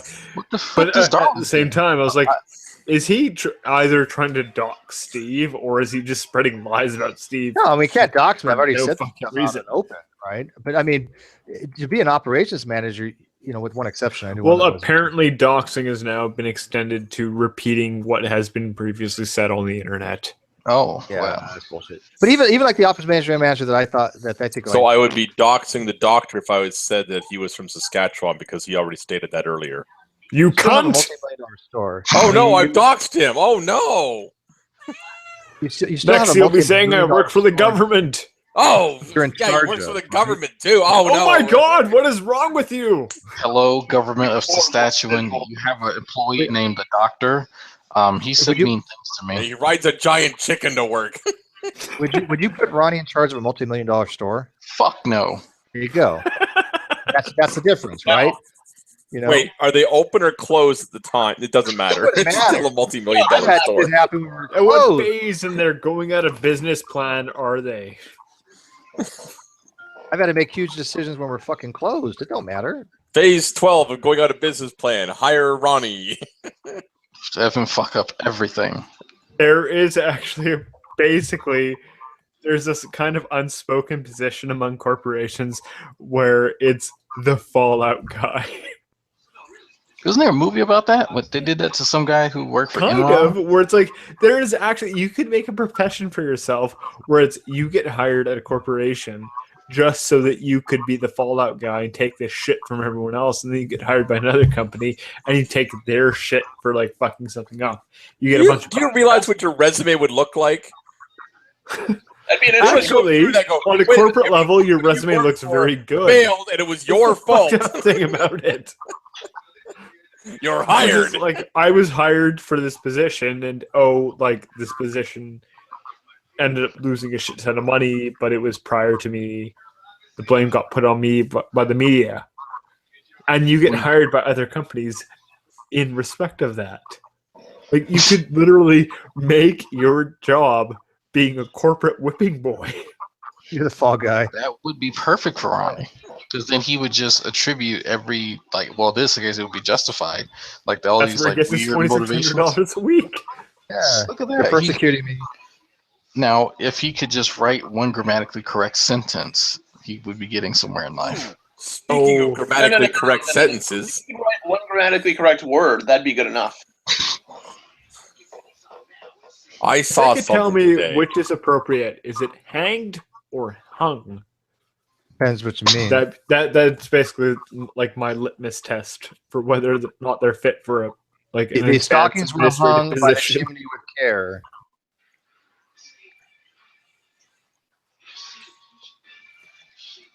Is that a jingle? No, that's It's Christmas Carol. Christmas Carol, yeah. No, not the Christmas Carol. It's the one with the Santa Claus. Yeah, 12 days ago. Yeah, 12 night before Christmas. It was the night before Christmas, and all through the house, not a creature was stirring, not even a mouse. Yeah. What? Yeah, the old rhyme. The stockings were hung. We Oh my celebrate. God! Come on, drag. I'm talking specifically. I know. When I'm talking about Steve, all don't is celebrate specifically Kwanzaa, if but you you were guys celebrate hanged Christmas. or were you hung as a kind of like execution. If you can't tell the difference between that, that's kind of like my litmus test for like, is this person at least competent enough to be a manager? See, I look at this way. Okay, if I want to put something on the wall, the picture was hung, right? But if you're talking about somebody who was like strung up, then they were hanged. There you go. You're competent. You're competent enough to be a manager. Steve is management material. Yay! Except I cannot find where this fucking quest is. Can't be too confident. That's what they have add-ons for. Like if I wanted to be like really dickish dickish about it, I'd ask you, what's the plural of moose? Moose. No. No. The it's plural moosage. of moose is moose. It's moosage. No, it's moose. Appropriately, the plural If you of see moose more than one, is moosage. you're still just as fucked if you saw one. It's moose. Yeah, you're still just as fucked, but it's moosage. Yeah, see, that's one reason I couldn't live in. I always just knew it was moose. It was just moosage. Like here, up here, we have like a joke that the plural of moose is meese, but no, the appropriate plural form of moose is moosage. How do you spell that? Moose is a Cree word, and the plural form of that Cree word is moosage. Okay, I always just knew it was moose. How do you spell that? No, it's fucking moose. The plural is moose. It's moosage. Moosage? I'm still going with my defense. One moose. That's one moose too many. So having a plural word is kind of pointless. Yeah.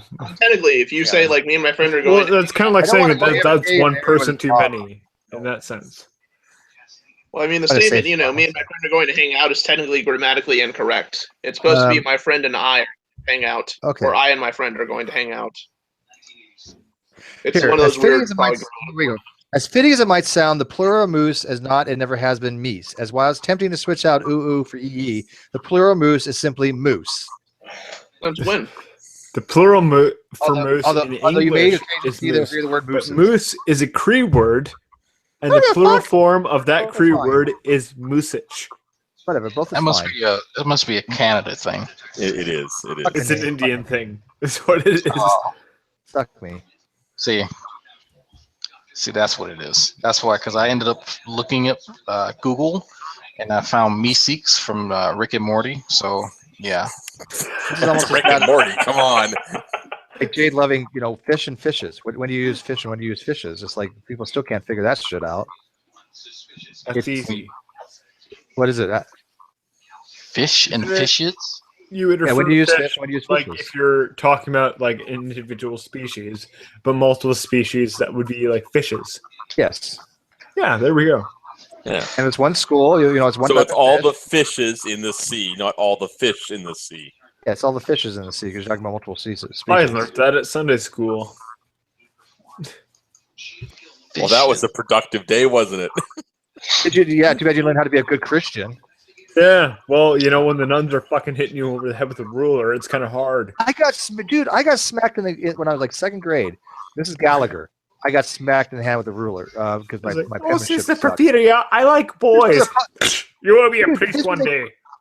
Dude, this is a public school. Back then, they didn't give a fuck. It wasn't like it is now, man.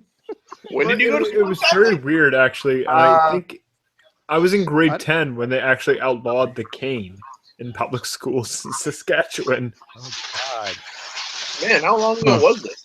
Well, not long. Saskatchewan's just behind the times. It is. How to be the really. We're gonna beat that homo out of you, boy. We still have that shit here too. How to be the late? No shit. I don't remember what year that was. NeoCloud promised me that he could do that to me as well. Had to be around 1977, I guess. They moved in 1976. I'd imagine beating the homo out of you would just kind of have a multiplying effect. It just make you gayer. Well, no. What I told Neo was Well, certainly explain all the sock account, Steve's. Well, what I told NeoCloud was NeoCloud had claimed to me that his uncle could beat the homo out of me, and I told him I think he misheard his uncle, is that he could beat the homo off. These guys have an unusual preoccupation with homosexuality. They really do, even more than gay people. Yeah, well, after that, NeoCloud blocked me. Oh yeah. Oh, did I ever show you guys the message NeoCloud sent me when I called him bitch made, and he just sent me like this tirade? Did I ever show you guys that? He takes it so personally. He is such a little bitch. Hold on, let me find it. He is a baby, man. If you mention, but he's a legit doctor, though, Steve. Oh please! Yeah, except when you lies. confronted him on it, he said, "Oh, I never said that." Then like, "Oh, here's the video you saying it." Lies like back to back, and it's funny. Liar. Like at this point, I don't believe anything that comes out of that guy's mouth. No, I think he has he's got a car accident. He's permanently paralyzed. I don't believe any of that shit. Motorcycle accident. It has now become. It used to be a car accident. I think there is something like mentally wrong with him because it seems like he just can't help lying. Like that's just kind of his thing. Well, that's why nobody really deals with it anymore. Even among his own people, they realized he was an adamant liar. It's like this dude, he's obviously lying. Y'all didn't catch on to that, but you know. What are we talking about now? NeoCloud. NeoCloud would block you if you commented something neutral on one of his Christian buddies' pages. Like it wouldn't even have to be an insult. It's just like, oh, you know, hey, what's going on, Arcane? Block. Like, and it nothing sounds like even. a very toned down version of Von Helton. Like you could fuck with Von Helton for a little bit. NeoCloud will block you if his balls itch. Yeah, and then unblock you the next day, and then give you some big little long rant, and then block you 5 seconds later so you can't respond. Yeah, true enough. Seriously. 4 o'clock in the morning, I'd get this message, you know, from NeoCloud just going off on me, and then I try to respond to him, blocked. It's like, yeah, oh yeah, this happened like all the time. Yeah, it's like all the time. And finally, just blocked him, and then he's like, "Oh, butthurt, I blocked him." It's like, oh, okay, I found it here. I'll share it. So, mind you, I called NeoCloud a little bitch for lying and for doing the same thing. He does to everyone else. Let's see if you guys can see it. All right. Can you guys see that? I'm playing WoW. Because I have my video turned all the way off. So, can you guys see him, or I don't know? I don't think you're presented to the outside if I turn it all the way down. Are you? Yeah, okay, I'm looking at the looking at it from the outside. Man, it is true. Holy crap! So I woke up to this, and mind you, it says like 1 o'clock in the morning. I'll look in a second. Give me 1 second. I was killing this mob. Man, I thought Truce Gamer was about the bee's knees. Let's see here. What does he say? God damn! I got to turn your thing all the way up to my. Okay, so let me turn this up. What am I looking at here? Let me know when you're done being bitch made. You're still being bitch made. Please stop bitch made. I'm begging you. What the fuck is that shit? I called him bitch made for I think it was something in Shanny's hangout one night. You just a bitch. You like that? I know you do, because you're just a bitch, man. The guy cannot do hardcore. I mean, he just can't act hard. He tries. I'll give him that. I'm like, this kid said you're a piece of crap. I was like, okay, well, I know Kazum is still upset that he misrepresented a position of mine, but I don't care what Kazum says. I've never cared what Kazum says. So, do you think that's trying? That's not even good, decent effort to act hard. He's trying. I give Neo effort. He tried. Oh, God, you are far more forgiving than me. We got to beat this nice shit out of you. Come on, Drag. What happened to the good old troll you used to be? Yeah, you are. I used to be I don't know. Terrible troll. I used to be really bad as a kid because I would go and troll other black people pretending to be like white supremacists and shit. Just that one child. What else would I do? Was this entertainment for you? Did you find it to be entertaining? It was hilarious. Just to get an emotional response out of people was hilarious.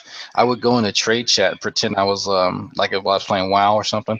I'd pretend I was British and go, "Oh, you know, these Americans think they know everything, but they're just our leftovers from the colonies. They're idiots." And then it would just start this heated fucking debate, and I would just sit back and watch this shit.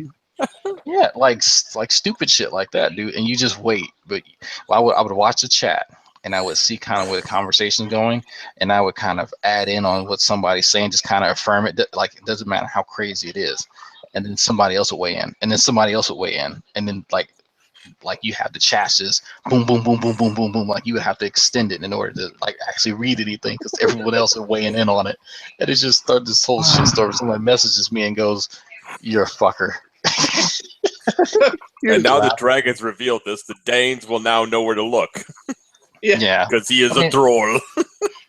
Oh yeah, it's really bad. Like when like I used to troll back when it was called flaming. Like when the internet forums were really really young. Flame Wars. Like back flaming. Yeah, I was one of those guys, and that's when I find it funny that Darwin's deity tries to troll me, and I'm like, dude, you just started trolling. I can tell.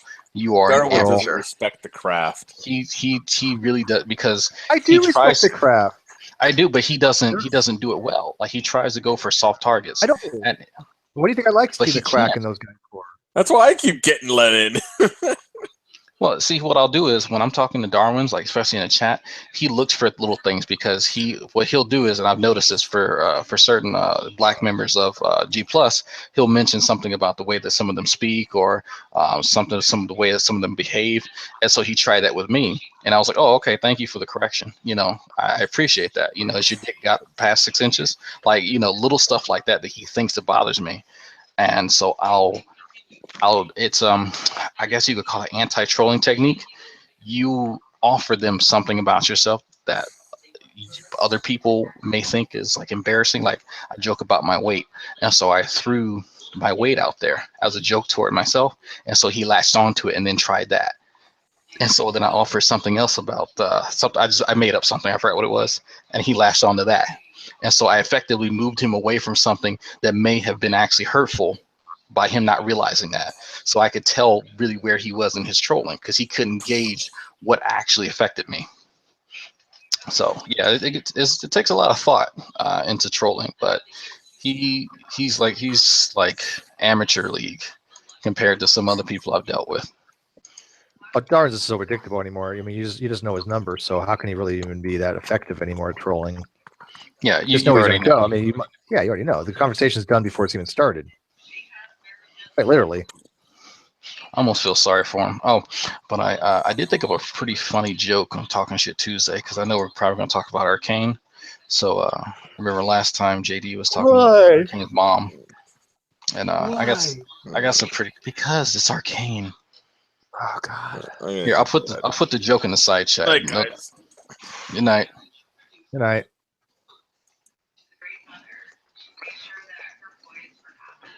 Or like the only class you got to go find a freaking jump point to get to your class hall, or go to Dalaran. Is that like seriously?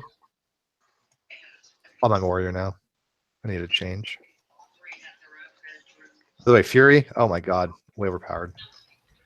I just came back and I heard Dalaran, and I was like, "Oh my God!" We came back to WoW Talk. So yeah, no, oh boy, you like that joke, Andreas? Boy, way to go, Drag. Way to go. Class act, Drag. Class act. Just gotta be that kind of guy. Nice. I got to. There's always one in every group. What do you do now? I go on Talking Shit Tuesday. Don't worry about it. It's very inappropriate. It's very appropriate. That's a good joke, though. I thought about it today. Remember, we're all lying idiots. It's so funny that when G-Man finally, he's like, I finally learned that, Talking Shit Tuesday is a bunch of people talking shit. No kidding. Wow. You're a fucking genius. Title. I was going to make a video explaining that what Talking Shit Tuesday is. Like, this video is for the idiots out there who really, Talking Shit Tuesday has been around for almost 4 years, I want to say. And people still don't know what the show is about. It's in the fucking title. They just have to spell it out. What? It's like his main criticism was, "What? It's not educational." It's it's not fucking meant to be. It's about people bitching about shit that happened during the week here online. Yeah, what do you learn from Talking Shit Tuesday? Well, I don't think you're supposed to know anything from Talking Shit Tuesday. It's not an educational program, but albeit there are occasions where you can actually learn something from Talking Shit Tuesday, but they are very spuried and boring. Yeah, they're basically laden among shit about the stupid shit that Ronnie said or that Antonio did or DD said or did, and just stuff Wilson shared. Yeah, we've tried. JD and I kind of sat down back when we could set up the events. We used to have little powwows every other week or something like that on the content. And during these powwows, we talk about what we wanted to offer on the show, if we wanted to expand the show and bring in new panel members, all kind of ideas. But every time we tried to change something, people kind of got pissed off. So it's all right, we're just gonna talk shit. It's funny. Why are you asking JD's opinion? You're the mastermind behind all this, aren't you? You actually run this shit. JD is just the front man. Have you gone from that to, okay, whatever the fuck we talk about in the next 15 seconds? JD literally says, okay, let me type something out. We're talking about this, and goes and does it. I mean, he's so far gone away from any kind of structure. It's not structured at all. Well, the nice thing about JD is he actually does kind of try to structure it, where it's like he looks at everything that's happened throughout the week and he tries to like compile a list about it, and it's like, okay, we're going to address this as bullet points. Structured. Yeah, it's not structured. It's not structured at all, but he tries. I might it's a throw very him a topic. loose idea of it. Just like, oh, I heard this mentioned. Let's talk about this. Did anybody watch it? No. It's okay. It's somebody, hurry up, go watch it. Okay. Like, go watch it quick. With respect to the quantum eraser bullshit, was that actually addressed on Talking Shit Tuesday or not? Did we mention him? I don't think y'all did. Like, JD assured me that he would mention it, and I don't think he did. What did I mention with that jackass? Because I sat through 2 hours of his fucking hangout on Carthexis's channel on science versus scientism to like suss out what this guy's actual positions are. And JD was like, oh, we'll totally mention this. And they didn't fucking mention it, I don't think. Why would you do something like that to yourself? It was both torturous and absolutely hilarious at the same time. Like, this guy will randomly throw out quotes by Niels Bohr, one of the authors of the Copenhagen interpretation, and at the same time say, oh, no, all these atheists are mistaken for thinking that the natural world actually exists. He was an atheist. Obviously, it's all mental. I'm like, wait, hold on. This guy thinks that the only kind of thing that exists are mental things. The only thing that exists is mind. Everything that we perceive is ontologically mental. But there is an actual physical world that God created, and the earth is flat. And it's like, I can't wrap my fucking head around it. It's like this guy is simultaneously trying to promote monistic idealism, which is the view that, there's only one kind of thing that exists, and that's mental substances. And isn't monistic idealism we're in the mind of God? Kind of, yeah. It's like we exist within this shared mental reality, and it's sustained by God. In which case, there is no actual physical creation. God never created anything, in which case Genesis is wrong. Yeah, exactly. And all the while he's saying Genesis is true, the earth is flat because the Bible said so, even though we're in the mind of God and there isn't actually an earth, and it's just fucking insane. Yeah, he would be labeled a heretic for that. Yeah. Was this the whole Carl Sagan's referring to the whole Carl Sagan's collective subconscious idea? No, not at all. No, this is like I linked there's him reality, to, but we're just a figment of God's collective imagination. We're all interacting in his reality, right? We're part of God's mind. And if that's true, though, and people go to hell, I thought maybe this guy was being a bit overly charitable with him, and I thought, maybe he's read a bit of Berkeley or something. So I linked him to a bit of reference material from George Berkeley, and he had no fucking idea who this guy was, even though he was trying to defend his views. Which is basically all things that we would identify as objects in our experience of the world could be boiled down to a set of properties. But properties don't exist unless you perceive of them and you conceive of them. Why don't you debate them? Because I'm not a masochist. Matter? It sounds like debating jungle jargon. It is, and I've done that before, and I'm not going to fucking do that again. I didn't debate jungle jargon, but I had that 4-hour debacle with trying to explain to him relativity. Oh, dude, that hurt. That hurt so bad. Yeah, I had 3 weeks prior to that, I think I scarred debated jungle myself. jargon on morality, and I'm not going to go that route again. Yeah, once you get a good dose of jungle jargon, you realize that there's literally no talking to him. Like, he just does not understand things, and things could be anything. It really doesn't matter. He just does not understand. And when he gets a notion in his head about whatever, you can't ask him for a source. You can't ask him for like how he reasons to it. It just is that way, and you just have to deal with it. All that being said, it's also like he's just a fucking pathological liar, and I kind of showed that. Whereas like I was questioning about him in this whole rabies claim, where he contracted rabies as a child while he was living in the Amazon, and it's like, oh, first it was bitten by a bat. No, it was bitten by a dog. No, it was, and it just kept going on. And then he said, I was given all my rabies vaccines at once at the age of 3 when I was bitten by a bat. Like, all those vaccines would kill a 3-year-old. There is only one person to have survived all the stages of rabies, which he claimed he survived. He survived all the stages of it. Yeah, well, rabies after a certain point, it's almost like 100% lethal rate. But I mean, if after stage 2, it is a 100% fatality. Everybody's died, right? Stage 3 is the paralytic stage, wherein your brain basically shuts down everything and you can't inhale anymore, and you just suffocate to death. Yeah. Do you know why they call? I mean, do you know what happens when somebody who has rabies is exposed to like water? Do you know what happens to them? You know why it's called rabies? Because it literally means fear of water.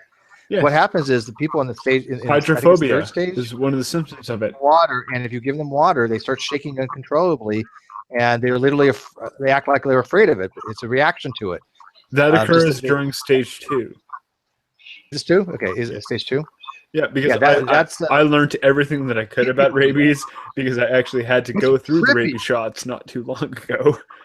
It's trippy that seriously, they're like they're totally scared of the water, and it's not like they're like scared like run away. It's they're trembling, they're shaking, they see water, they fucking have all the symptoms of a phobia. That's why it's called hydrophobia. Huh. Didn't know that, did you, people? Did you know the trivia? Yeah, I knew that. And I just happen to know that because that's one of the things I happen to remember reading about once, or watching. Oh, I learned something today. I learned that crawfish have parasites and they're leeches. Yeah, that's why you got to cook them really well, even from a freshwater lake. Yeah, we got. You always learn something from my channel. The zoology class got some crawfish in, and they were brought in during our genetics class the other day. And they, of course, they know I'm from Louisiana. It's like, oh, you know all about these. Well, yeah, kind of. And so I got elected. That too. And I got elected to take care of them and to help, feed them and change out their water and all that. And I noticed there was something like white and fluffy or something on one of the eyes, and I was like, oh, that doesn't look healthy. That's always a sign. Yeah, and that's never a good sign. I pulled it off, and it didn't want to come off. I finally wrested it from the eyeball, and I went and put it under a microscope, and I'm like, oh, that's that's I couldn't identify it. It definitely wasn't a fungus. It was some type of animal, because I could see the multiple. Like, I'll show you guys pictures of it probably tomorrow. Nematode or something? It was. I think it was a type of annelid, type of a leech that's common to crayfish, because I see the carcasses of some of them, and they look like little larvae. And I'm not sure what they're on top of, but you can see definitely 3 or 4 little distinct structures, and this little spirals toward the tails. And it's like, yeah, so this, whatever it was probably like a sac for the adult. Probably laid a sac of them, and then they eventually, molted out of the sac and started feeding on the eyes. But it looks like they already had died. And that's why I had a hard time trying to identify it. Nobody else could identify it either. So I went and looked up some pictures because I figured it had to be a parasite. So I looked up parasites for crayfish. Sure enough, the same type of shape, the same size, and I want to say they were.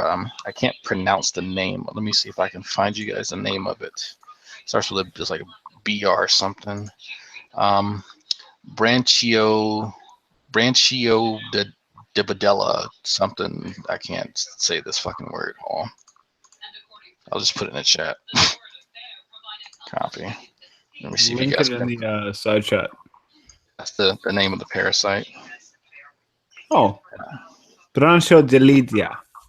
Okay, that the eye worm. We'll call it eye worm. Well, there goes the G-rated content on the channel. Yeah, like I was like, that's nasty looking. If you think that's nasty looking, look up the tongue-eating louse. Oh, I've seen those. Yeah, and they crawl up in the mouth of the fish, and they eat. They replace the tongue of the fish, yeah, and they sit there. Yeah, I've seen that. Yeah, I've seen that. Like, that's crazy. Nature has some cool shit, man. And the only thing I could think of, like when I was looking at that, was why does a fish have a tongue? Well, to help kind of like stuff. You know? Actually, it's more like, why did an intelligent designer create a fish that ate another thing's tongue and then replaced it? That's kind of weird, you know. Our intelligent creator had some weird ideas. Because and it was the second thing that I thought was this the inspiration for the Alien series? Oh no, there was an article that showed what the creator uses. I can't remember what it was. It is an actual animal that they used as a. Oh, I remember it was an actual animal, but I was thinking like, did he see this fish with the tongue-eating louse, and so he thought like, oh, the tongue would doubt it, like just kind of like shout out to him. I remember seeing something that the alien did. It was you know, it's like a month or two. I remember seeing an article about it where they show, this was the motivation for making aliens like that.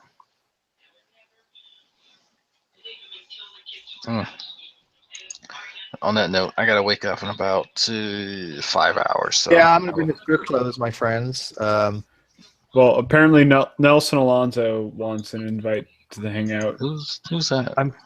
You guys. Yeah, you can. I'm doing it off air, and I'm gonna go off air. But you guys want to sit here and talk? Yeah, like if he wants to join off air, sure. But I'm probably gonna take the piss out of him. Who is Nelson? An SJW. Oh, Nelson. Nelson's SJW. He's full blown like fanboy Anita Sarkeesian. Really? Yeah. Well, that's new. Have fun with that. Really? Yeah, that might be something I drop for. He says no. I can't stand. It's on Hogtie's channel, Nelson. I'm sorry. You have an you guys should have a good conversation. Yeah, I've said it many times. I am an anti-social justice. Means he's racist. I watched it, but I was in a hangout. Well, that's basically what I was trying to say, Drag, was that, if you're white, you're racist. Oh, God. But I was in a hangout the other day with Dragna. Whose hangout was that? They were it's one with when John went off on you? Oh, yeah. It was multiple off on both of us. Yeah. Yeah, and John McDropout tried to go off on us, and I was not putting up with his shit. And I've never talked to John, so I was like, this is fucking kind of weird. So I was like, my social justice warrior flag went way the fuck out, because I'm like, okay, this guy's definitely pulling an SJW on me, and I don't think he realizes that I'm anti-SJW, so I'm not going to tolerate that crap. So yeah, John isn't an SJW. It's just he has a very high bar set for himself on how to interact with people. No, that's his fucking bar. And that might be exactly that's his fucking bar. Yeah. It's like, I'm sorry, when you're talking to a room of people who are saying that gay sex results in spontaneous generation. Oh God, damn, that's fucked up. It's like, I'm sorry, that's fucking hilarious. Was that Carlos? I gotta know. Yeah, it's Carlos. I go for dumb fuck of the year. That's something that definitely qualifies. That was fun. I'm sorry, that was funny as shit though. What I'm trying to find is like clips of him talking about how spontaneous generation, like how he's talking about abiogenesis is impossible because spontaneous generation was disproven, and then him talking about how spontaneous generation occurs because two men have butt sex. They're not consistent, man. Oh God, I was rolling on that. I was like, just mash those two together and see what happens. I was like, no, he's not saying this. He's not saying this. Like, you kind of know my story. It was like him on his Trust in Jesus account, eh? Oh, he blocked you, didn't he? As soon as you told him you were gay. It was like in the early days of Antonio's hangouts. I came in to talk about abortion. For some reason, we came up on the gay issue, gay marriage. And I said, look, like, I was explaining my position about it, and I was like, look, I personally don't want to get married, but I am gay, and He goes, "Wait, you're gay?" Yeah, and it's like, "Trust me, Jesus has ignored you." It's like, wow. That's all it fucking took. You have to think about something. He can't be around temptation, and you, sir, are temptation. Well, I am, because it was actually my avatar before that. It's me with my dog, and I look good in that photo. There you go. I've seen you have some good. You're very photogenic. You have some good looking pictures. I will admit. I am not actually photogenic. It's just my sister is a photographer, and she's an excellent one. Where it's like I've been in a couple of calendars here in Saskatchewan because of it, and she will ask me to come along and be like, "Oh, we got this girl from Mixed Chicks 2017 or something," and they want to do a kind of romantic or kind of sultry photo shoot or something. I was like, okay. She says, okay, make her laugh. And I was like, put my arm up against the wall, stare in the eye, and say, toasters are a good investment. And it's just weird shit like that. And it just makes them laugh. She snaps a photo, and it goes in the calendar. That works. Yeah, it's or I say anal play doesn't result in pregnancy. It was something stupid like or that. Spontaneous generation of virus. We're gonna call them booty babies from now on. Anything that he refers to. There is a Tenacious D video about that, actually. It's called Butt Babies. Butt Babies. Yep. That's funny. The guy gives birth out his ass. I was thinking about that fucking when John blew up like that. I was like, I don't think he deals with some of the stupidity that we deal with on a daily basis, and I'm pretty sure he thinks the best of everyone and all this fancy kind of stuff. But it may have a lot to do with the fact that Steve and I have been through the military, and that's not how you interact with people. Like in our scenarios, when you have somebody who's just so full of shit, you put foot to ass. Like you don't you get a pity pat around it. And worst cases you will. Yeah. Worst case scenario, physically, right? And so, I'm not about that life. I don't, pity pat around people who are just full of shit. Like you put it on Front Street here. I'm trying to be upfront with you. This is my position. Just being a douchebag the entire time while someone is trying to be upfront with you. This should not be taken very well. You can only extend the olive branch so far. And the point that I have to show is that look how Hogtie got treated when he tried to extend the olive branch. Bingo. Compared to how I get treated. Now I know that I'm a dick to True and some of these other guys. They should respond as such. But when Hogtie does it, he should at least see that the dude's trying to make a concerted effort. But it's the same fucking result. So why not treat him like the piece of shit that he is? I see, but here's the difference. We're not telling everybody to be like us, right? No. We interact with people like on the same way. I don't take any bullshit. And but if somebody wants to be the nice approach, I get that. I understand that. I'm not faulting anybody for doing it. I think it does backfire most of the time, as demonstrated. But that's each his own. But for John McDropout to come off on me for the way I was approaching a situation with somebody who was obviously a liar, he could just kiss my fucking ass. I mean, seriously. And I have nothing against the guy. I don't even know the guy. But don't come after me like that, because I guarantee it, I'm not going to take it very kindly, because we all engage differently with people, especially people we think are complete fucktards, right? I'm not going to be very civil to them. Sorry. I know people have asked me to. I get that. But you know what? I'm going to be me. It's just the way it is. I don't ask other people to change. I don't say, hey, Dragnot, be a nice, more loving Dragnot. Or Reds, hey, you know what? You got to be really nice to these flat earthers. Stop calling them names and shit. Fuck no. Reds would freaking, oh my God.